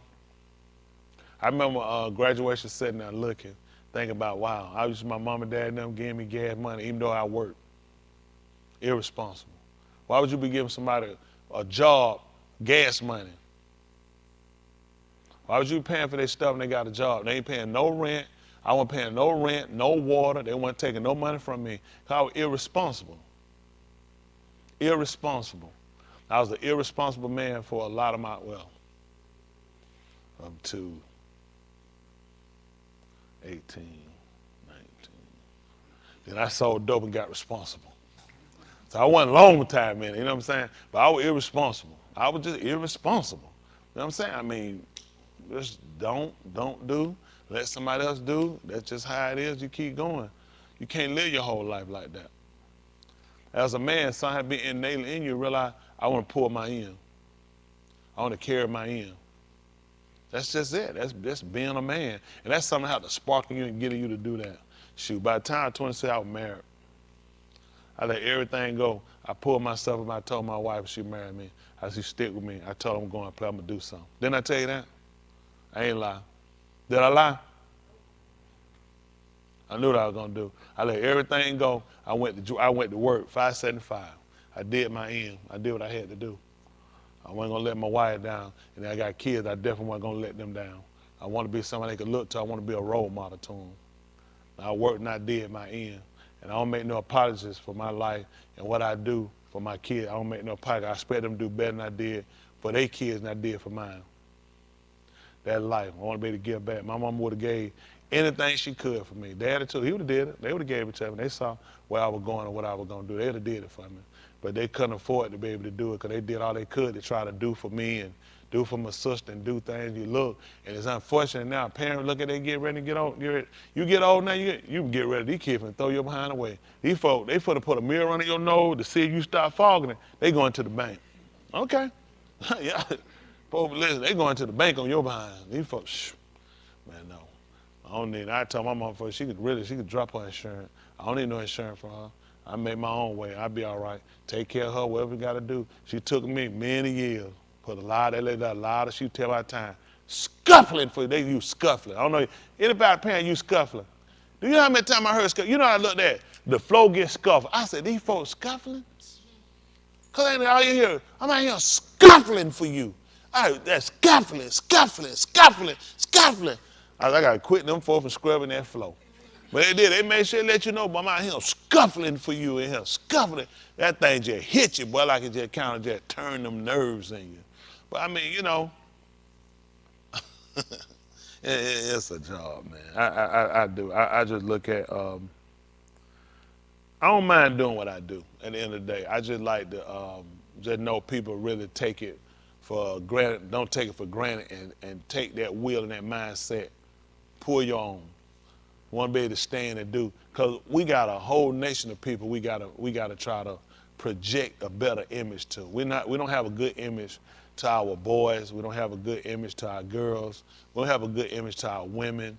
I mean, we have the so-called Negro man. He has failed badly. There ain't every individual one, but too many of them made so many bad mistakes till it just made it hard on us. You know what I'm saying? You can't break down. You can't cry. You can't quit. You can't stop. And we don't have that support group to where people can get us to say, well, listen, I don't know how. Teach me how so I can do it. If I learn how to do it, I'll do it. We didn't have that. People didn't take our hand to do it. We'll connive and scheme and make excuses and get around. I don't have the time to do it. It takes too much time to do that. Everything that I did, I wasted a lot of time. I could have just been straight down the middle and kept moving. And that's what I had to do to be a man. Everybody not going to like you for what you might take a stand for and do, but at the end of the day, you got to feel good about yourself. That's just being honest. You got to feel good about yourself. As a man, you know, you don't get our people like to really work together, to really try to get some bill where we can establish ourselves. That's why we'll be left at these people's hands. And you left at their hands, you know you're the first one to let go. Last one hide, first one fired. First one hide, they're going to show you be the first one fired, no matter when they get you. And we put ourselves in that position for so long, at some point you got to realize, I mean, how long you going to keep putting yourself in the same situation?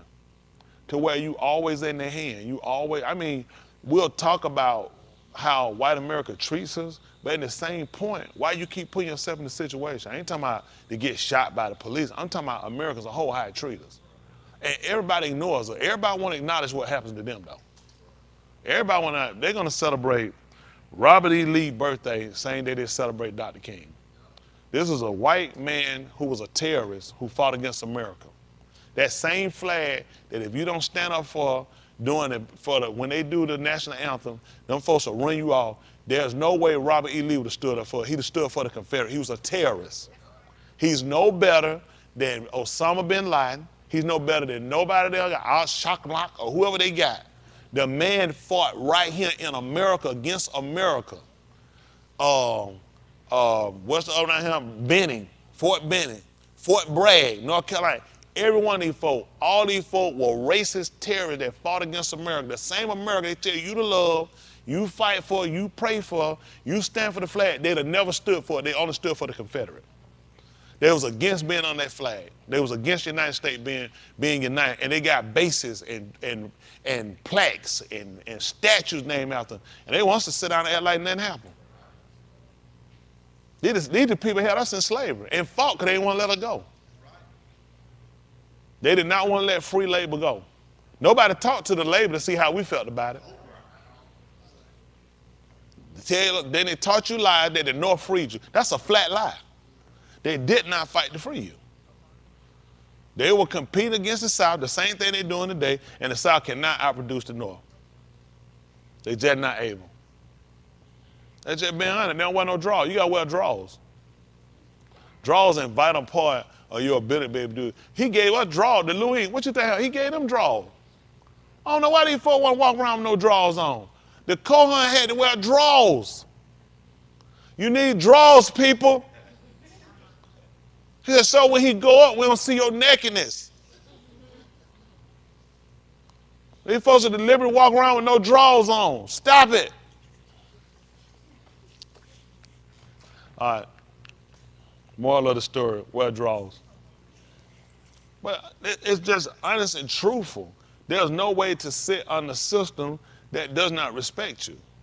That's just being practical. I don't get it. I don't get what makes sense. You complain about it, and I talk about it all the time, because I just don't get in my mind why people color any other race. I don't get where's everybody's mind at? I never seen so many people love homosexuality, kid trans. You gotta love it because you don't have a problem with it. This is a system. Where are all these so-called good white people? Where are all these other good black people? Where are all these people at? Why is it that the country and the world running like this? You can't borrow money unless you go along with homosexuality. You can't stay on YouTube. You can't get, what they call that funny, where they give you this money. I don't need nobody. Listen, man, make your own money. Listen, why you think they let all these people get on YouTube and make money? Because they know what people do for the love of money. There's no respect. You can't get one athlete, one singer, one come and say, I'm against homosexuality. And what's going to happen in your career? What they going to, over the course of time? Everybody love money. Everybody bow down to money. I could have been somebody. I could have grown up and been somebody. If I sold a lot, do like these people do, go and get me a little sis up here. Let him teach every now and then. Let him hit that keyboard every time. Hit a little sugar come out there and follow, a little sugar grain hit on their tongue. They'd be like, man, that man up. They'd be like, powerful preacher. They'd be like, powerful. Word of God, man of God, just the word coming. I ain't got no reason to come around these people. That's why I work the way I work. I ain't gonna never bow down these people. Ain't gonna bow down no system. I ain't gonna compromise. I'm a defender of the liberty of our people. And man, if you done something that you deserve to get shot for, then that's what you done brought yourself. You ain't got no business getting shot for your color or cause somebody irresponsibility. I ain't gonna ever agree to it. Never. It'll never happen. We have an important why we're going, these same people again, why everybody good with these Greek words? Because they don't affect them. You won't ever find white folk running to try to go learn African. They'll learn anybody else's language that'll spin right, because anything Spanish go right back to white. Every other language go right back to white. That's why they're teaching in school. Why won't they teach African? We don't have no Africans here? That don't make no sense, huh? Well, see, we have Hispanic people here. We don't have black people here? Because you made me learn your language. We can't learn mine. The Bible is okay as long as it's in English, and now I find faults in your stuff. Why is that not a problem? Why is it not a problem that these are Greek gods? That's scary. What would be why you just can't call it what he called it? Why is it okay to call these by Greek gods? I don't understand it. What's the problem? Why would we do that? How many of y'all are familiar with oceanographers? Who know what an oceanographer is? How many of y'all heard of the word? Oceanographer. What is an oceanographer? Anybody knows? Study the who? Boss, can you look up what an oceanographer is, please? Can you spell that? Look up ocean and auger. Oceanographers. And these are people that study the ocean. Oceanography is the study of all the aspects of the what? Oceanography covers a wide range of, from marine life, ecosystems to current, waves, the movements of what is sediments, and seafloor geology. Okay. Now what's wrong with that? What's wrong with being an oceanographer? Hands? Anything wrong with it? I got one. What's wrong with being an oceanographer? He says too broad. Somebody give me another one. What is it? It might have something to do with paganism. Interesting. Can we look up what oceanus is?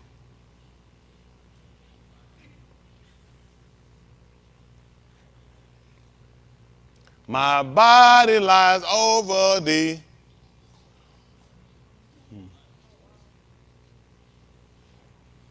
Oh, I'm sorry. Oceanus. In what? Greek mythology, the river that flows around the earth, conceived as flat. For example, in the shield, this, I don't know who the Achilles described in Homer's, and wherever this is, the book, this was the book beyond it, to the west, where the sunless land, or whoever this is, the country of dreams, and the entrance to the underworld. What they don't tell you about this, they believe that Oceanus was here in the beginning. You know who told you he was here in the beginning? Yahushua. He said, I was here in the beginning. This is white folk stuff. They're okay with it because it's their stuff. Oceanus is a Greek god. So you're referring to, you're talking about a Greek god. Why would you, people say, look at the ocean. Look how beautiful the ocean is. See, the sea are only tracks. Most of y'all don't want to need nothing different because they'll tell you playing a word game. The sea are tracks in the water, okay? Ocean refers to Oceanus because it refers to a Greek god who they're saying was in the beginning. This is what your book told you. Yahuwah saying he was in the beginning. They're telling you that Oceanus is the one that put the water here.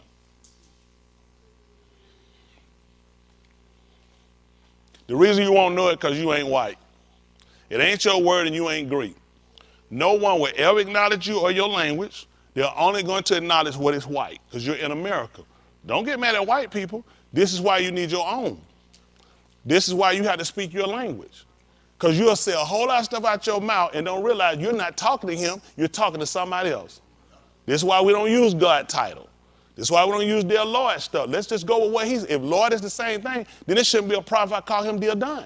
That's what he said he was. If he'd have told me he was Lord, then I say he was Lord. He never told me that. Their Lord is something they're going to put on somebody else. I just rather stay with his stuff for safety. I want everybody on the same page to know why we doing what we doing. White English didn't even come into play when this came. This is them taking something, putting it in their language, and then it's okay as long as it come along and it denotes them. You don't see white people going tearing out white Jesus out no Bible. You don't see white people painting him black in no Bible. It don't affect them because it's them. It affects us when the region he came from and the color of his skin was ours. So when we say it, we're not spiritual now. We're worried about the wrong thing and we should be worried about the word. Why you ain't worried about the word when the word told you what color he is and he got him here white? This is some idol. It shouldn't be there, but it's not a problem to white people. It's a problem when we want him to be the color he's supposed to be. That bothers me. Because people of color are not being enriched because you keep living a lie. You're constantly being taught lies. This is why we had to go through all these translations looking, because people playing with you the whole time. Let me see the olive bell. This is the olive bell. This is the ancient. Come on, let's come out and look at it. Where's the mem at? The mem. What is the mem? What is the mem? Water. What else? What else? What else? Dumb. Look up chaos. Then tell me, this is what we put for the definition. This is why we can't play around with their words. Let's see chaos. What is chaos? Complete disorder or confusion. Nothing wrong with that, is it? Now nobody can talk. Anything wrong with this? Let's see what the Greek God is, chaos. See, a lot of words you just take off your back and you just take and get it. Who defined it? Who defined the word?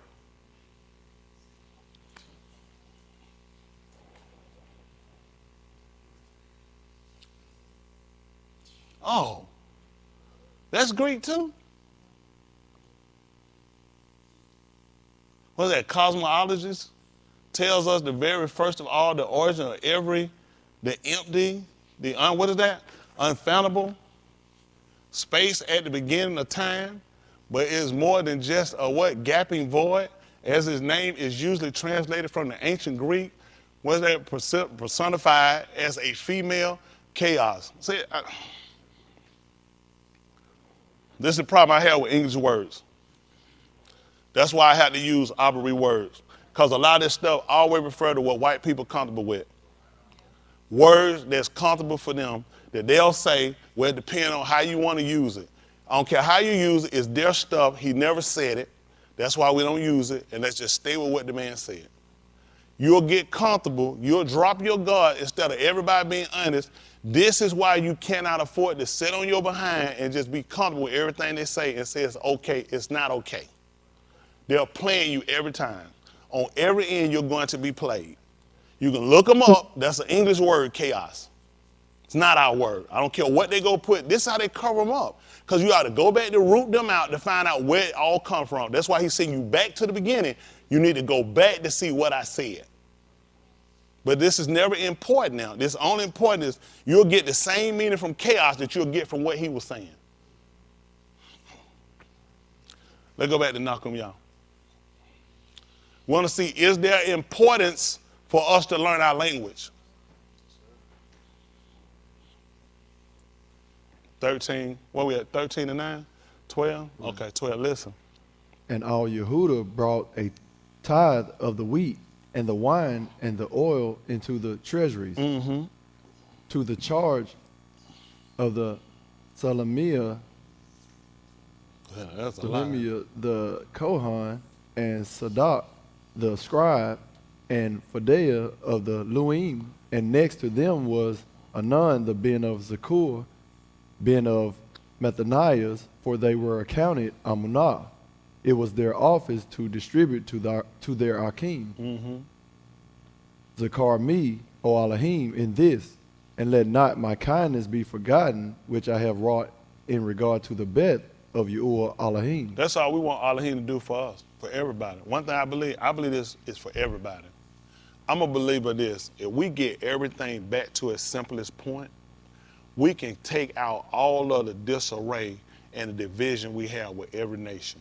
Because at some point we had to sit down and be truthful about things and look at things for what they are.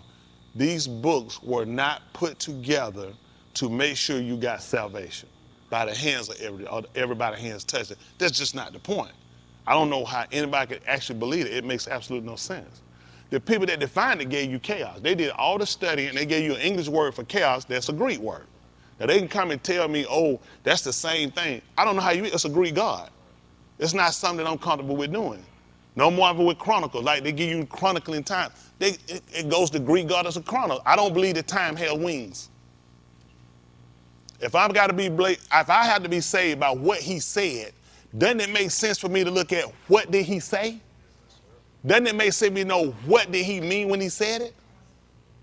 You're dealing with Western disciplines, European discipline, versus you're dealing with Middle Eastern principles. These people worked with and dealt with, they understood things because it was their culture. A lot of things we understand is from slave culture. What do you teach a slave? Everything you know? No.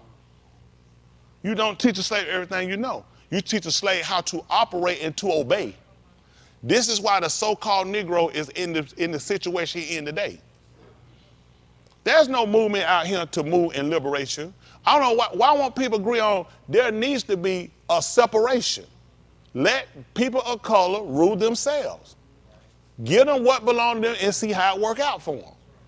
Everyone's okay because they're not under us. Let them be under us and let us shoot them Let their babies come up there and see if they still good. With just having the book. That makes absolutely no sense. The Luim had Elohim. Why they just didn't worry about not eating and just stay in the temple and just keep working? It made no sense when they had nothing to eat. The man said he understood. Why he didn't tell them people they were going to burn for leaving? Because it made no sense to stay in there and keep serving when you don't have nothing. Wow. Guess that ain't written. Why he said he understood that? How could he possibly understand? They left. How he understand they left? How you understand that? I understood it because the people weren't doing their job. These people were stuck to fend for themselves. People not practical. Let me tell you what black people look like. Lazy and complainers. Of course we complain. We the people getting shot doing all the work. We the first people we don't say something, we're terrorists. We the first people we don't stand up there. When they stand up and lift every voice and sing? When they play it to a Negro flag? They'll acknowledge Cinco de Mayo. They'll acknowledge anything on a threat to them. The Spanish people don't realize you're not that bright. Only they acknowledge you because you slave too. Because they got a hand in all your stuff. Everything they got their hand in everybody's stuff. Everything they acknowledge, see don't they have a hand in it? Look when they claim Indian. Why you want an Indian when you came in here you killed them? You're an Indian after they die when you want some free license. That's just being honest. I can't get away with it. Let me go tell them folks I'm an Indian. They're going to run me out of there. Everybody going to take me out. They're going to run me out of there. Boy, you a coon. This is the world we live in. And you're never going to fix it until people start living a lie. Unlike any white person, I don't care who it is. I wouldn't celebrate my dad if I found out my daddy had white folks and he was raping them and killing them. I wouldn't hang a picture in my house. My great-granddaddy, I don't care what ignorance he had, I wouldn't. Now ask the other white folk where they do it. Back then, people didn't know. They'll pull that stuff when it's their people. They'll never pull it for you. How I don't know now if I kill a white person? How I don't know if I raped a white girl? Because it's always to their convenience and it can always be explained. You're always going to be the last and you're going to be the offspring of that place. Don't ever be no fool. You need your own. You need to be governed by yourself. That's just the best way to do it, and everybody can be equal. Every race need to govern themselves, then everybody equal playing field, you can end all that. You can't blame nobody then. Oh, something happened. You take care. You, your own people, take care of yourself. Damn, everybody ought to do. What's wrong? I don't get it. Explain to me, where's the race? What keeps you from being saved if everybody govern themselves? Tell me, how did this stop salvation? It don't stop nothing. It stopped everybody from manipulating everybody. Every race claim them. Those folk that call themselves Indian, they need to be able to govern themselves. If they want to live like that in TP and let them do their own, they live like that because they've been forced to do it by the hands of white people. And don't go put that junk on them folk. The folk, you put them in that situation. Everybody have been put in these situations by the hands of whites, and they know they have. And they said and play like it's not because it's not them. Yep, that's right. It ain't you. Of course you don't care. It ain't you. It ain't your grandmama. Our grandmama dead. Our grandma been raped. You know how many? You think white people be good in America if they great-grandmama who still living was raped by a black man? The average black woman back after her grandmama, her mama and them have been raped, possibly by these people. And that's okay, you still gotta love them and take care of them and raise their kid. You tell me you gonna take care of somebody's kid, they done raped your mama? They done raped you, you gonna take care of them and you gonna nurse them and keep them? Ain't nobody been more loyal to their place than us. That's right. We don't owe nobody no apology for that. That's retarded. They ought to be begging us at our knees. That's crazy. That's crazy that we think that's okay. Come on, look at that.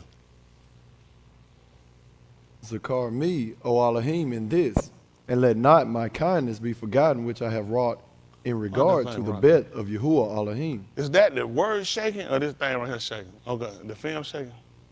I thought this thing was shaking. Like, how's this thing move? Go ahead.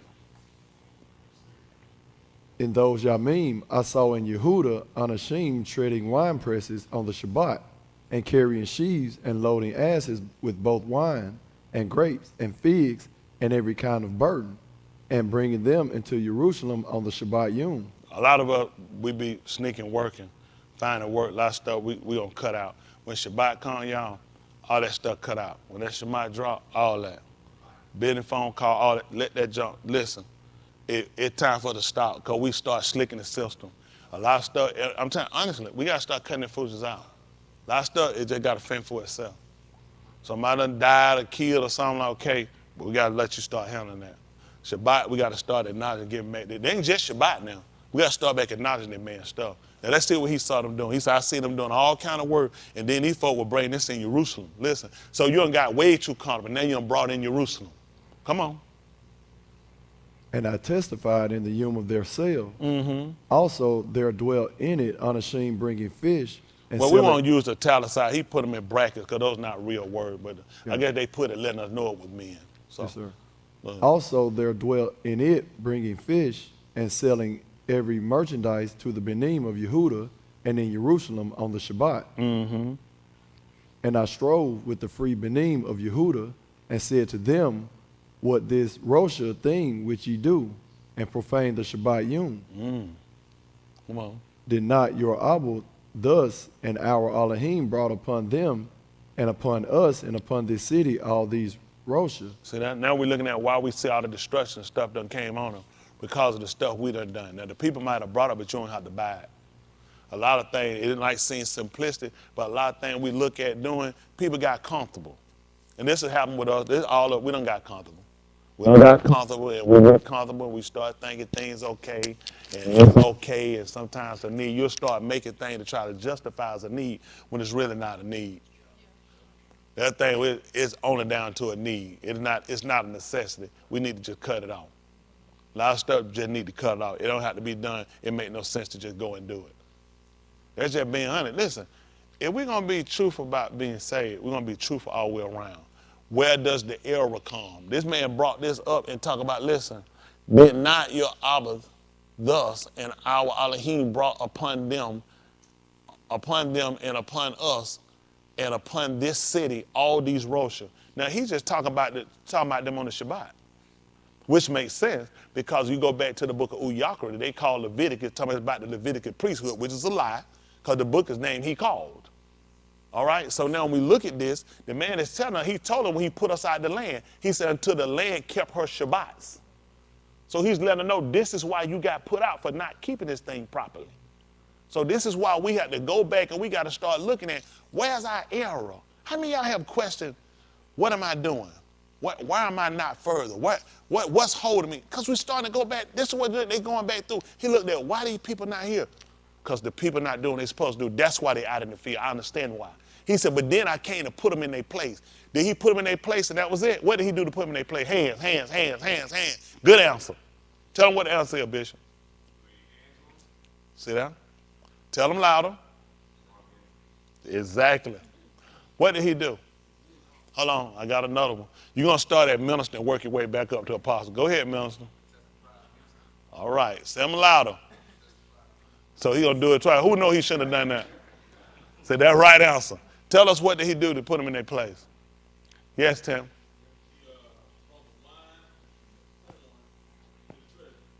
He brought the wine and the coin and the treasure. Let me ask you a question. He right. Okay. Let me borrow it for a second. Now, you know why they went off, right? Okay, come back. Because they had no provisions. So he said, I came and set them back in their place. Why were they going to stay in their place? We're in the same situation. So if I set you in your place, wouldn't it make sense for me to give you your provisions? Okay, let me try to help y'all out a little bit. And it might seem like I'm on a drive for Jay Black. I'm really not. I just understand the course of what's going on, why people not. It's hard to focus to something when you don't have nothing. You can have your heart set towards something, but being practical. I'm put in a situation. When the situation changes, it allows me to be able to do. When I see, this is what they want to do. How he had that much sense, Elohim ain't smarter than him. put them in their place, but give them what they need so they can stay in their place. That's what I'm trying to do for us. I already know why you out of place. I understand why it's hard for people of color to do what they need to do. You out of place, you're out of order. But you need to understand the part you play. This is not a message of hate white people. That is not my teaching. We hate principles of things that work against us. Don't ask me to enjoy and love things that work against me. That makes no sense. But I have to look at why I'm in such a disarray and why I can't get my people to focus. I understand why you can't do it. When you have I got Dan, you Danny for instance. He got daddy, what you got, 8, 9 kids? 8 kids. They ain't got no food. Come on, serve, man, let's serve the Lord. What's going to be wrestling through his mind? I got 8 kids and they starving, they hungry. It's going to be hard. Come on, brother. Brother, you just need to have some faith, brother. That's not working. Let me get him the provision. Even Yahushua, when he took the people out, he told them to feed the multitude. Who know why? Say what? Why they going to faint? They got Yahuwah with them. Yahushua and Yahuwah leading them. How can you possibly faint? Because you are a man and you ain't ate, Daniel. And you going to fall out. He knew these people not going to keep following me if they're not eating. That makes no sense. See, what it is, they ain't spiritual. People try to make a fool out of us. Ain't nobody make no fool out of me. I'm practical. If that man said they were going to faint in the way, why he just didn't let the spirit move and feed them? Because you don't live by bread alone, but by every word that proceeds from the mouth of Elohim. All they do was give him the word. He went for it. Why he make them go 40 days like him? He could have told, hold on, has it been 39 days? I did 40. You know, he looked at, everybody ain't where I'm at. Listen, what don't break me, everybody ain't me. There's a lot of stuff I can take and handle. But I know my people, these people, y'all can't handle that stuff. People talking like, man, that preacher. I'm built a different type of way. That ain't better than nobody else. I have dealt with so much stuff. I have done so much stuff. It's a lot I can endure and take and keep going. You know what I'm saying? I've had to do that. I had to stay up for days because I was stealing. And I've done so much. I'm telling you, I've done a lot of stuff. I have done a lot of stuff. Y'all have no idea the stuff I have done. But I've done stuff. So it put me in a place to look at this, like a lot of stuff that stress a lot of y'all go, it really ain't nothing to me. I've been on it because I've done so much. I had to be on the run for my life. I'm talking about my life. I ain't talking about no food. For my life. For my life. I have done a lot of stuff. A lot of stuff that I cannot tell. I have done a lot of stuff. Y'all hear me? So, going and they be like, preacher, just keep going. I did that in the street. I did in the street. Man, I sleep. You had to cat now. You had to get back. You had to go. Because what I had to do, I had to go. That's it. 11 o'clock, I'm up riding. We stealing. If it rain, I'm up before then. I got to go. I had to go. When it rain, people go to sleep. Listen, rain put them to sleep. Your car gone. I got your car. Listen, you gone. We coming to get your stuff. Listen, I rode. That's what I had to do. I've been running for my life. I had folks shooting at me. I had the whole 9. And I had to do some stuff back. But again, we'll leave that where it's at. I had to do a lot of stuff. So y'all got to understand. Y'all got to forgive me. When I don't break down and do the stuff y'all doing, because I look at, man, I done some real stuff. And I did stuff a whole lot more than this. This is like almost like a cakewalk. I know they be done. Preacher, man, I've been honest with you. It caused what I had to do. So I really don't think a whole lot about stuff. I get pissed. I say that I had to keep moving. I don't care. Listen. When you're doing certain stuff, you can't keep your mind in a certain place too long. You got to keep moving. I guess I kind of tell you in the street. We did stuff, man. You had to let it go. You can't talk about, they said janky. That's the end of conversation. When somebody said that janky, that's the end of conversation. Don't talk about that. We felt like it was bad, leave it on. So that's why I say, y'all, I do something. I said, I'm good. I let it go. I said, you can hold it. I'm done with it. It's kind of I was in the street. Don't need to do it. They be like, that's janky. We don't talk about it. We leave it alone. Anybody tell me something? But why, though? Well, we live long, we keep moving. You got to keep your mind somewhere else. So it's stuff I learned how to do in the street. I just transfer it over, and I look at it from a Rue Rockney end. I can't carry that. It's janky for me. You understand? It's janky. When something janky, it'll get you caught up. It'll get you jammed up. It'll take you down. Y'all got what I'm saying? So that's how I put problems in certain situations. That's janky for me. Because I'm trying to be, I had my mind on, I'm trying to steal. I'm trying to do something. So I can't put my mind on that. Y'all got it? When he told you set your affection on things above it, this is not hard for me. Because I understood that from the street premise. So a lot of stuff y'all will hold, y'all let that stuff take y'all, let that. Man, no, you ain't gonna be in no better place. Listen, being where y'all at, you're in a good place. You're in a good place. You don't want to be out there with that. You don't want to do that. This the best mind. This the best place you're gonna be in. I ain't talking about him now. I'm talking about being with him. You don't want to do that. I ain't never had one of them liars out there where you just go and just enjoy yourself.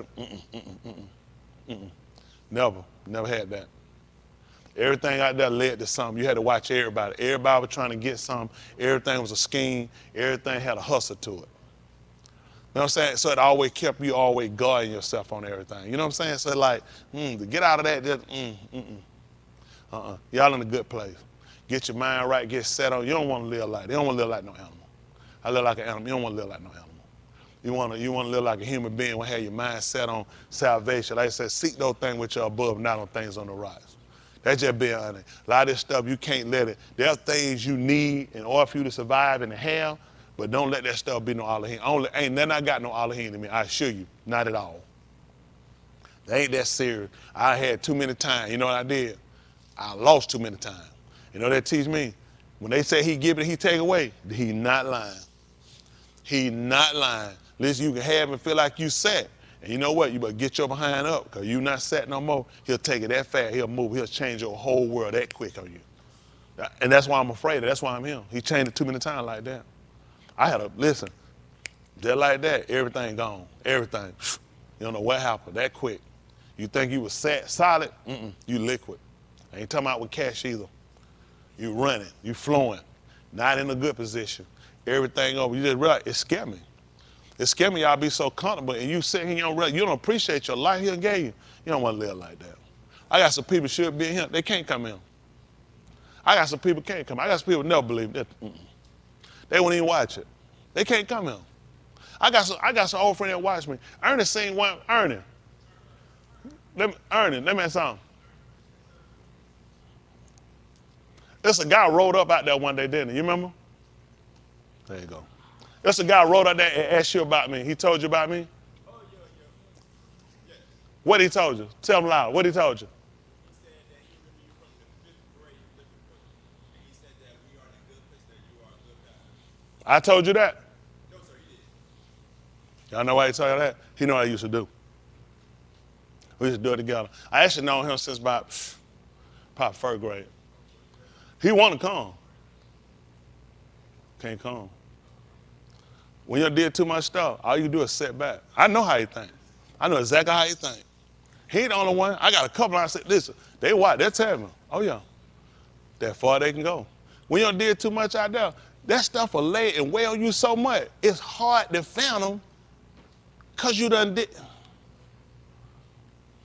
I already know how they think. I know how I feel, but it's a chance for you. It's a chance for everybody. Y'all have no idea, man. I did a lot. I did a lot of stuff. It's a lot of people that a lot. They would like to come. They can't come. And I know why. Ain't me telling you stupid. Like you don't know what they've done. I know. See, when people watch us, people don't look at the struggle that we've gone through as a race. You know what I'm saying? You can't negate the fact it ain't just you. This is something that's being persecuted or predicated upon the whole race. Everybody's suffering. Everybody's going through it, and you look and you get treated, you're demeaned and disrespected. People tell you, get over it. Let September 11 go. You took September 11, 2000. What is it, 2000? Year 2000? 3,000 some people were dead. 3,000 some people were killed. 19 Saudi Arabians, they told us. How we wound up tearing up Iraq? How did we go to Afghanistan? You punished everybody because 3,000 people died. You went to places that don't even communicate with each other. They have no dealing with each other. And you say, you know what? All them ragheads. This is how white people process you. You tore up two separate, you never went to Saudi Arabia. You grounded every plane in America and you let the Saudis fly out of him. They were the only people in the air. This is how they think. Because they could benefit from the Saudis, they said, put it on everybody else. Then white people say, don't categorize all us together, but you do it to everybody else. It's scary. They can never see themselves as the animal people they are. It's scary. When it's our kids down, our women down, they want us to pray. When do white people pray? When do y'all ever stop, did not fight and say, let us pray? We got videos of us praying in marches. And somebody died, somebody beat, somebody falsely in prison. We always praying. When do they pray?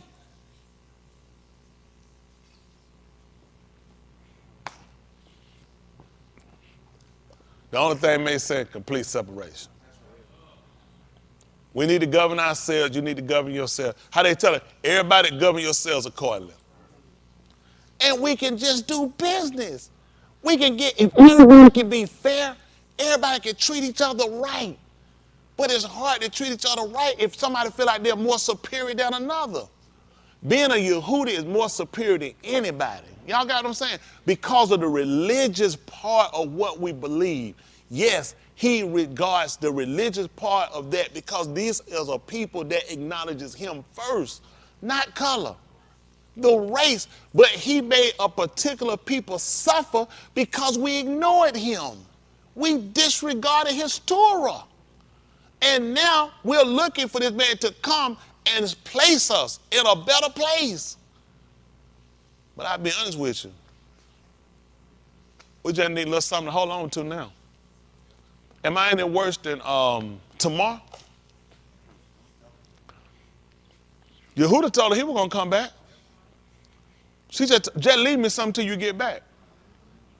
Just leave me something till you get back.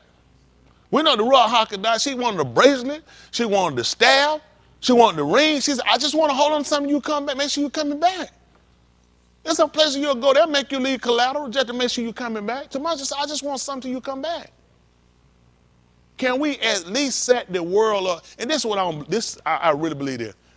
Every race should be a part of, let's get rid of every rotten, no good scoundrel, no good, dirty dog we got in them that cause any problem. I'm with them. There's some black people ain't no good. We shouldn't even keep them. I'll be the first. Line them up. We pass the new law, I'll shoot them.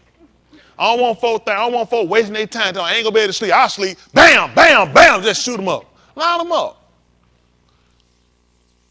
There's some rotten Hispanic, rotten black, rotten white, rotten Chinese people. And I'm against blindfolding them.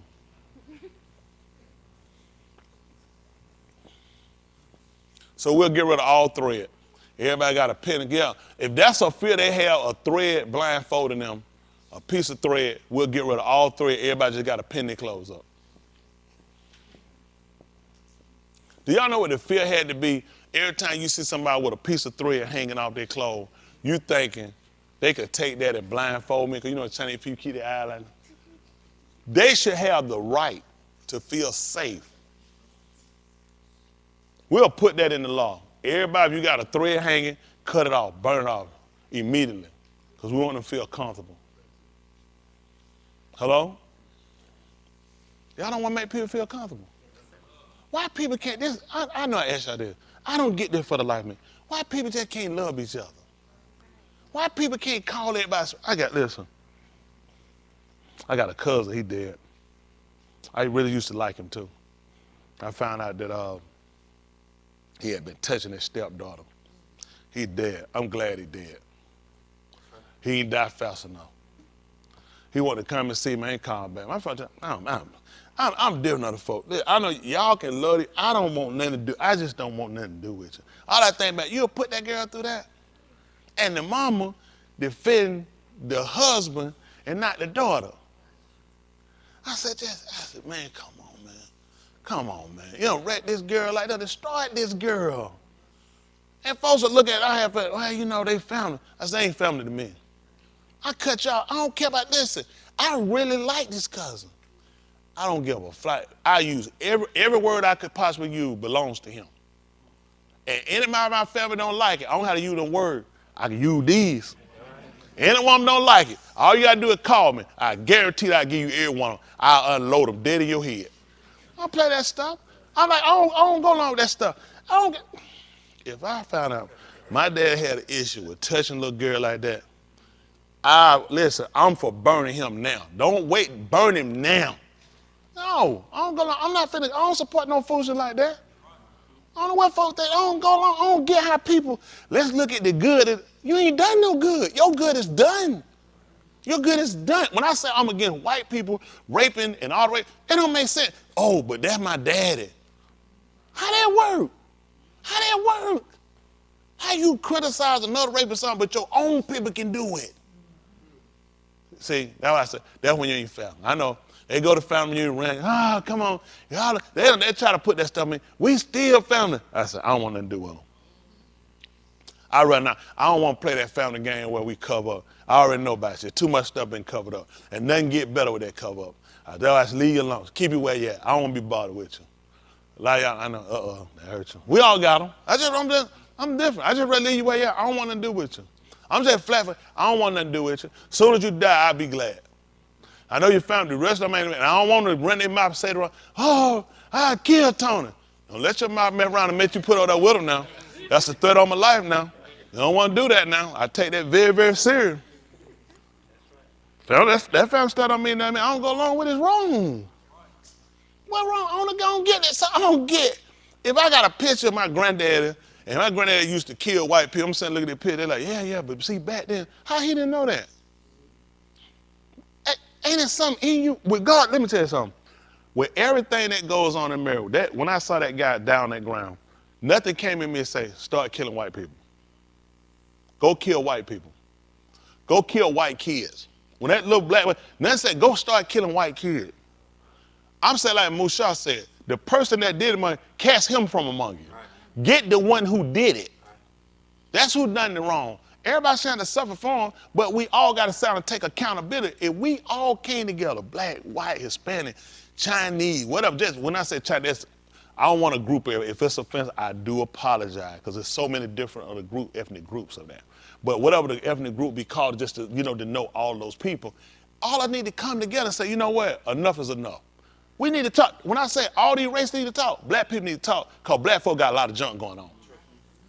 Oh yeah, there's too much junk going on. We need to get all this whole hair out your head. First thing I was standing at the door. Soon as they walk, just snatch every black woman hair and find out who got real hair. Scowl, snatch her. Then go sit down. Then we're gonna have to put boys on one side, girl, because there's gonna be a lot of bald-headed black women. I'm just saying, if you don't put the sign, you ain't gonna know who is who now, because a lot of weed going on. But then, we'll pack it back down. We'll talk out of it. No, we ain't got. Maybe. Let's just put it on the agenda for the second meeting.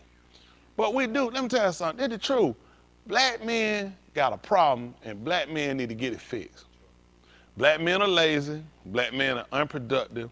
Black men are not pulling their weight. That's as a whole. That's not every individual black man. They need to be told the truth. See, you telling us, you trying to shine from them crackers. No, I ain't trying to shine from it. It's the truth. I know what we need to do. We make too many excuses. We too injured.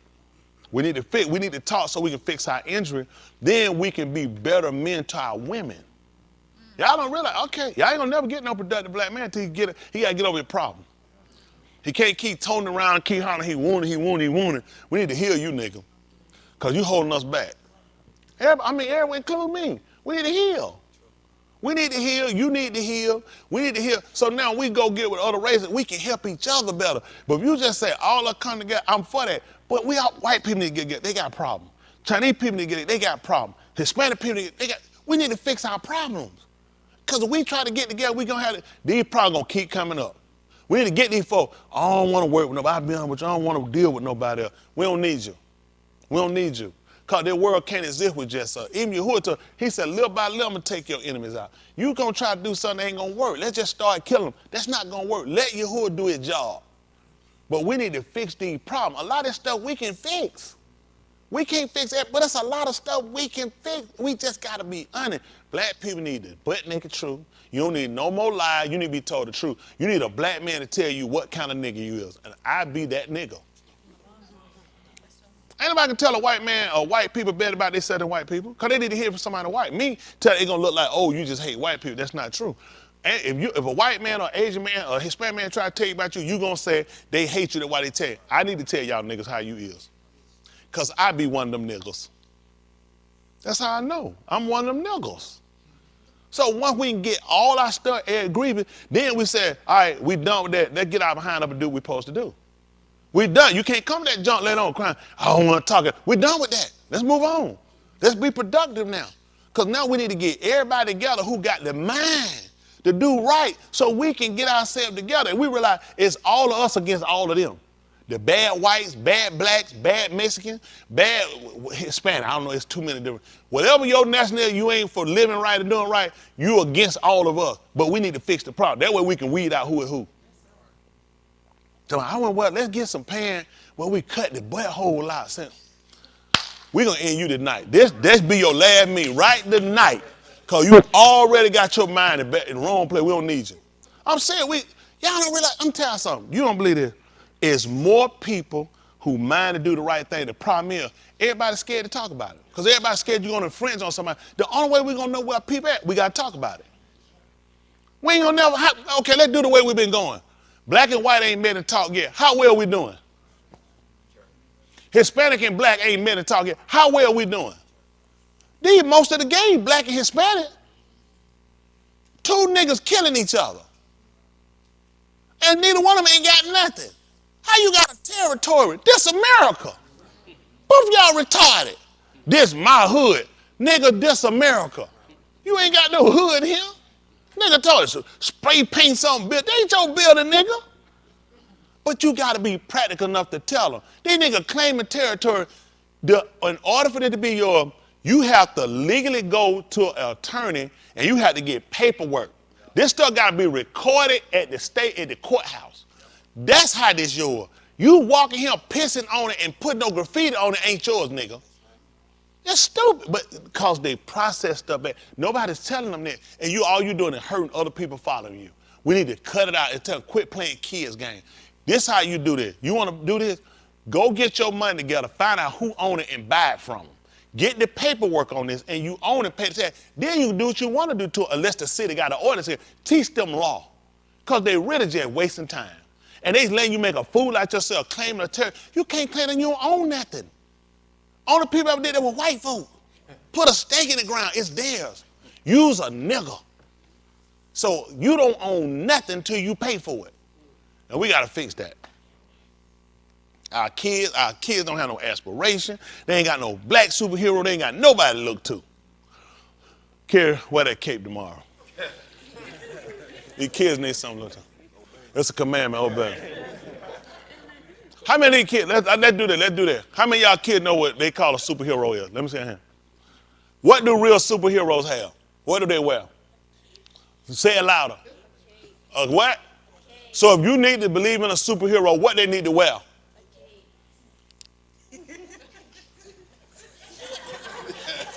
I'm looking at the kid. I'm sorry. Yes, Hayward. Hayward's got something. Hayward want to be a superhero. That's true. Carrie, please wear some underwear on that thing, Carrie. Please. Please, Carrie, don't come in there. You ain't said nothing about no underwear. You said wear the cape. Isn't that right? Wear the underwear with it too, Carrie. But if we can just get everybody back to practical, we can fix it. Listen to this. Did not our Abba, thus and our Elohim brought upon them and upon us and upon this city all these roasters. Why this make sense? He said he brought upon the Abba and then it go to them. See, that makes sense, because otherwise, before you knew what you know now, would that make sense to you? It don't make sense. If they did it, then it's on them. But that's the Torah. That's showing you what. See, this is why, if you pay attention, this is why he's trying to show you where he found that there's some things that falling on you that actually shouldn't necessarily be your fault. That's what Yahushua came in. He came in and repaired where the faults were for us. Because let's be practical. I wasn't even living. Why would I actually be suffering from it? Don't y'all agree with that? I shouldn't be suffering. How many of y'all should be suffering because of something your father done? Shouldn't be suffering. That's before your time. Something that your fathers did before your time, you shouldn't suffer for it. Hands? Good. And you shouldn't get none of the benefits of whatever they reaped and they got to before you were living. See that? That'll tie you up right there. What about if your father never had got a business, viable business, got something going, and got something happening, and you shouldn't get that either. Because that's something they'll count, right? See, he tried to show you. See you which way you want to have it. You see how that works? So you say, wow, I guess I got to do like they say. I got to take the good and the bad. You see how it work out? Because now, what about what Abraham done? You shouldn't be saying nothing about Abraham, because that'd be his tool, wouldn't it? You shouldn't get that. Was you there when Abraham obeyed? When he kept his stature, his talk? So why should you get the benefit? But we all just agreed, I did too. I shouldn't be suffering for nothing nobody done before my time, right? He said, well, then you shouldn't benefit from it either, should you? Wow, so that put us in a situation, don't it? Yeah, I know, I appreciate him. I appreciate him. And that what they call one of them catch-22. All right, and you bring, look. So is this all what the father did, or some of this might be? It's one thing now what we suffer for them. What about the mathematical problem we got? That addition upon Yashral by perfect. So now we ain't just looking at it now. We can't keep putting it on the fathers now, can we? We got to look at what we've added. Come on. Uh-huh. And it came to pass when the gates were set up in Jerusalem. Try to get y'all finished here. Come on. Before the Shabbat that I spoke, and they shut the gates. And I gave orders that they should not be open till after the Shabbat. Y'all hear that? Uh-oh. I'm going to lock y'all in after Shabbat now. Don't move the car. I seen a ride out there. Lock them in. Go ahead. No, I might not do that. Go ahead. It's not Jerusalem. Don't get scared. Go ahead. I'm going to stop coming. So don't get I know you. Go ahead. And I said of my Abadim at the gate that none should bring burdens on the Shabbat Yom. Mm-hmm. So all lodged and carried on traffic without Jerusalem once or twice. Mm-hmm. Then I testified against them and said to them, why do ye lodge in front of the wall? If ye do so again, I will stretch out my hand upon you. From that time they came not on the Shabbat. Now, I think some writers will say, he said he'll stretch out his hands to curse them. I think some translators say that he will stretch out his hand. Then what are they saying? He's saying he'll stretch out his hand to do. Some say smoke, some say he will stretch out his hands as a curse. Can we see what different writings they have for that? Because I want to know what he said he's going to do. Because I believe he was a violent non-Christian. But I don't want my own interpretation. So they got other different writings. I'm just curious on what are they saying. Because I think with James said he smote him or something, didn't he? He laid hands on him. But I'm talking about, then Shaul talk about the laying on of hands.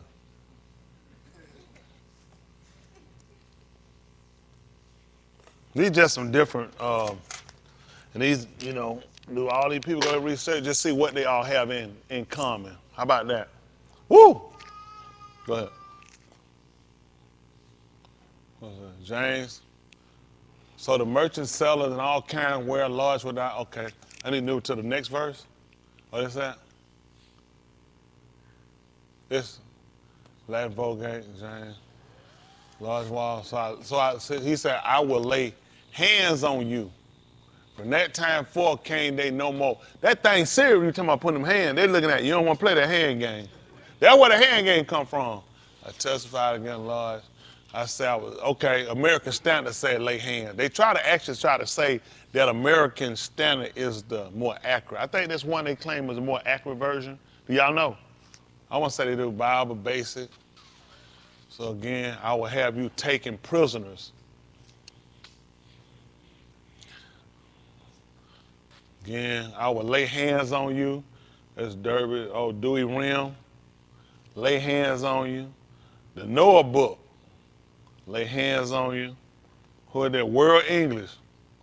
Lay hands on you. Come on.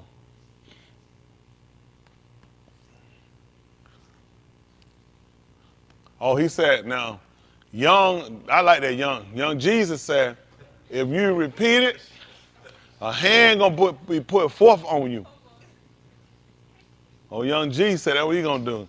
He said, I'm put that hand on you now. Pretty. What does the one he said in the operator, the guy that do the translation, what does he say?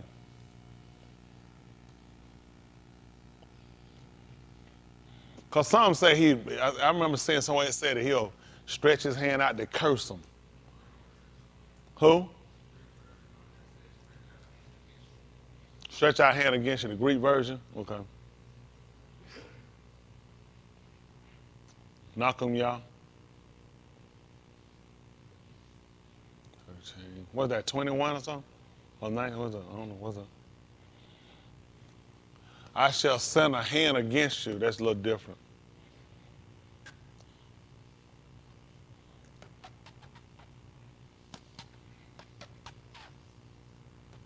Okay, stretch out my hand against you. Now, when we looked in the one we just read, he didn't say stretch out a hand. Did he say stretch out a hand against them? Not this in the Greek. They got the Greek here. They got the Greek on here too, right? Septuagint on this? No, I know we was reading this.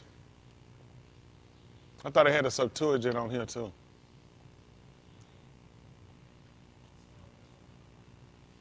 It's not. Just the Dewey Rim. Okay. Latin Vulgate.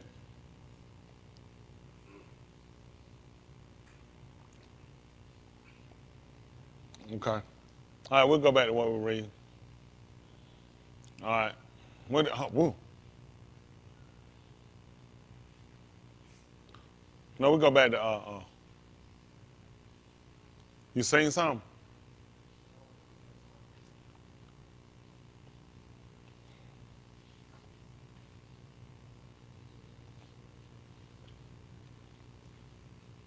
That's I shall send. The hand is yard. The A is added. It's shalak. This James.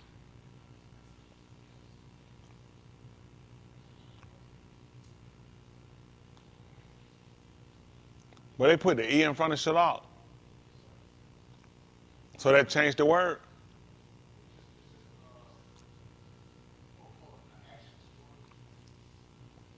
Like a verb.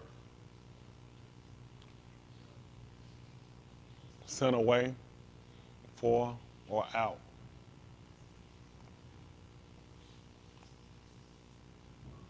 Stretch for.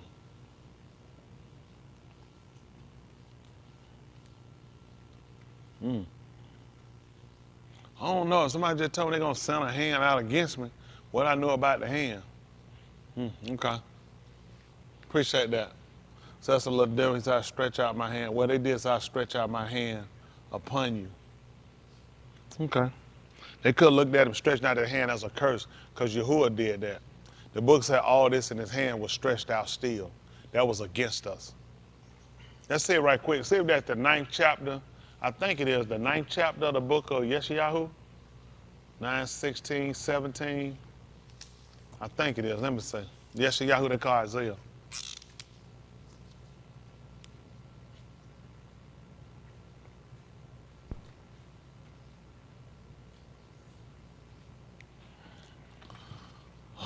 Yeah. I gotta write that crack pipe. I know y'all want to see it. That crack gotta get out of here.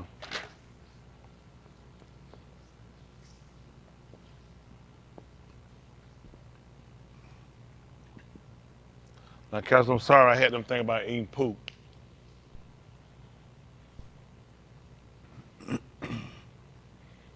Fertilizer. Let's see. The 9 to 16? Probably 17. This 12. Oh, this is another. Where's this at? Oh, it's 9 and 12. I said 16.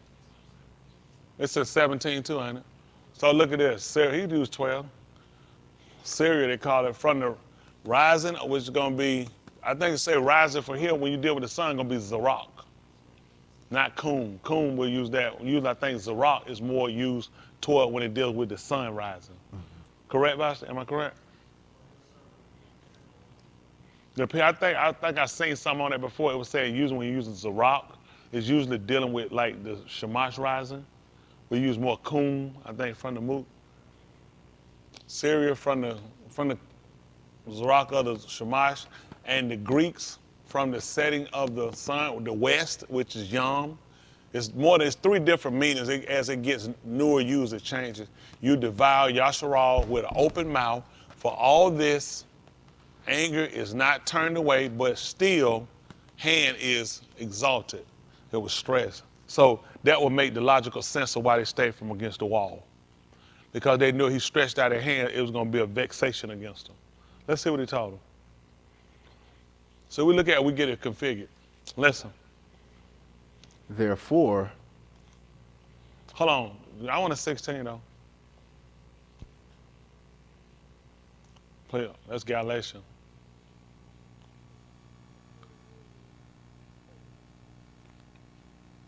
Yes, Yahoo.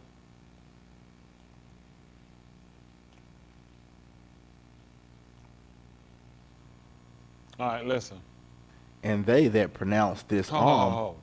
9 to 16? 9 to 7. 9 to 6? 17? No, come on. 16, you go ahead, 16, we'll come to 17. And they that pronounce this Barak shall mislead them, and they misled them that they may devour them. Let's say. Therefore, Yahuwah shall not take pleasure in their young anashim, neither shall he have pity on their orphans or on their widows, for they are all transgressors in Rosha, and every mouth speaks unjustly. For all this, anger is not turned away, but hand is yet exalted. So it's stretched out still. Exalted is stretched out. Hello? So that would make logical sense that they would look at it from that perspective of not coming to the wall, not actually laying hands on them, but that the fact that his hands will be up against them. They'll work against them. Hello? He didn't have to lay hands. His hands being stretched caused things to fall on us. Hello? I don't know what y'all doing. You know how the man told you he brought y'all out of Mizraim? What a mighty what? And what happened in Mizraim? See that? So you can see how it can work. A lot of times we'll want to see things that work a certain way to justify action, but when you look at the premise of what they knew about him, that when Yahuwah's hand was stretched out against them, that worked in your derision, that worked in your destruction. So him letting him know that he was going to put his hands out against them was going to be a curse to him. Hello? Okay. When Yahushua was up on the two, you do know what the book said. Curse is everyone that hangeth on the ox. And what was his hands doing? They were stretched out. See, it became a curse for us. Okay? All right. Let's go back to Malcolm, y'all. Well, all this is what we're trying to do and what we don't want to do. We don't want to try to find our own way. I made it feel good to feel like he was out there slapping them out and knocking them out. But we don't want to take something and make our own way. I want to make sure we look at that. We want to look at it for what it is so we can get it right. Because it's too easy to take the book and you can formulate your own way and they can drive you away from it versus to him. That's for anybody. Me, you, and it is. That's how people do. Why you think you get religion? They come, let's kill white people. Let's kill everybody else. Everybody said they're the only people. Why people can't be the people that are killing other folks? I ain't got to kill nobody and be the person. He told us, let our oil so shine. The unseen can see our tube work. And then he said they can give kaboo to the Abba. Hello? That's what we want to do. We can get them to look to him. Isn't that right? That's what we got to do. We're trying to get people to look to him. But we go along, we contemplating the same way they're doing, it ain't going to help. Only we want to be separate. We want to be free to be able to serve Elohim. Hello? Let's see something for a second. Look at 169 of Oriel. Let's just see what they say. How about that? Can we follow what the book says? Let's see. Let's see. If I'm wrong, I'll take it. 169 Oriel. Y'all believe the book? All right. Let's see what he said. Listen. And hath come up a horn of Yeshua to us. What we know about a horn? I mean, what we know about Bakar, that's his strength. He take that, that's what he did, and raised up a horn. And get what that horn became? That became your Yeshua. Y'all hear what he did? He done cooned up a horn for us. Listen. In the Beth of Daoud, his Abad. I didn't know where it came from. What happened? As he spoke by the paw of his Kodash Nabaim, who were are what? from the beginning. Before Oceana. Listen. Yeshua from our enemies and Hold on. You said, I'm sorry, for what? You said get up from sinning? Yeshua from our enemies. And from who? From the hand of all that hate us. Why should I be asking for something different? Why would I ask them to leave me on the people that hate me? That man, they just sit here and told them to raise up a horn. Why they just worry about just getting rid of sin? Sin to blame. Why they want to get from under somebody? Why these folks, this man say, listen, this is after Mizraim. This is after the captivity we spent 70 years in Babylon. Why are they sit here and talk about us getting salvation? This is it. Once you get this, nothing else matter. But he said from our, that's what they got in Mizraim. How do people entail salvation mean you stay up under folk? That makes I'm confused.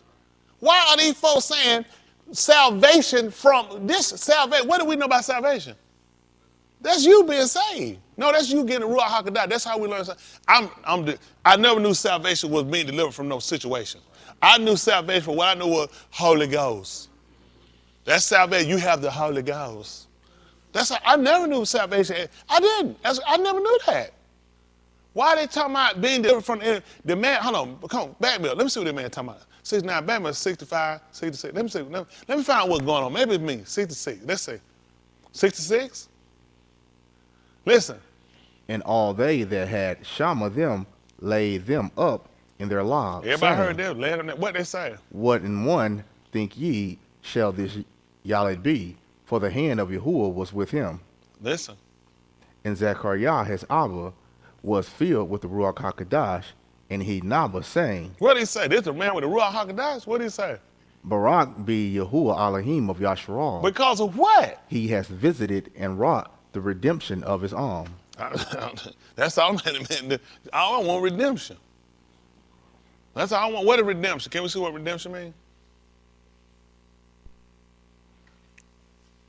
English. We'll take it English.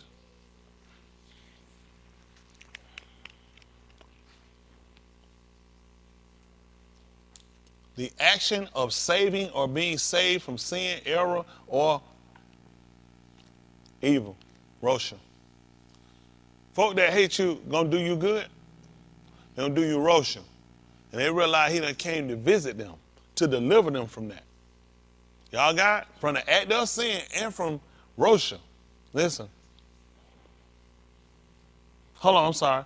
The action of regaining or gaining possession of something in exchange for payment or clearing a debt.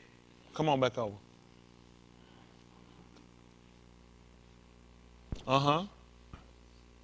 And hath come up a horn of Yeshua to us in the Beth of Daoud his Abad. As he spoke by the paw of his Kodash Nabaim, who are from Barashih.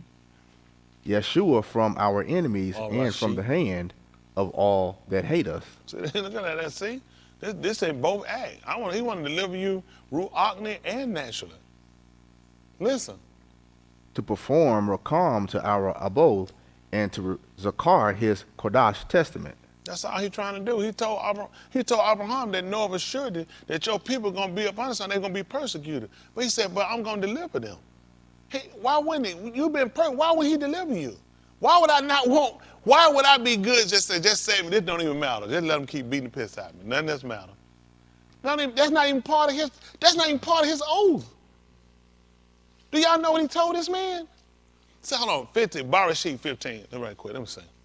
See that 15 one run out. Y'all good? I want y'all to know. See, this is the confusion, okay? The confusion come in when you go back to the Abba. What did he tell them? Why do people not want us to take what pertains to us? Shaul told you that. As pertaining to the law, he said, to whom the promise was given. It was us. It was pertaining to a certain people. Okay. He said, that's the reason Mashiach came. He only came for one reason. He had to come back because of the oath that was made. Because of blindness, we wind up allowing other people to get in. But the book told he had not cast away his people, he foreknew. There are people that's going to be gaining him. For some, it will be the regain. All right.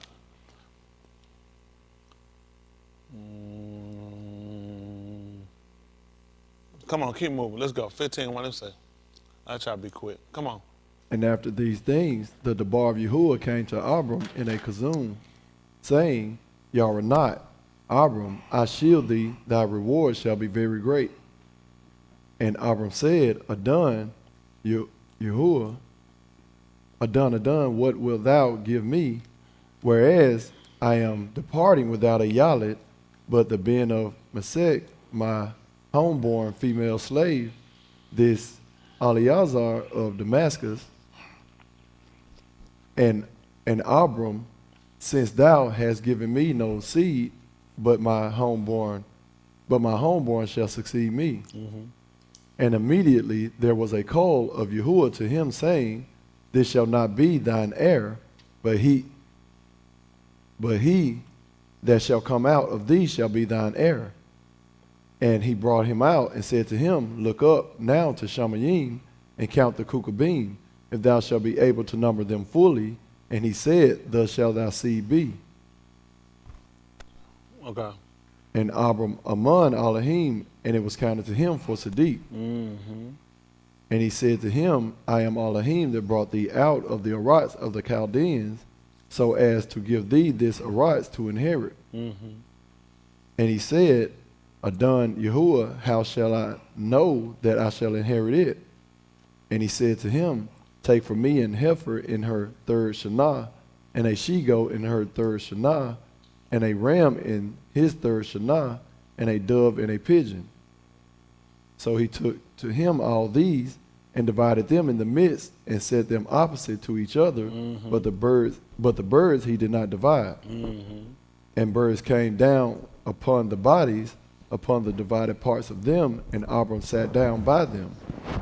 And about Shemar said, a trance fell upon Abram, and lo, a great gloomy terror falls upon him. Mm-hmm. And it was said to Abram, Thou shalt surely know that thy seed shall be a sojourner in a Arats, not their one, their own. Say in ours, listen. And they shall enslave them. Wow. And? Afflict them. And do what? Humble them. How long? 400 shanim. Mm-hmm. Go ahead. And they're going to get saved right now. And the Gui, whomsoever they shall serve, I will shop it. And after this, they shall come forth hither with much property. That's all I'm saying. That's why I can't get that? I've been 400 years. Why I can't come out from among them?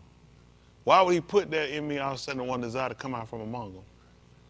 We can rule ourselves. How am I going to get, because you can't possess none of these people. They still own it. Mm-hmm. Right now they let you use it. I don't get this. How is it, I'm supposed to be good, he done told the man that folk they're going to proceed out from him, that they're going to go somewhere, they're going to be enslaved, they're going to be put through, and then he said he going to save them right there. Hold on, slide back down, 14. And I'm going to save them right there. Go ahead, I'm going to save them right there. What happened now at 14? And the Gui, whomsoever they shall serve, I will shofet. And after this, they shall come forth hither with much property. That's all I'm saying. Why I can't come out from among them? Why I gotta stay? Why I can't? We talking about the oath that he done said. He said that he done shot. Why I gotta want less than what he said? White people don't have to say that because they ain't been under nobody in slavery. 400 years, they can't prove nobody been enslaved no 400 years. They have nowhere to put this at. He done say here, and then try to attach yourself to Abraham. That makes no sense. But when the people say here, look at, we've been sitting here as long as these people sat there for 400 years. And he told us that he was going to send us back to Mizraim. You telling me anybody else can connect themselves back? No one else can connect themselves back to 400 years. Except for our father when they were first in Mizraim and our captivity here. How do we come here on planes? Motorcycles. That's what he told you in the book about in all of how you were going in ships. And your life was going to hang in doubt. You were going to pray it was day when it was night, and you were going to pray it was night when it was day. And that you have no certainty of your life. How people come with us not acknowledging what the book says? This is book. How could you believe anything else and not believe this? Let's see what he told. Let's go back to 169. Orion. This is not a racist message. This is true. And I don't know why people don't say, if you believe the book, how you don't believe this? Why this man prolong? Why you ain't good of your soul? Say this man is talking about him being delivered from his enemies. The Romans hated them. Listen. This is where we left off at, 72? Where we left off at? All right, 72, listen. To perform Rakam to our abode, and to Zakar his Kodash Barith. So that, he had to do it. He's got to come back and perform. Why he said he already did that? He ain't doing that no more. That's over with. They came out of Babylon. They came out of Mizraim. So that's over with. That's why he said that's been fulfilled. The man telling you he's got to perform this. Delivering us from them that hate us. You can't stand the people that hate you. They're not going to do you right. People get conscious. That not me. Why? How y'all believe he moved on the laws of them, but he can't move on my law to know it's time for us to break away? I ain't telling y'all to kill nobody. You can't sit under these people. That's not your liberation. Come on. The oath which he shaba to Abraham, our Abba. Don't even use Abraham's name no more. That made no sense to use his name no more. Why would I use that man's name and I say I'm good with staying here? That makes no sense. And I'm going to say, the oath the one he shaba, what did he tell the man? That your seed is going to be under some people and enslaved. I'm going to shop at those people. And I'm going to deliver you. You're going to come out with much substance. What I've been telling y'all, break away from them and let leave poor. Why is it what I said the same thing it said and it's racist? And it's in this book. I ain't talking about killing. Why am I saying it? Why would he say that and I'm saying the same thing? That you're going to be delivered. That makes no sense. Zachariah couldn't even talk. His mouth, why you worried about? You probably, thank the Lord, I can open my mouth. Thank the Lord, I can breathe. Whoa, Lord, I got a son, I'm going to call it John. Name of man and prostitutes. Somebody said that. That man, Tom with Luke, he went right back to, listen, that man going to raise up a horn of salvation. Right in the Beth of Daoud, just like he shabbat. That we're going to get salvation and be delivered from the hands of them that hate us. If you don't hate us, what's the problem? Only person going to get mad is somebody that hate us. Come on. The oath which he shaba to Abraham, our Abba, that he would grant to us. Grant to us? You know what a grant is. Don't have to pay it the back. Man said give us a grant. They worry about that Pell grant.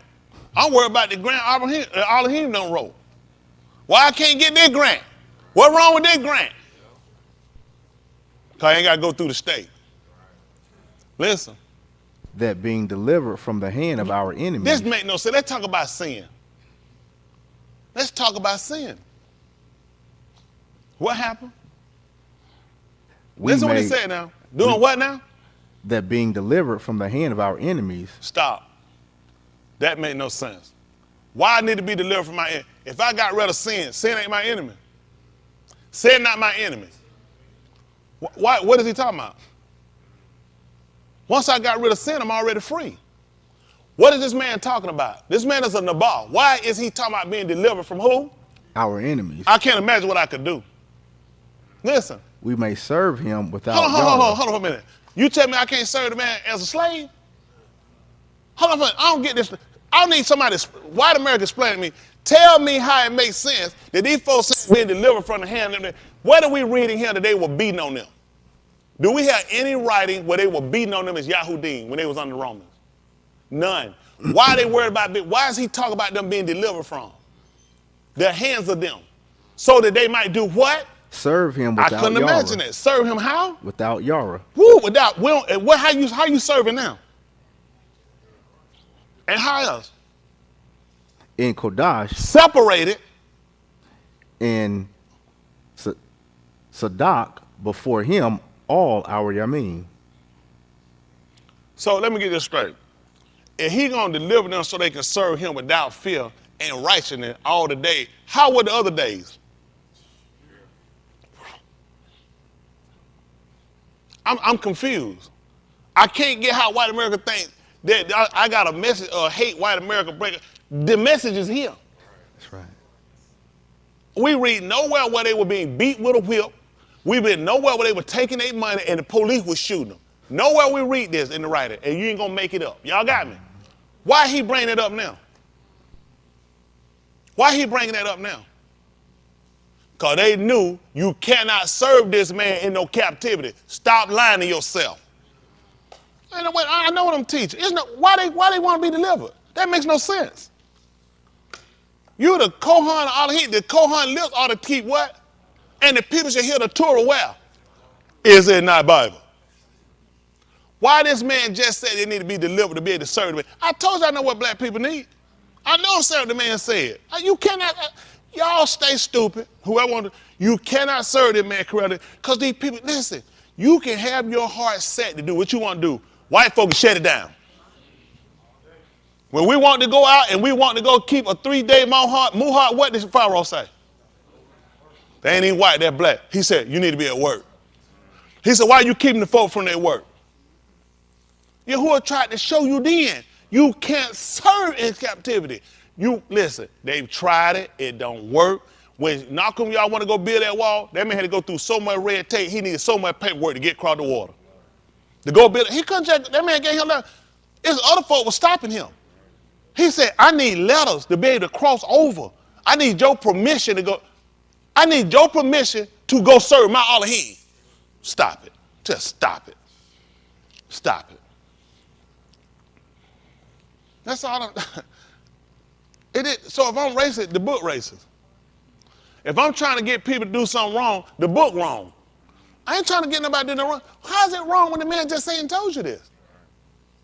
Finish right quick the 13th chapter. That's just being honest. I don't hate nobody. I hate stupidity. I hate wrong. I don't think we shouldn't do it to nobody. Nobody should. Everybody, I say though, leave everybody alone so people can serve. Whatever you want to serve, let you serve whatever you want to serve. Yeah, I want to be free to serve. I'm good with Elohim. I ain't got no problem with Elohim. I ain't got no problem with none of his ways. None. I just know that for people of color, if you don't understand the dynamics of what has happened to the people and how it still affects them, the effects of slavery is not over. I don't know how people think it's over because we driving in cars and we living in houses. You ain't gonna believe it. Niggas were riding in horses and wagons back then. Every nigga wasn't in no slave. There were black people, quote unquote, that owned slaves. We had black people with money. That changed slavery?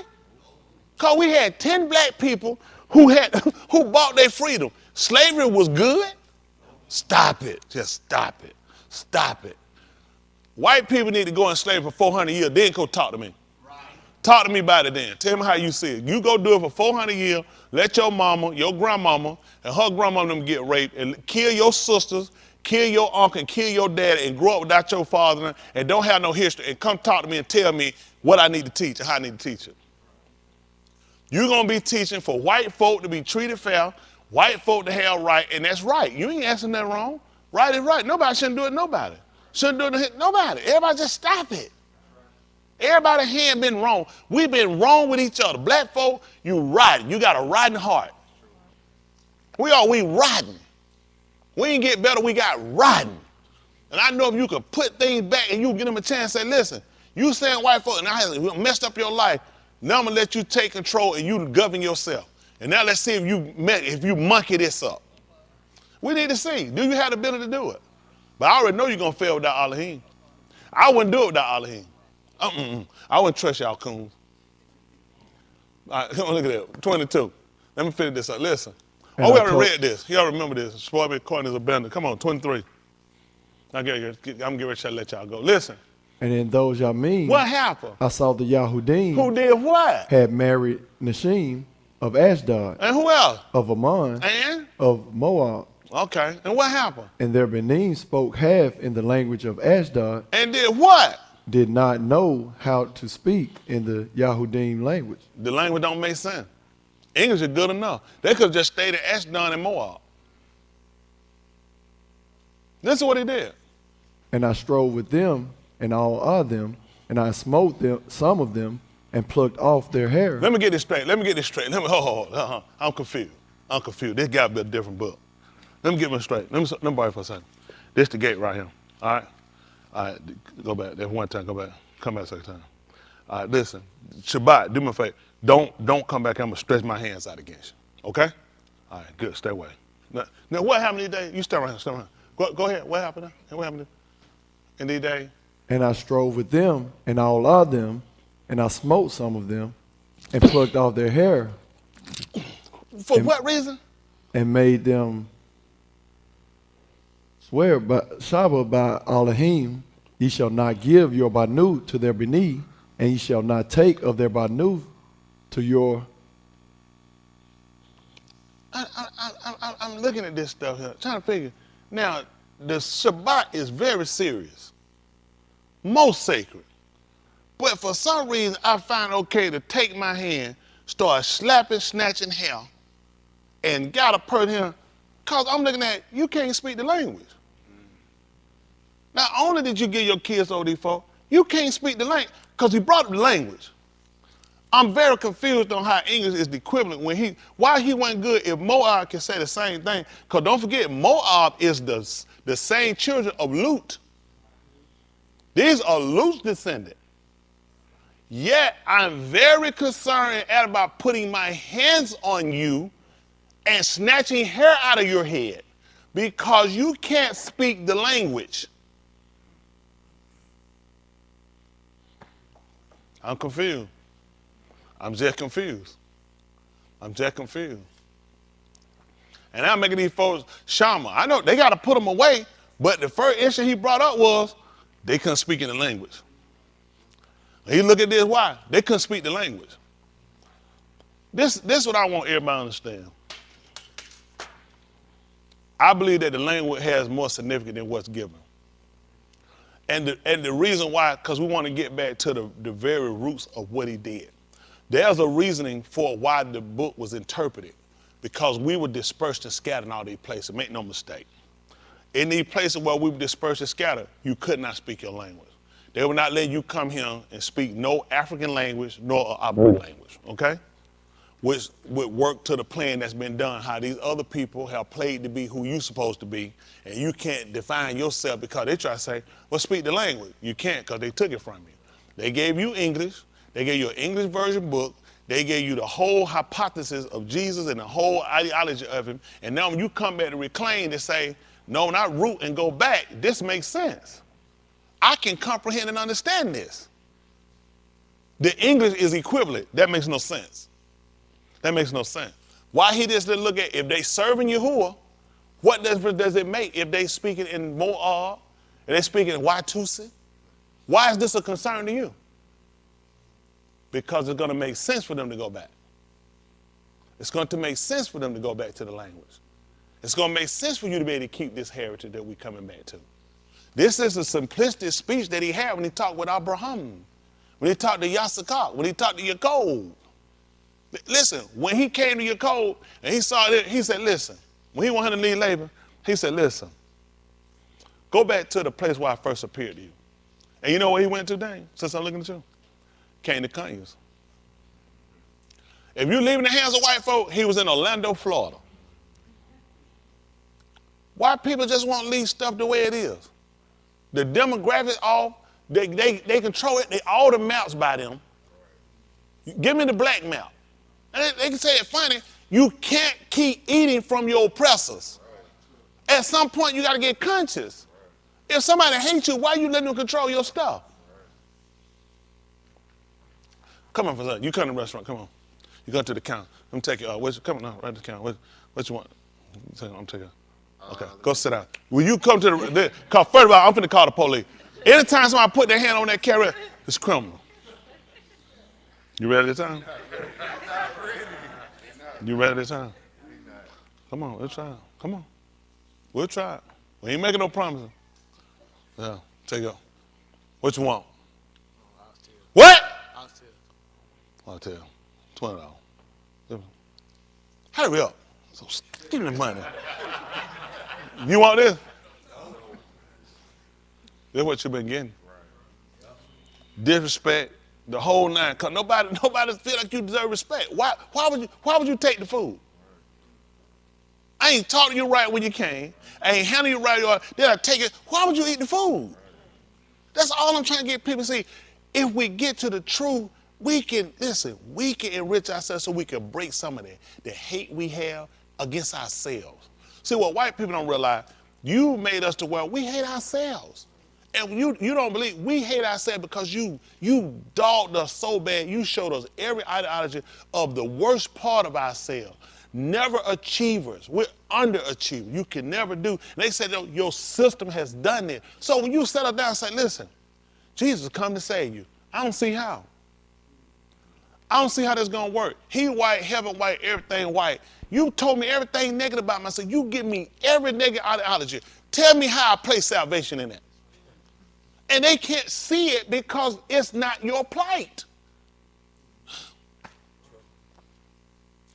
It affects you. I know why a lot of black people will not embrace this teaching. Because when they look at it, it just don't make sense. I'm getting slapped. I'm getting kicked. Pray.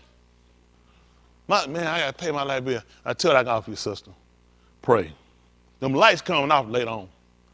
And man, you used to say, oh, wow, these people don't pray. They get things done. We need to see where things really are set for us to where we have a real chance. And he knew those people need to be from under them to be able to serve without fear. To do it right. Hold on, you can't serve right in slavery? Why are he saying they're going to serve him righteous? So you weren't serving him righteous before? You weren't serving him without fear before? Yes, he's not talking about the fear of Elohim, the fear of the rulers over you. This is real for people of color. This ain't no dream. Listen, white people walk out the door to freedom or whatever it is. We had to walk out. We see a police. You really have to fan them on. This could go bad for us. One white man can run our whole life. One white man can destroy our whole family. Or one white man can stop them and say, what man in here is a sole provider for his family? Danny. White police can pull him over. You all right, boy?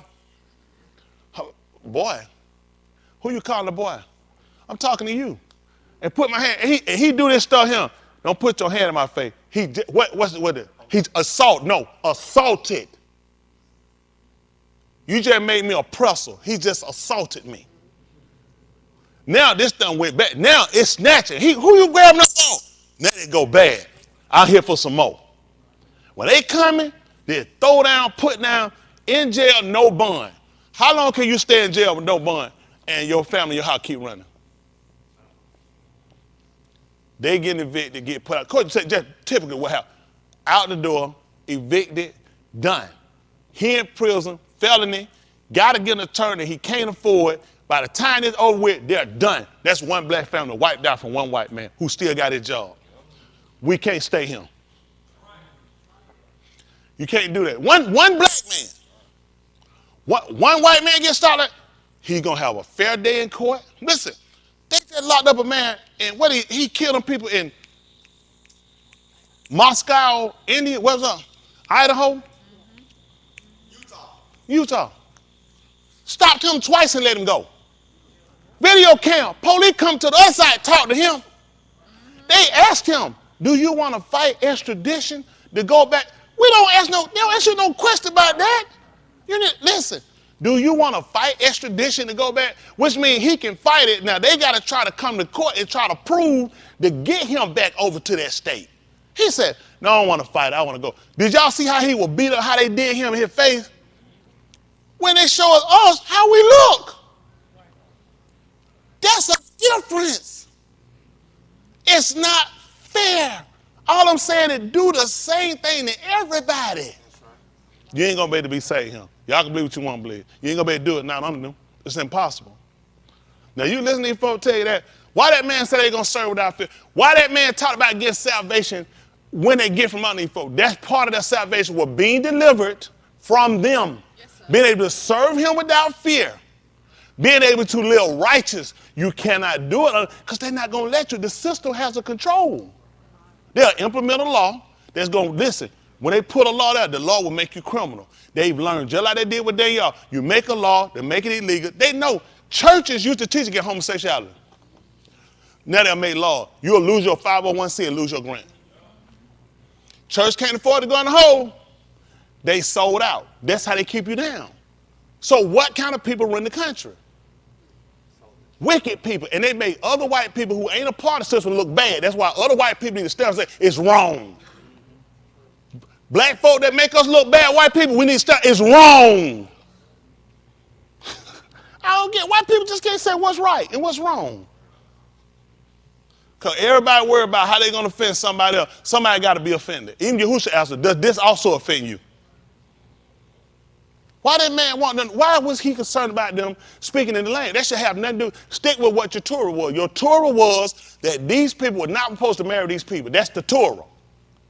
There was nothing in the Torah say you weren't ever supposed to speak the Abari words. Yet he brought this up because he looked that was a problem. Because you can't speak your language.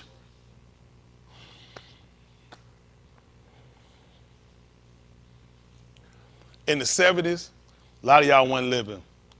The so-called Negro, late 60s, started going Afrocentric. They got rid of it.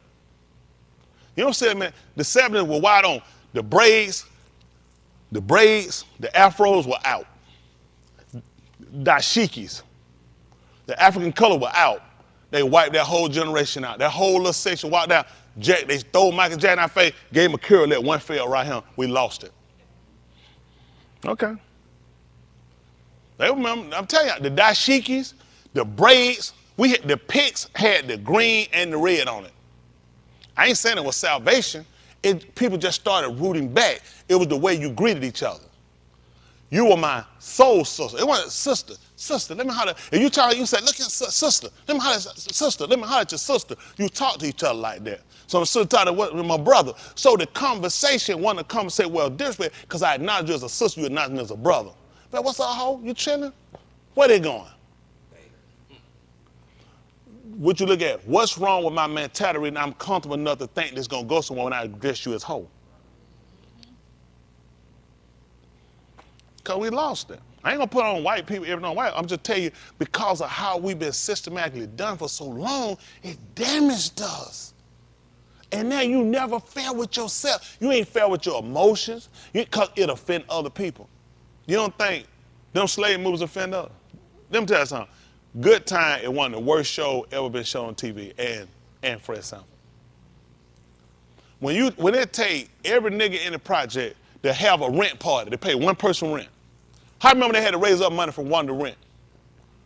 They had a rent party. Y'all remember that? They had to have in the project. What looked entertaining, that's sad. It took all of them to have a rent party to raise up her money. What about the time when Emma, what's her name, Emma, when she made the meatloaf? Who remember what the meatloaf was made out of? No. You gave us a show where they were so poor they ate dog food for meatloaf. Do you understand how insulting that is to us? Show me a show where you show white people eating dog food. Because you'll insult us in our face and you'll think it's okay. They say, well, you making everything, but why you just don't show me Jerry Seinfeld eating it? Anything they can do, Friends. Did they eat dog food? They eat cat food. See, they don't eat ramen noodles. They don't eat that stuff. They insult. You don't realize how they insult. What do you think the mentality is? I remember watching that show. I want to eat meatloaf out there for a while. I want to look like dog food. Because they can show you a show like that, and you ain't going to believe what they call it. Them were the good times. The daddy got killed trying to go get a job. You know what the name of the show was? Good Times. Anytime any of that stuff have good time, scrapping and surviving. That's good time. Huh? Hanging in a child line. What is it? You hanging in a child line? That's good time. And you ain't gonna believe it. Ain't we lucky we got them? What we got? Good time. Yeah, nigga. Okay. That's it. I'm trying to tell you, you don't realize how it hurt you. That hurt you. That was our TV show. That was our TV show. George Jefferson, the only one we had with money, and he was an idiot. Seven stores he started out. He had 14 stores. Tom worked for a publishing company, and Tom was never broke. Mr. Bentley worked at the UN as an interpreter. He was an idiot. None of them were ever struggling. None of their stuff never got lost.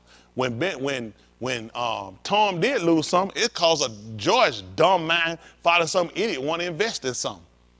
You never seen him struggle. You never seen Mr. Bentley finna be evicted. He owned 14 dry cleaners. These guys worked jobs for other people, and they lived in the same. They were good friends with Mr. Whitendale, who owned the building, and George could never get a date with Mr. Whitendale. Y'all remember that show how he kept wanting to meet Mr. Whitendale? Every time he said, I just got the elevator. We was just talking. He invited me. They worked the job. Why wouldn't I want to talk to a man on 14 cleaning stores? Oh, he didn't have a car. Tom had a building. He worked for a publishing company. Didn't write books, won an author. Life was great. Never seen Mr. Bentley struggling. He chilling, he come in, had it, walk on my back for me. Get up, thank you, sir, and going on his thing and having a party going. And you don't realize how shows insult you. I'm gonna give it, y'all ain't down. Don't worry about it. I'm tired. Our color is no reason for us to apologize. We don't owe nobody no apology for our color. It's beautiful. It's just bad the way we think. It's bad the way we've been programmed. It's bad how we operate. All I want to be able to say, why not just want to see people doing well for themselves? What's wrong with that if us being well, us being healthy, us being free, us know how to treat each other, what would be wrong with that? Why would that hurt white America? If you thought positive about yourself and you actually could do it, if you actually saw yourself as a fair, equal partner, you will be able to serve better.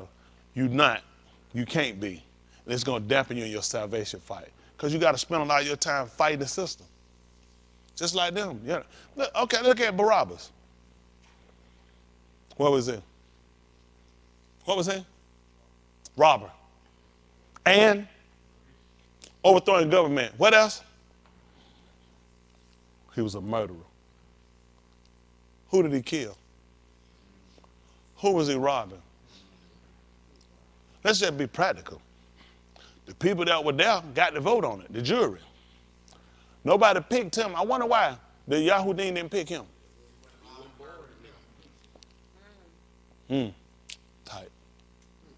Tight.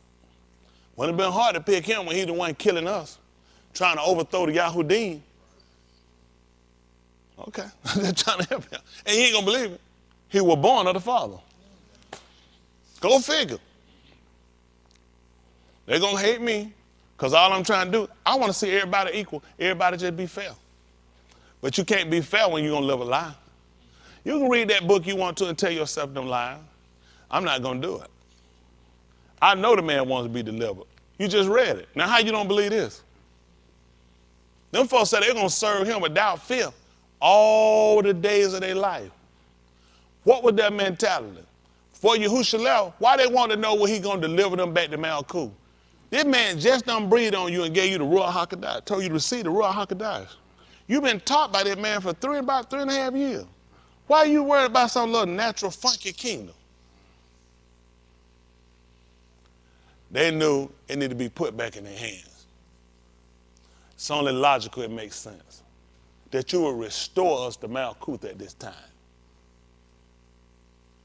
Don't try to obtain nothing without salvation first, but you got to be practical in your invention, in your endeavor to do it. You got to be fair, you got to be right, even with yourself. And sometimes when you look at the things that you deal with, you got to understand other races don't see it the same way because it's not their struggle. It's a real struggle when we see what happened to us. When we heard that man tell you on there, y'all gonna kill me, y'all gonna join for, why was he saying out the rut they gonna kill him? And you know they're gonna say, he probably killed himself. Yeah, sure he did it. He could have either done that, just ran out in front of traffic.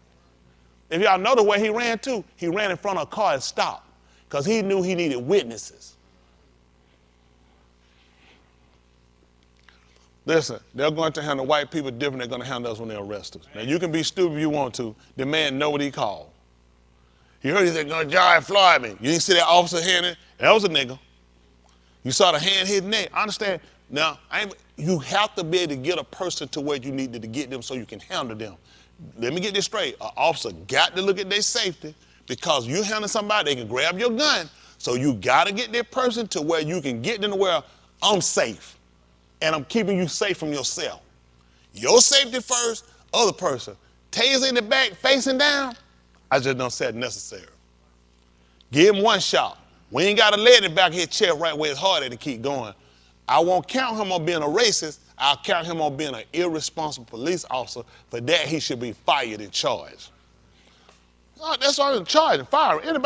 Is nobody with no skill level or no police officer gonna sit here and say, I agree, he should have stuck it on the back of his chair where it's hard at to keep. Tell them to do that to you in the academy. Stick it in your back and keep letting that thing go off in your heart.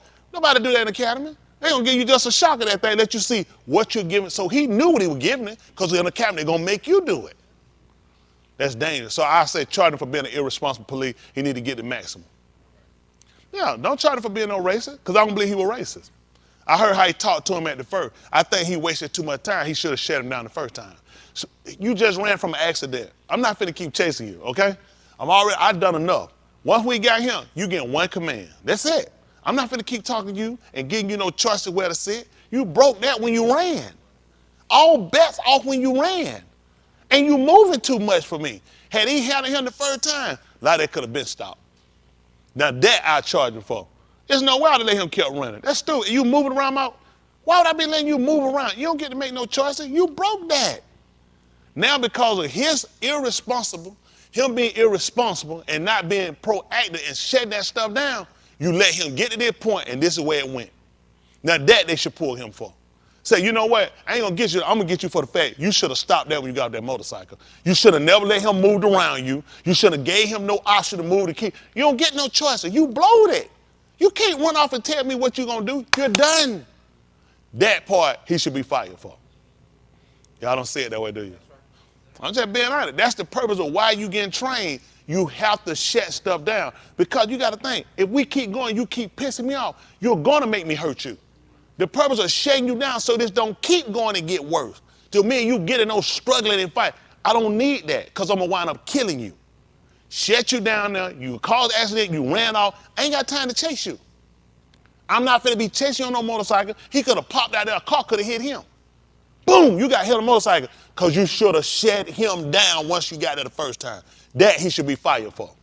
Killing a man, you should go to jail because you don't know what you're doing. And so says Tony Smith. All right? That's two. All right, everybody.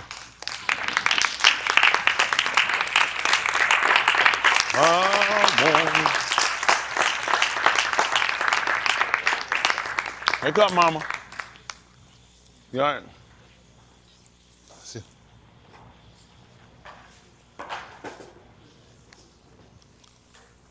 Just a minute.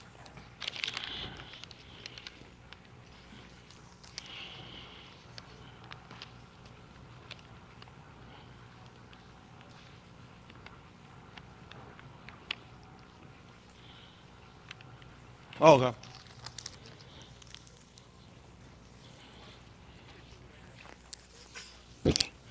Come on, fat boy. I'll hug you.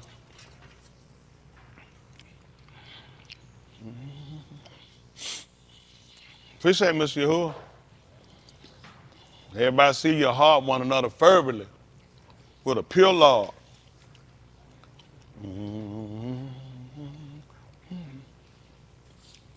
I gotta bring something tomorrow.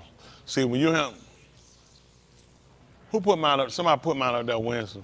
2 days. They put for Wednesday, common sheet, and for, so tomorrow is what the day I owe now.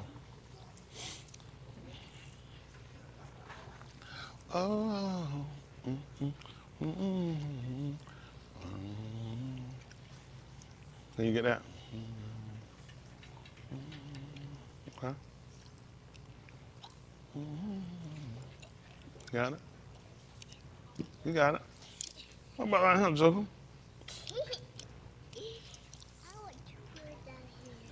What about these marbles you left on here, Joker? All right now?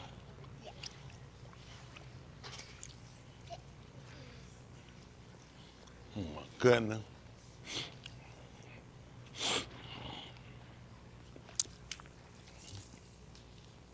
All righty. Gotta get ready to get the message. Y'all ready? All right, one for Shakia! One for Shakia! Shakia! Woo! Woo! Wonderful, wonderful. Oh, I'm sorry. Somebody. Okay. That's not, we gotta go. So y'all don't believe in Palau then.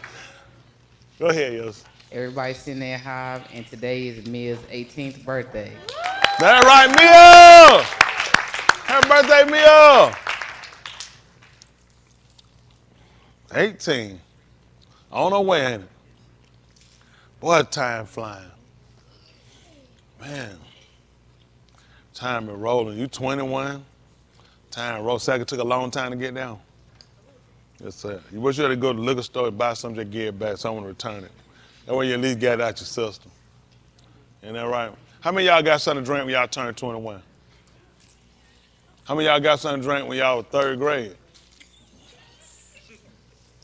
How many of y'all was drinking legal when you were 14?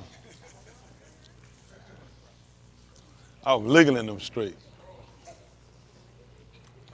I had a cousin, he was in the Marine, I had a Marine jersey, I put it on. I go to the liquor store, I put it up on the counter, and they look at me. They ask me for ID. I said, for what? I know who the F I am. I ain't like to keep a straight face. They just look. Just go ahead and ring it up. They said, guy in the Marine, he just gone to ring it. Oh yeah, they go. I sit on the counter, I sat there, look, they look. He said, ID. I said, for what? I know who the F I am. He look. He's going to ring it up. Like, I don't feel like fighting. Man fighting for his country, let him drink. Yeah, me and that jersey went along. Stop it. You don't need to know everything about me. Ain't that right? Yeah, but I had some time. I ain't always been a preacher. You ain't gonna believe it. I ain't always been a preacher. Yeah, I'm new now. Y'all get ready to stand and get ready to go. Give Mr. Yahuwah a hand clap. Cause he worthy. Sandy, why you got the brother with the neck brace, Sandy? Why you got the brother with the neck brace on? No, he didn't do all that by himself. There's some help around there. They're going to blame it on the brother. Where you going? Come on up here, Joker. We got a handful. I'm going to take you to the doctor later. You crazy? Yes, you will, boy. All right, we got everybody all right? I'm going to get ready to Palau. Kadash Abba, separated Father, I do again for allowing us to be here for your Dabarim, your words. I do for your Rekami Kasid, which are your mercies and your favor that you grant us through the Berith Shabbat, which is the covenant you vowed to Abraham, Yasakak, Jacob, the Yahudim, to Yasharal, the Tuladaf, even to us and our Tuladaf, which are our generations, that you recover us and blot out all of our Kataim and our Ma'al, which are our sins and transgression, that you would grant us the Shabbat that you vowed to Abraham, that you would deliver us from our enemies, that you would Yashua us, which is save us, be a baraka to your Shamim, your Sabut, let your Shem be magnified, Kabut and Kabad unto you, for all you rendered through the Zabak, the Kun, which is the sacrifice, the resurrection, the dam, the blood that redeemed us from the death of bondage, lamented us by your Shalakim, your Ra'ah, your Malaki, and all of them you sent forth to declare liberty. Grant them the Mashiach, their path, which is anoint their mouth, to be able to speak the Dabarim, that will instruct us, that will guide us, that we might get an understanding, that we might receive the Ruach HaKadosh, that you will seal us unto the human redemption, which is the day of your Mashpat judgment. Let the spirit of separation dwell in us richly with all understanding. If there's anything we've done, anything we've said, any place that we've gone to, please let it be identified to us, that we don't repeat the same action, that we'll be purified, that we be Talmim, complete with you, that we be unrebukable and unblameable in the human mashpat. Be a barakah to those that are going through that we commit to you, that seek you for healing and restoration. Those gone astray and taken from us, recovered, especially I beneath my young adults. Those in leadership and authority, that you will barakah them, that they'll execute your mashpat, which is your judgment upon the Rosha, and they'll vindicate the Sadiq, which is the righteous. Barakah the out-of-towners, and be their encouragement, be their nakum, be their understanding. Barakah the married, the single, the separated, the sick and afflicted, behind prison walls and war-stricken country, those going through the effects of nature. I do for keeping us as you allowed the storms to come through and be a protector all around us. We're sorry for not acknowledging you before storms happening, considering the storms that go through our Kai every yom, which is through our lives every day. We're sorry for not acknowledge you when the Shamash is shining. We're sorry for not acknowledging when we have bread on the table until we wait until it's not sufficient. And then we start to seek you and thank you for the small morsel. But when it's an abundance, we always look to ourselves. Forgive us for this wrong. I do for reconciliation. I do for being able to reconcile with you, to call back, to remember the things we've done that have been contrary to your will. How we procrastinated and hesitated. We're undeserving of all of your too, but because Yahushua HaMashiach hung and ransomed his Kai to redeem us, to give us an opportunity. Yakra upon your Shem, we're able to acknowledge you. We allow that there be nothing that can separate us from you, nothing that can keep us from entering into your Malkuth. And let your debar that went forth this Layla, let it be in our lives deep. Not to us forgetful, but that it be to always to our remembrance, that we'll meditate on, that we'll consider how we ought to halak, that we don't find ourselves following the courses of this alarm, nor the sharim of the shamaim, but we'll acknowledge you in all things. When we've done all we can do here on this side, we allow for a bet in your alarm Malkuth was the home of your empire, where we can see your pani, that also we ask that you let our oar upon us, which is light, and be our encampment and our protection. Also be a barakah to Brittany, to others that are afflicted that couldn't be here, Uncle Ted, as well as the Kashi family or the Kashinites. Be a barakah to others that couldn't be here, Porky Mike. Although we call him Porky, he's not a pig. He just eat like one. Be a barakah to him and others that seek you for healing, to Sean and to Catrice, and to so many others that seek you, and the dispersed and scattered. In the Shem of Yahushua HaMashiach we allow. Let us all say, Amen. Come home! Come home! A hobby, come here, Yeti. You ready? Yeah. Oh, no. Oh, this joker here. Oh, yeah. We're going to beat him up. Papa? No. I see something in the dinosaurs. Oh, yeah. Okay. Come on that way, Joker. Come on up here. Yes. He call you what? He call you what? Boy, just come on that way. Come on up this way. Come on up. All right. All right, y'all ready? Come on back on here, Joker. All right, don't just put it out. Come on, y'all ready? Y'all ready? 1, 2, 3, hit it. Ra-ah-ah, the little children. Ooh, all the children of the congregation. Ooh, red and yellow, black and white, they are precious in His sight. Ra-ah-ah, the little children of the congregation. Woo! Come home, come home. A hobby, give me a hug.